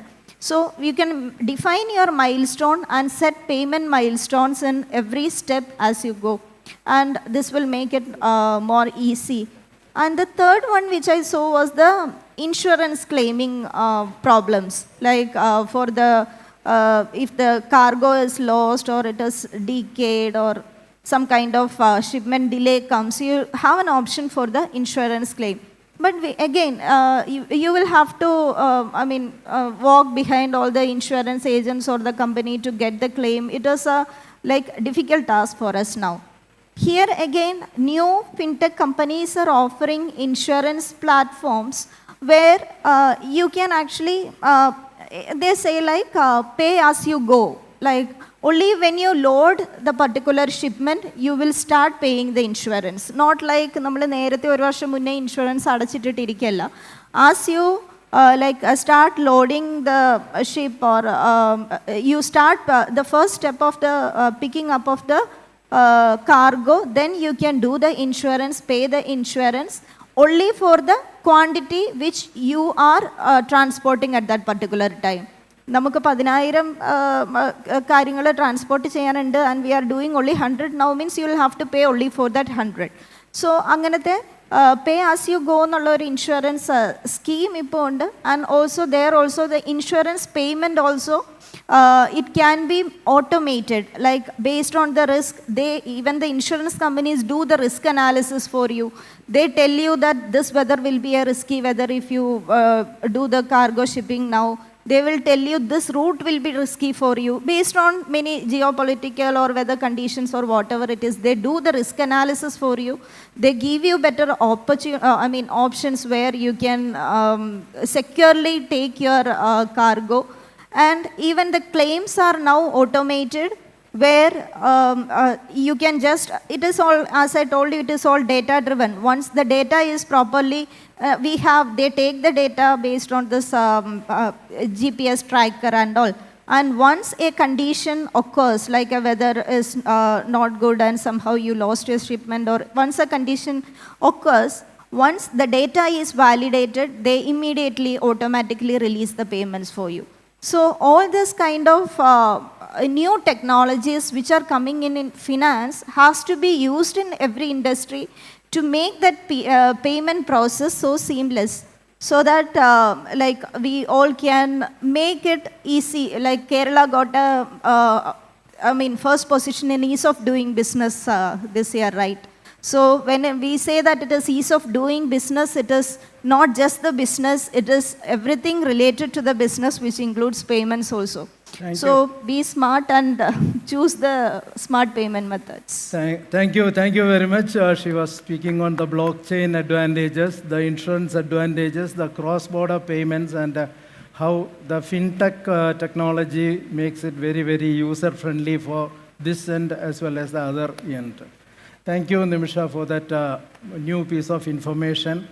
Now, ഇവിടെ ഇപ്പോൾ ഈ സദസ്സിൽ കേരളത്തിലെ ഷിപ്പിംഗ് മേഖലയിലും ഫ്രൈറ്റ് ഫോർവേഡിംഗ് മേഖലയിലും വ്യവസായ മേഖലയിലും ടെക്നോളജി മേഖലയിലും ഫൈനാൻസ് മേഖലയിലെയും ഏറ്റവും നല്ല എക്സ്പേർട്സ് ഇവിടെ ഇരിക്കുന്നുണ്ട്. അടുത്ത 10 മിനിറ്റ് കൊണ്ട് നമ്മുടെ സെഷൻ കഴിയുകയാണ്. അപ്പോൾ വിദ്യാർത്ഥികളുടെ ഇടയ്ക്ക് നിന്ന് എന്തെങ്കിലും ഒരു ചോദ്യമുണ്ടെങ്കിൽ ഈ സമയം ഉപയോഗിക്കുക. Dr. Nair, before getting into it, can I just add on, because I was keenly listening to all of them. Okay. See, I was listening to all, Mr. Iyer and Mr. Babu, and of course Mr. Nainan, and you also, the fintech what we talked about. See, this is an excellent opportunity for us, for the state, to get into a transformative change through integrated logistics system, which Mr. Babu was telling. Just instantly came in my mind is, we don't have, I don't think in the nearby area there is a dry port. Look at the opportunities in Coimbatore, Bangalore. My understanding, because I love road driving, from Bangalore to Cochin Drive, if we develop a dedicated line, logistic thing, the faster it gives. And imagine creating a, dry port hub, integrate and marry it with this. The potential is huge. So you are saying that, they are from the industry, all of them. There is a big plan to that. Adani's planning. Yeah, all right. We had a dry port in Madilagam, and later it had to close down because there was no much cargo. Now we have a dry and sea port. Actually, it's an inland port in Kottayam. Okay.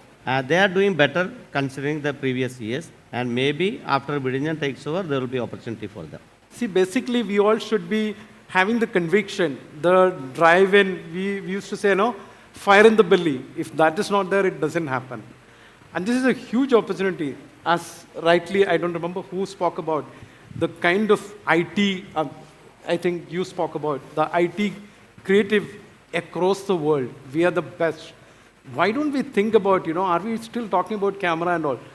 Go in an advanced version, satellite, everything is, and we have so much of satellites, even mini, the smallest version of the size, because I am exposed to that Netherlands-based company, startup, where you can have every detail. Imagine if I, as a container starting from Coimbatore, I know which route I should take, the coastal route, or the road transport, surface transport, or railway. Today, while we are talking also, I don't think the rail connectivity is reaching that new terminal in Trivandrum. The Vizhinjam thing, it's not there. So what are we talking about? Speed is the science. Scaling it up. Economies, these transformative change, that's it which I thought I should add on. Because thank you for that add-up point, that supplement, that today, Government of India is promoting the setting up of logistic parks, multi-modal logistic parks. The first one is coming in Chennai. So it is a all-in-one facility where cargo gets customs clearance, value addition, labeling, repacking, cross-docking, etc. So while Kerala government has declared the logistic park policy, the parks envisaged here, except the one by Adani, are of smaller value. But really Adani Group has signed a MOU for a large MMLP, the multimodal logistic park. So that's a good news. Thank you for supplementing that, Mr. Binoy. Thank you. Thank you. Endeങ്കിലും add ചെയ്യാനുണ്ടോ? We're running short of time. Okay. Any questions? If 2 questions can come in.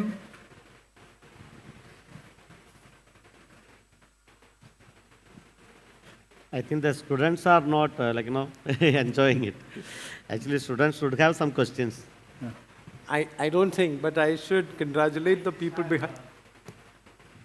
Yeah, you are audible.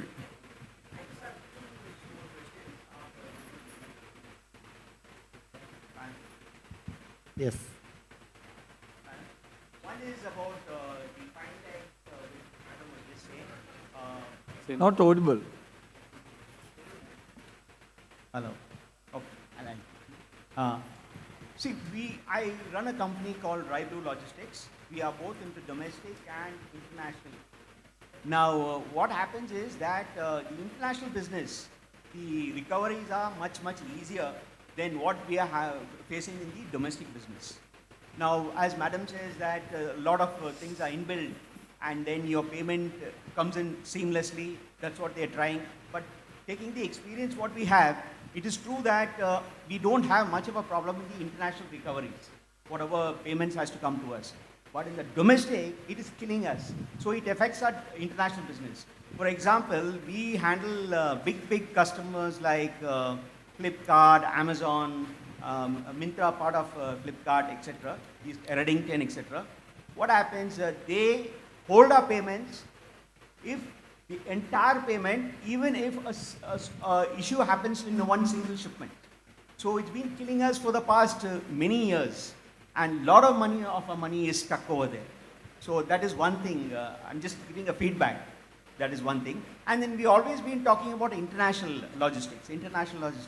What about our domestic logistics? We have a good network of domestic logistics, but yet you feel that if you take the fishery industry, where it is prominent in Kerala, still this particular item, wherever it is still on the higher side. It is very, maybe because of the government policies and that state taxes, etc. But nobody pays much attention to the price rise month over month or a quarterly on these items. They have not made it, since the growth is in this industry is keep growing, but the products are not available everywhere. So where does that logistic come for domestic? This is just my point. You would like to answer that seafood, local, domestic? Yeah, sure. Okay, thanks for the question. I think one thing, see, it's basically the price increase or whatever is basically purely based on demand and supply. So when we go in short of supply, definitely the market prices definitely go up. So now we have a period called the fishing ban period is there. So it's on the east and the west coast. Both coasts, we have a 2-month fishing ban. So it is at that particular time when we don't have wild caught fish available, and so the prices really shoot up. So here, one thing, as you rightly mentioned, now, see, when a cargo is frozen, the basic requirement, we need power 24/7, 365 days. It's a need for a reefer container. So now, if you want to move a container or a cargo with seafood, frozen seafood, the basic requirements are refrigeration. Now, if you're moving a container, that container needs a diesel generator as well. So even if it's moving from Cochin, you can take it all the way to Gujarat or probably even to Delhi or wherever. That can be done, but this is adding to the cost. Now, let's say we spoke about railways. Now, if railways has a beautiful connectivity and with cargo connectivity with power facility where you can plug in your containers, there's nothing like it. So I think... that's it. Thank you. And the first question, I think she was referring to the blockchain technology where all participants are there and the transactions are recorded real time, transparent, without any ledger being hidden from any other participant. I think if what Nimisha madam said about the solution, I think until that comes, we will have such difficulties. Thank you, sir. Any questions? Yes, there is a question at the back.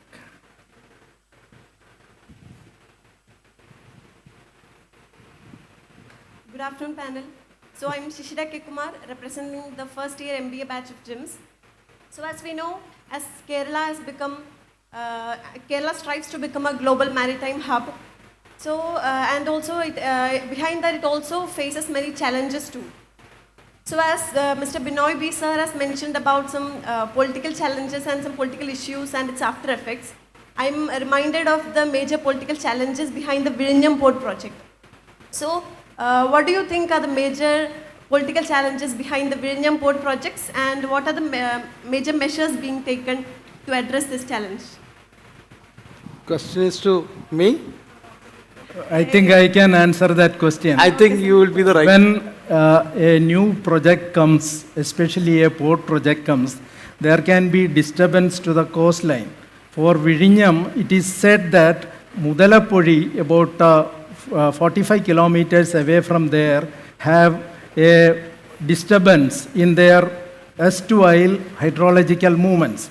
In Kerala, we have a phenomenon called a littoral drift, which is the moving of sand particles through a water current parallel to the coast. So this gets disturbed when a new port is developed. The equilibrium gets disturbed. That is point number one. So simultaneously, we need to address those issues by creating breakwaters, etc. So until that time the breakwater is completed, dredging is completed, there will be certain skirmishes. Point number one. Point number two, when you are creating a facility in a port, there will be a disturbance to the fish catch. Because of the vibration, because of the dredging, because of the items thrown away from the ship, theoretically it should not be.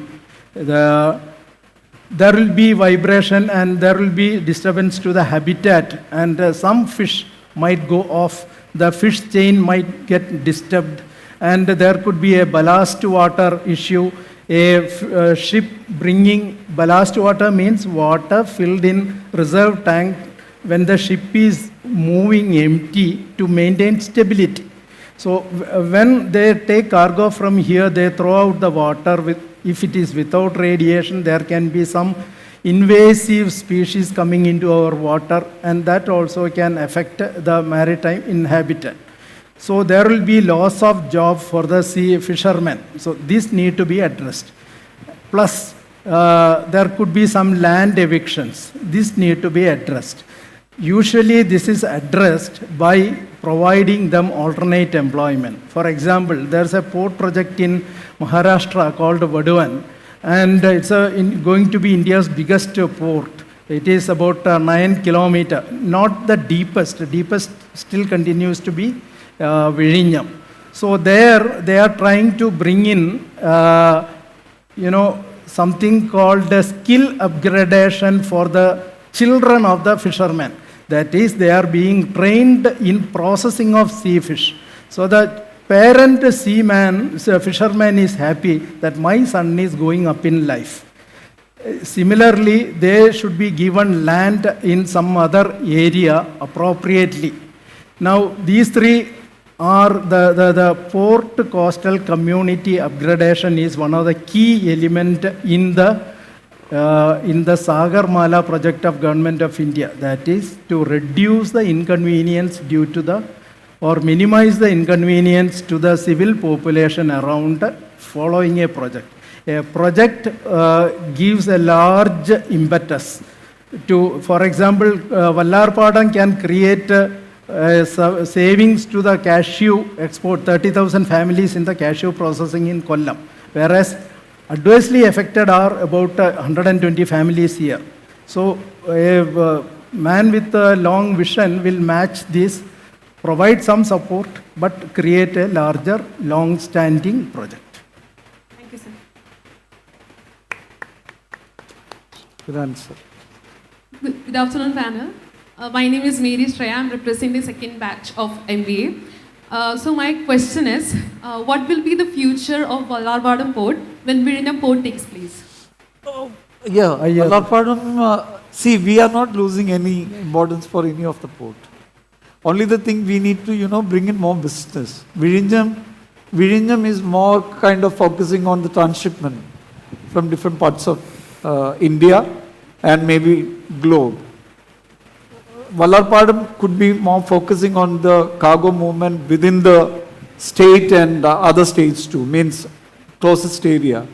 So if we use the innovative ideas, what I feel is the future innovation, how the market is going to be next 40, 50 years within India. If you make a proper study, we can manage, every problem has got its own solution. We cannot stuck with the problem, isn't it? So, when you are running a business, when you have a blockade, what you will do? Will you run away from that? No. What you will do, you will try to search for other pastures to move on. Similarly, Vizhinjam will grow. Vizhinjam have a big focus on the transshipment cargo rather than the gateway cargo. Gateway, I mean the cargo generated within our country. Whereas Vallarpadam is having limited source for that because of its draft issue. It cannot call the bigger vessels like Vizhinjam. So it will grow by its own, bringing in more business, attracting from other areas. So nothing is going to fail. The volume will grow and the export is going to grow. India has put a very big target for next 30 years for expanding its logistic activities across the globe. So nothing is going to go end. I think on that optimistic note, we will conclude. We will bring the curtains down. Thank you. Thank you, sir.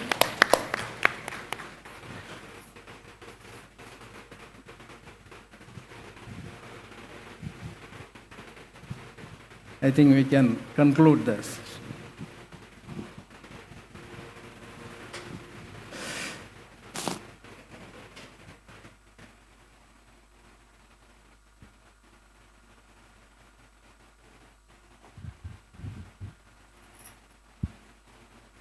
That was an amazing and truly informative session. A heartfelt thank you to all our panelists for sharing such valuable insights and experiences. It was a privilege to listen and learn from each one of you.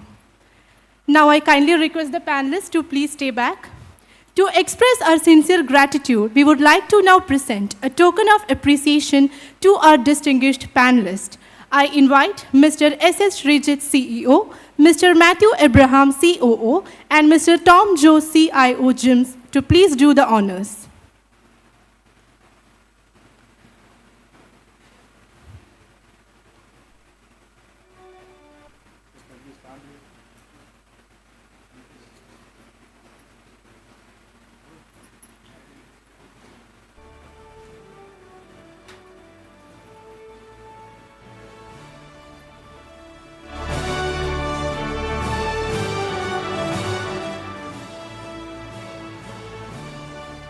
I invite Mr. S.S. Sreejith to kindly hand over the memento to Dr. Unikrishnan Nair as a token of sincere appreciation.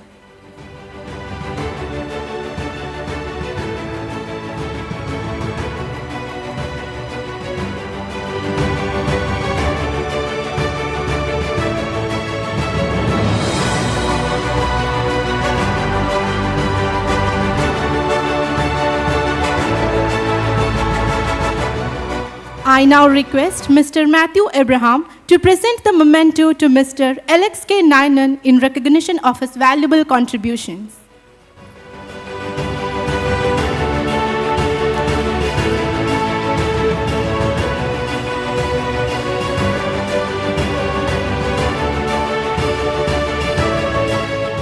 I invite Mr. Tom Joes to please step forward and hand over the token of appreciation to Mr. Binoy B for his support and involvement.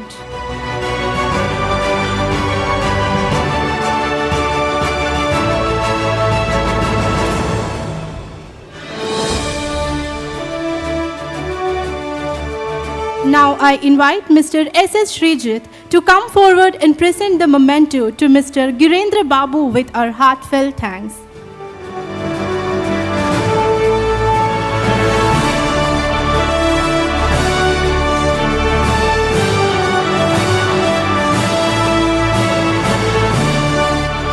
I request Mr. Matthew Abraham to kindly hand over the memento to Mr. Prakash Iyer as a gesture of our gratitude.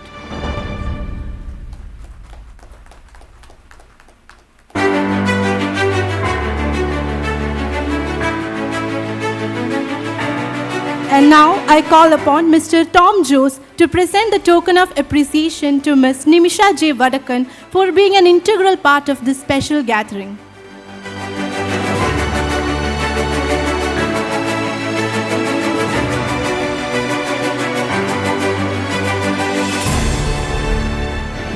Thank you so much, the management team and our distinguished panelists. Please occupy your seats.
And now we'll be taking a short tea break.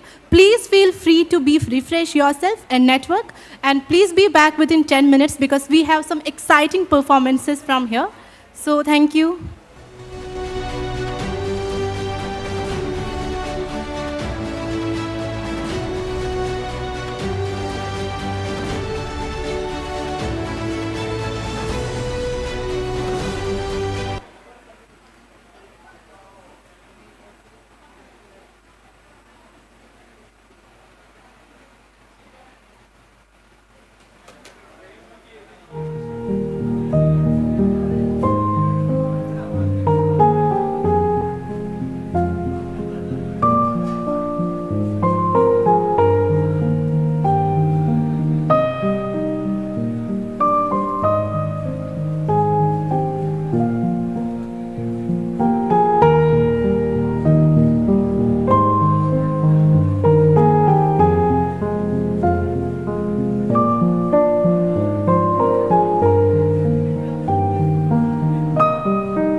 very high level in their professional qualification.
Hi all. So I kindly request everyone to please be seated so that we can continue the program.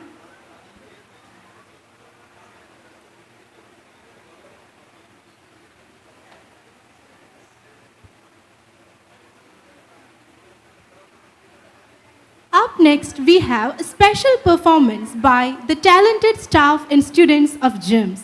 They never fail to impress us with their energy, creativity, and dedication. And today, there is no difference. So, get ready to enjoy a vibrant showcase that reflects the spirit and unity of GIIMS family. So, to kickstart our cultural celebration, let's welcome the GIIMS team led by Ms. Haripriya, DN and HOD at GIIMS. They are ready to set the stage on fire with their talent and energy. So let's give it up for them.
జీవితంలోకి హోలీ తెచ్చావే నువ్వు పక్కనుంటే ఇంతేనేమోనే నాకొక్కో గంట ఒక్కో జన్మే మళ్ళీ పుట్టి చేస్తున్నాను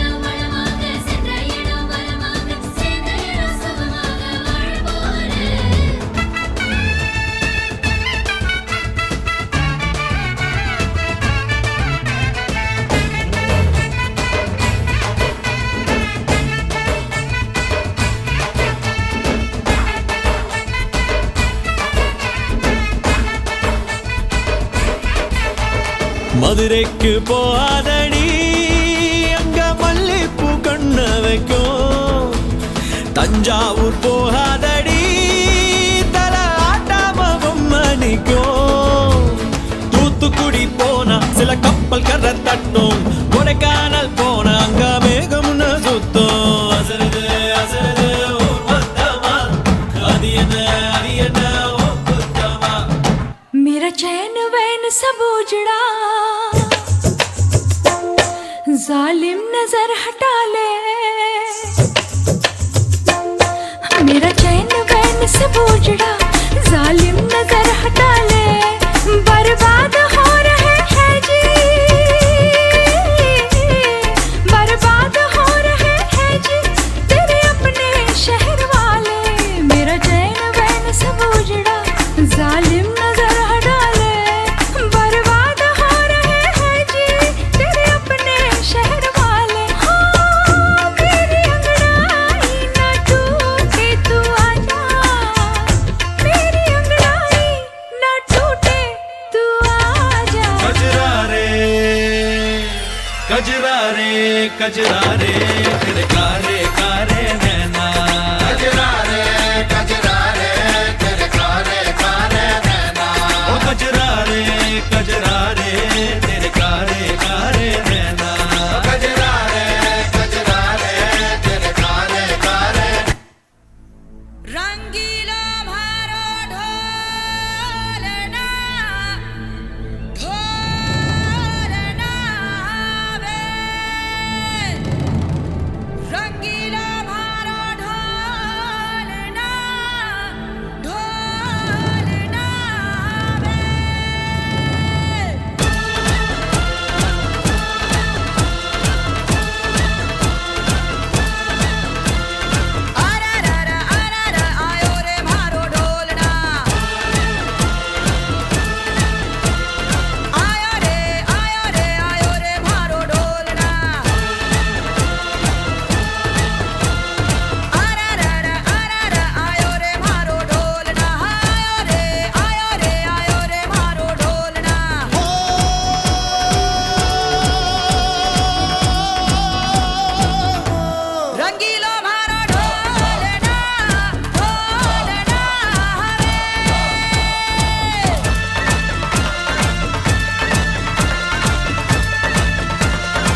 സ്നേഹമഴയാ തൂമഞ്ഞു വീണ വഴിയേ വിൺതൂവൽ വീശുമഴകേ.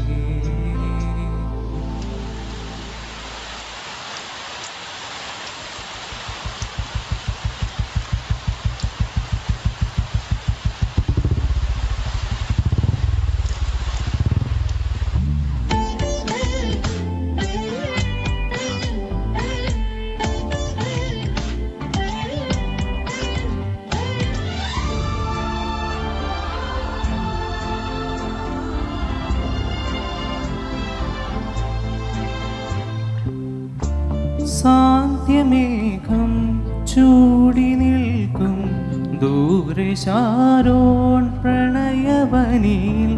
സാന്ധ്യമേഘം ചൂടി നിൽക്കും ദൂരെ Sharon പ്രണയവനിൽ.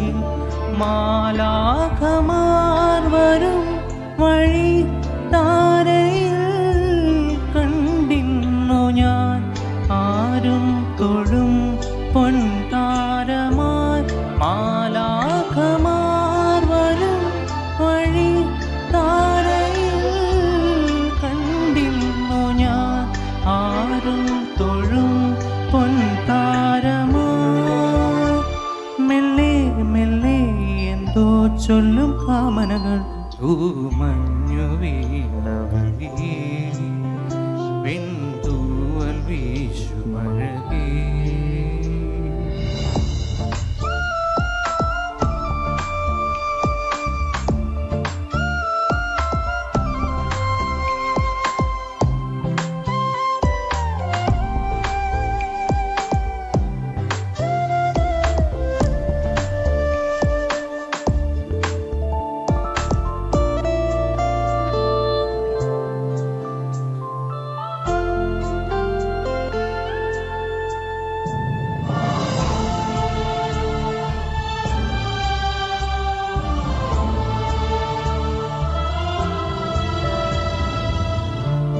പിന്നിലാവിൽ ഹൃദയമരുവിൽ തളിരണിഞ്ഞോ കനകലതകൾ.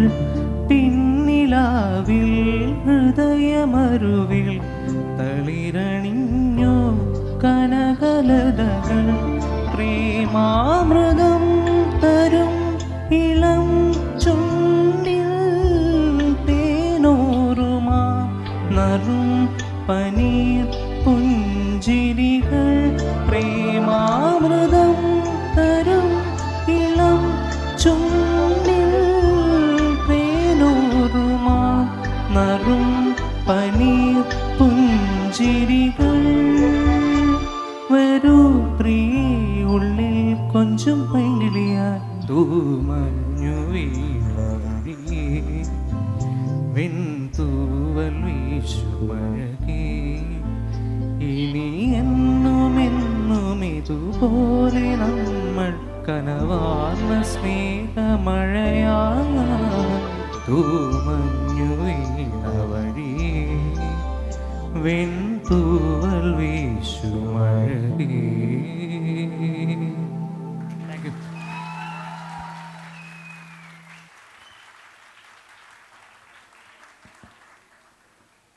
That was so melodious, Arjun. Thank you so much. Moving forward, get ready to groove as we celebrate and welcome the energetic live MBA batch to the stage, led by Saurav. They are all set to dazzle us with a power-packed dance performance. So let's make some noise for them.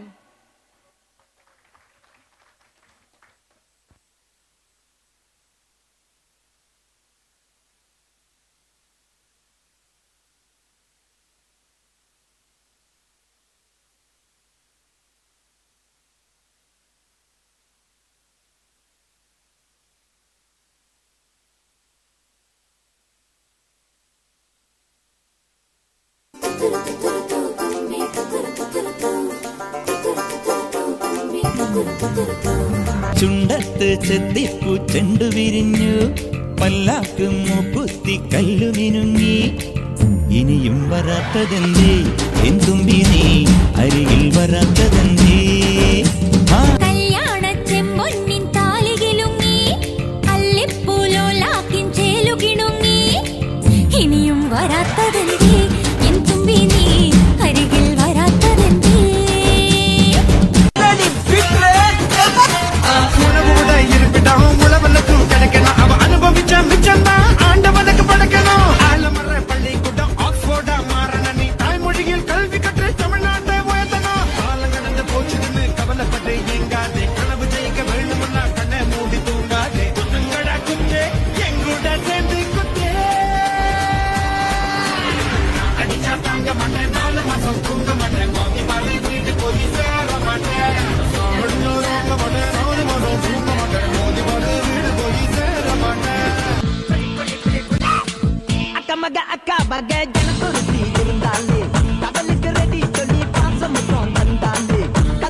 take it easy, man. Take it easy, take it easy. കണ്ണിലൊരു മുള്ളു കൊണ്ടാ take it easy. Take it easy, take it easy. കാതിലൊരു നുള്ളു തന്നാ take it easy. ഈ താരകാതുരനെ വടിവേലിൽ കോർക്കാനല്ലോ തിരുവന്നൂരിൽ വടിവേലൻ വന്നു. ഈ ശൂരപത്മന്റെ ശൗര്യമടക്കാനല്ലോ സേനാപതിയായി തിരുമുരുകൻ വന്നു. പടിയാറും കേറി ചെന്നാലമ്പലമുണ്ടേ, തേരും തിരയുമുണ്ടേ. മുടിവട്ടം മുടിയിൽ കാട്ടുന്നു തോക്കെല്ലാം തെയ്യത്തിന്റെ ഹരിയുണ്ടേ. വെற்றிവേൽ മുരുക മുരുക വേൽ മുരുക ഹരോഹര വേലായുധ ഹരോഹര വേൽ മുരുക ഹരോഹര വേലായുധ ഹരോഹര. അത് പൊട്ടി വിരിഞ്ഞതും പല ഭാഗത്തിരുന്നൊരു കൊടുന്നനെ അത് കണ്ട് തരിച്ചു നിന്നു. അടിക്കാരും കരക്കാരും തുറിച്ചു നിന്നു. കാലാകല്ലം പോലെ തന്നെ അയ്യങ്ങപ്പം കാവിലത കരക്കാരും വരുത്തരും തമ്മിലടിച്ചു. അതിൻ പൊരുൾ അറിയാതെ തരിച്ചു നിന്നു. താനോ താനിന്താനോ താനിന്നാനേ, താനോ താനിന്താനോ താനിന്നാനേ, താനോ താനിന്താനോ താനിന്നാനേ, താനോ താനിന്താനോ താനിന്നാനേ, താനോ താനിന്താനോ താനിന്നാനേ, താനോ താനിന്താനോ താനിന്നാനേ.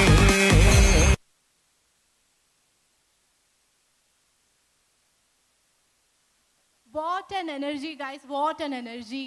Undoubtedly, GIIMS is on fire, guys. So now moving on, now it's time for a musical treat by the Energy Batch. Please welcome the talented Sharon as she delivers a solo performance straight from the heart.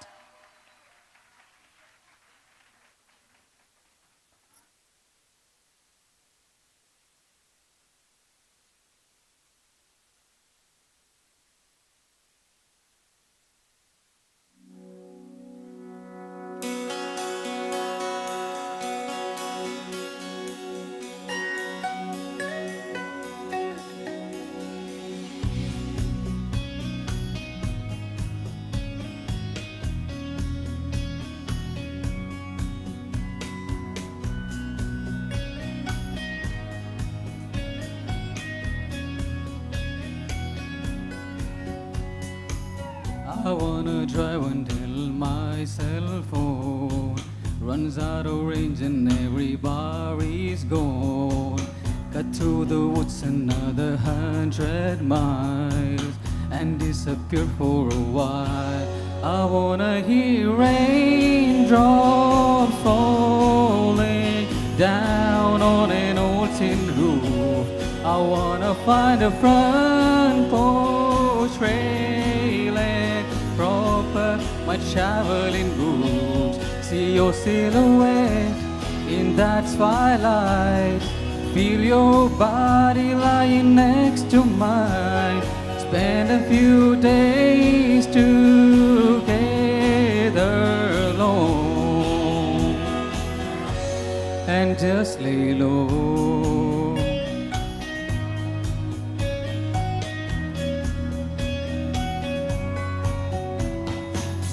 I wanna end up nowhere on a map. A little cabin sitting so far back. Out in the country, just the moon and stars are gonna know where we are. I wanna hear raindrops falling down on an old tin roof. I wanna find a front porch railing, prop up my traveling boots. See your silhouette in that twilight. Feel your body lying next to mine. Spend a few days together alone and just lay low.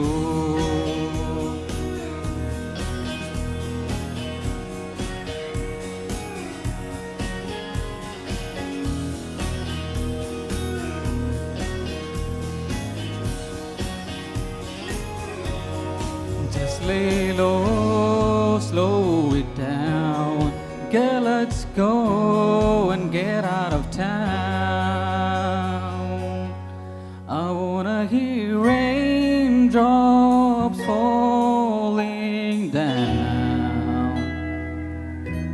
I wanna hear raindrops falling down on an old tin roof. I wanna find a front porch rail and prop up my traveling boots. See your silhouette in that twilight. Feel your body lying next to mine. Spend a few days together alone and just lay low.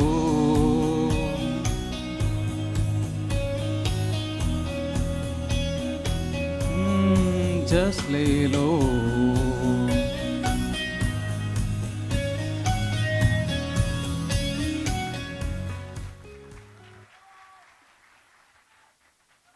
That was absolutely a soul-stirring performance, Sharon.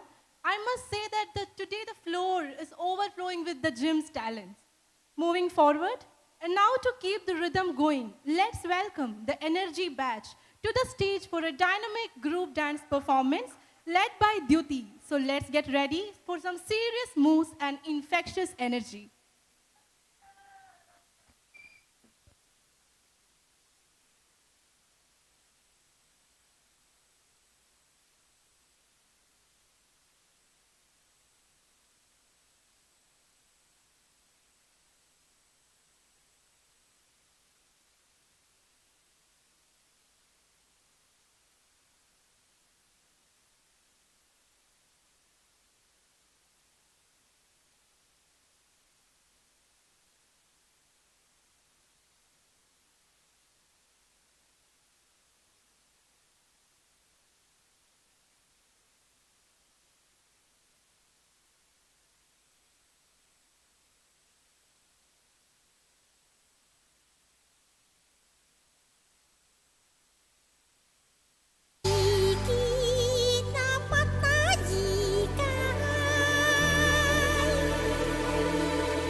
മാമ്പഴം പോലത്തെ മങ്കപ്പെണ്ണ് എത്തിയിട്ടും തൊട്ടില്ല തൊട്ടിട്ടും എത്തിയില്ല എത്താ കുമ്പത്തെ തത്തപ്പെണ്ണ് കങ്കരമാവിന്റെ കൊമ്പത്തിരിക്കണ മാമ്പഴം പോലത്തെ മങ്കപ്പെണ്ണ് എത്തിയിട്ടും തൊട്ടില്ല തൊട്ടിട്ടും എത്തിയില്ല എത്താ കുമ്പത്തെ തത്തപ്പെണ്ണ് ഇളങ്കരിക്കിന്റെ കണ്ണ് കുത്തുമ്പോ തെറിച്ച് തുള്ളണം മിണ്ട പെണ്ണ വാ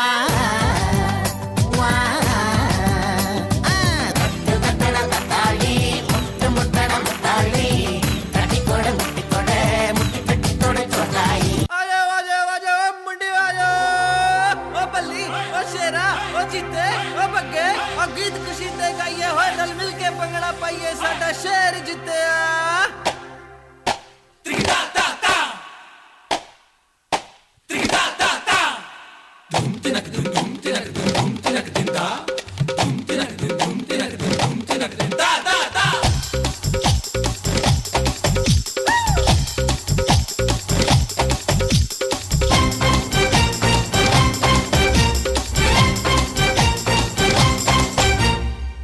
மீசை அருவா பார்வை ஆறு முகந்தான் ஐய வச்சான் தூள் கடவா பல்லு தங்க பல்லு அடுத்த பல்லு சிங்க பல்லு தூள்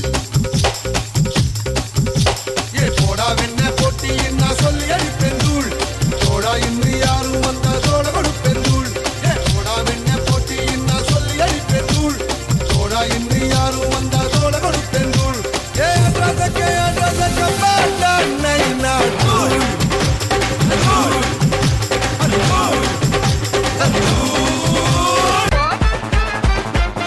What? That's it.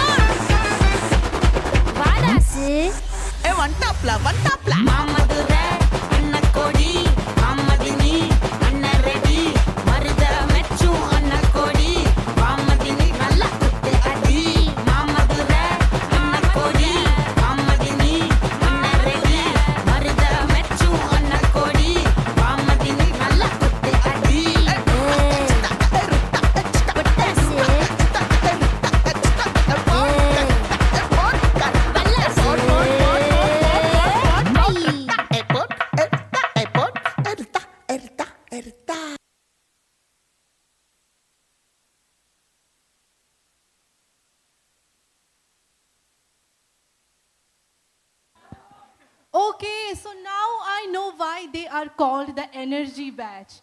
It was so amazing. The guys were on full swag. That was an amazing and power-packed performance. So a big round of applause to the gym staff and students for lighting up the stage with such energy and enthusiasm. As we approach towards the concluding moments of this wonderful event, we are now moving towards the final segment of today's function. It's my privilege to invite Mr. Matthew Abraham, Chief Operating Officer of GIIMS, to take the stage for the valedictory session and for the vote of thanks. Let us all extend a heartfelt welcome to him.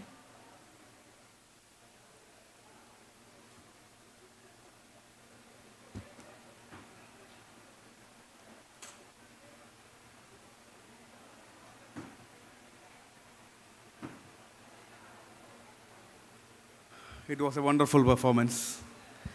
Good evening, everybody. With immense happiness, pride, and heartfelt gratitude, we are marking the 10th anniversary of GIIMS. 10 years ago, we started with a mission or a dream. This is a wonderful milestone, and we know we have miles to go. I take this opportunity to express my deepest gratitude to the individuals who have graced the event with their presence and share their insights, wisdom, and knowledge. Our distinguished panelists and speakers, to each one of you, thank you very much. May the knowledge shared today continue to echo in our classrooms. I congratulate the people who work behind the screen to make this event a great success. This anniversary is not just passing of time. It is a celebration of time. It is a celebration of perseverance of people, a team, a family who refused not to give up. When we look back, the journey was not that easy. We faced challenges that tested our strength, our patience, our resilience, our commitment. Today we celebrate the people behind it. I take this opportunity to thank everyone who were the real drivers of GIIMS. First of all, to all our former staffs and faculties who laid the foundation of this institution. You are the one who turned the idea into reality. Thank you very much for your sacrifices. We stand on the shoulders of the effort. We are forever grateful. Thank you, Momo sir. Thank you for that. To our current team, you are the pulse of our progress. Each day you bring knowledge, passion, and energy in our classrooms and office. The 10-year milestone is not just about passing of time, it is about life changed, the system improved. Let us remember that the success is shared. It belongs to every educator who taught us with passion, every accounts, administration, business development, placement, IT support, cleaning staff, security staff, who kept the environment safe, clean, and functioning. No role has been small, every single contribution is mattered. So from my bottom of my heart, thank you very much. To our students and alumni, you are the heart of our mission. You and your achievements carry our name with pride, and our legacy lives on.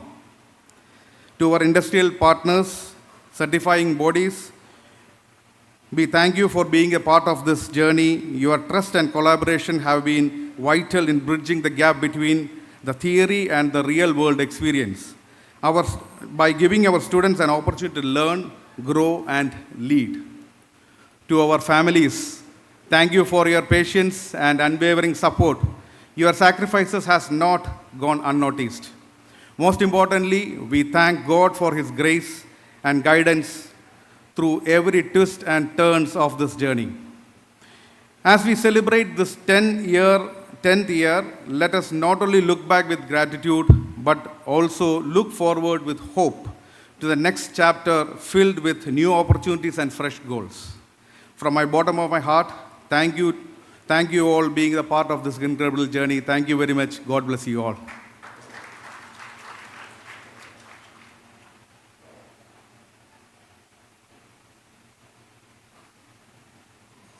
so much, sir, for your kind words. As we come to the conclusion of today's program, we will now wind up with the national anthem. I kindly request everyone to please rise for the same.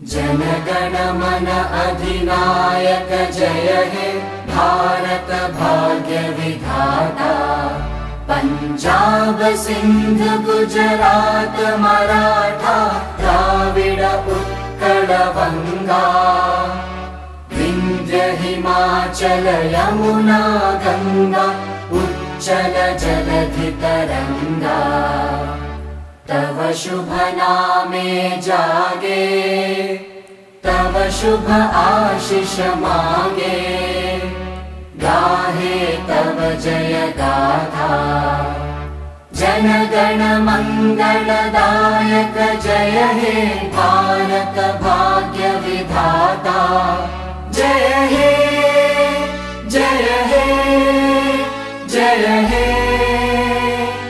जय जय जय जय हे Thank you. Please be seated.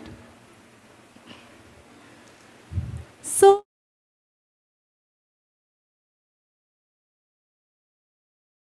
for being a part of this memorable occasion, the day has been a perfect blend of knowledge, insightful information, engaging entertainment, and meaningful connections. We hope that you found the sessions enriching and enjoyable. Thank you everyone once again and have a wonderful day ahead. Now we'll be having a photo session. So I kindly request everyone to please come forward and proceed. Thank you.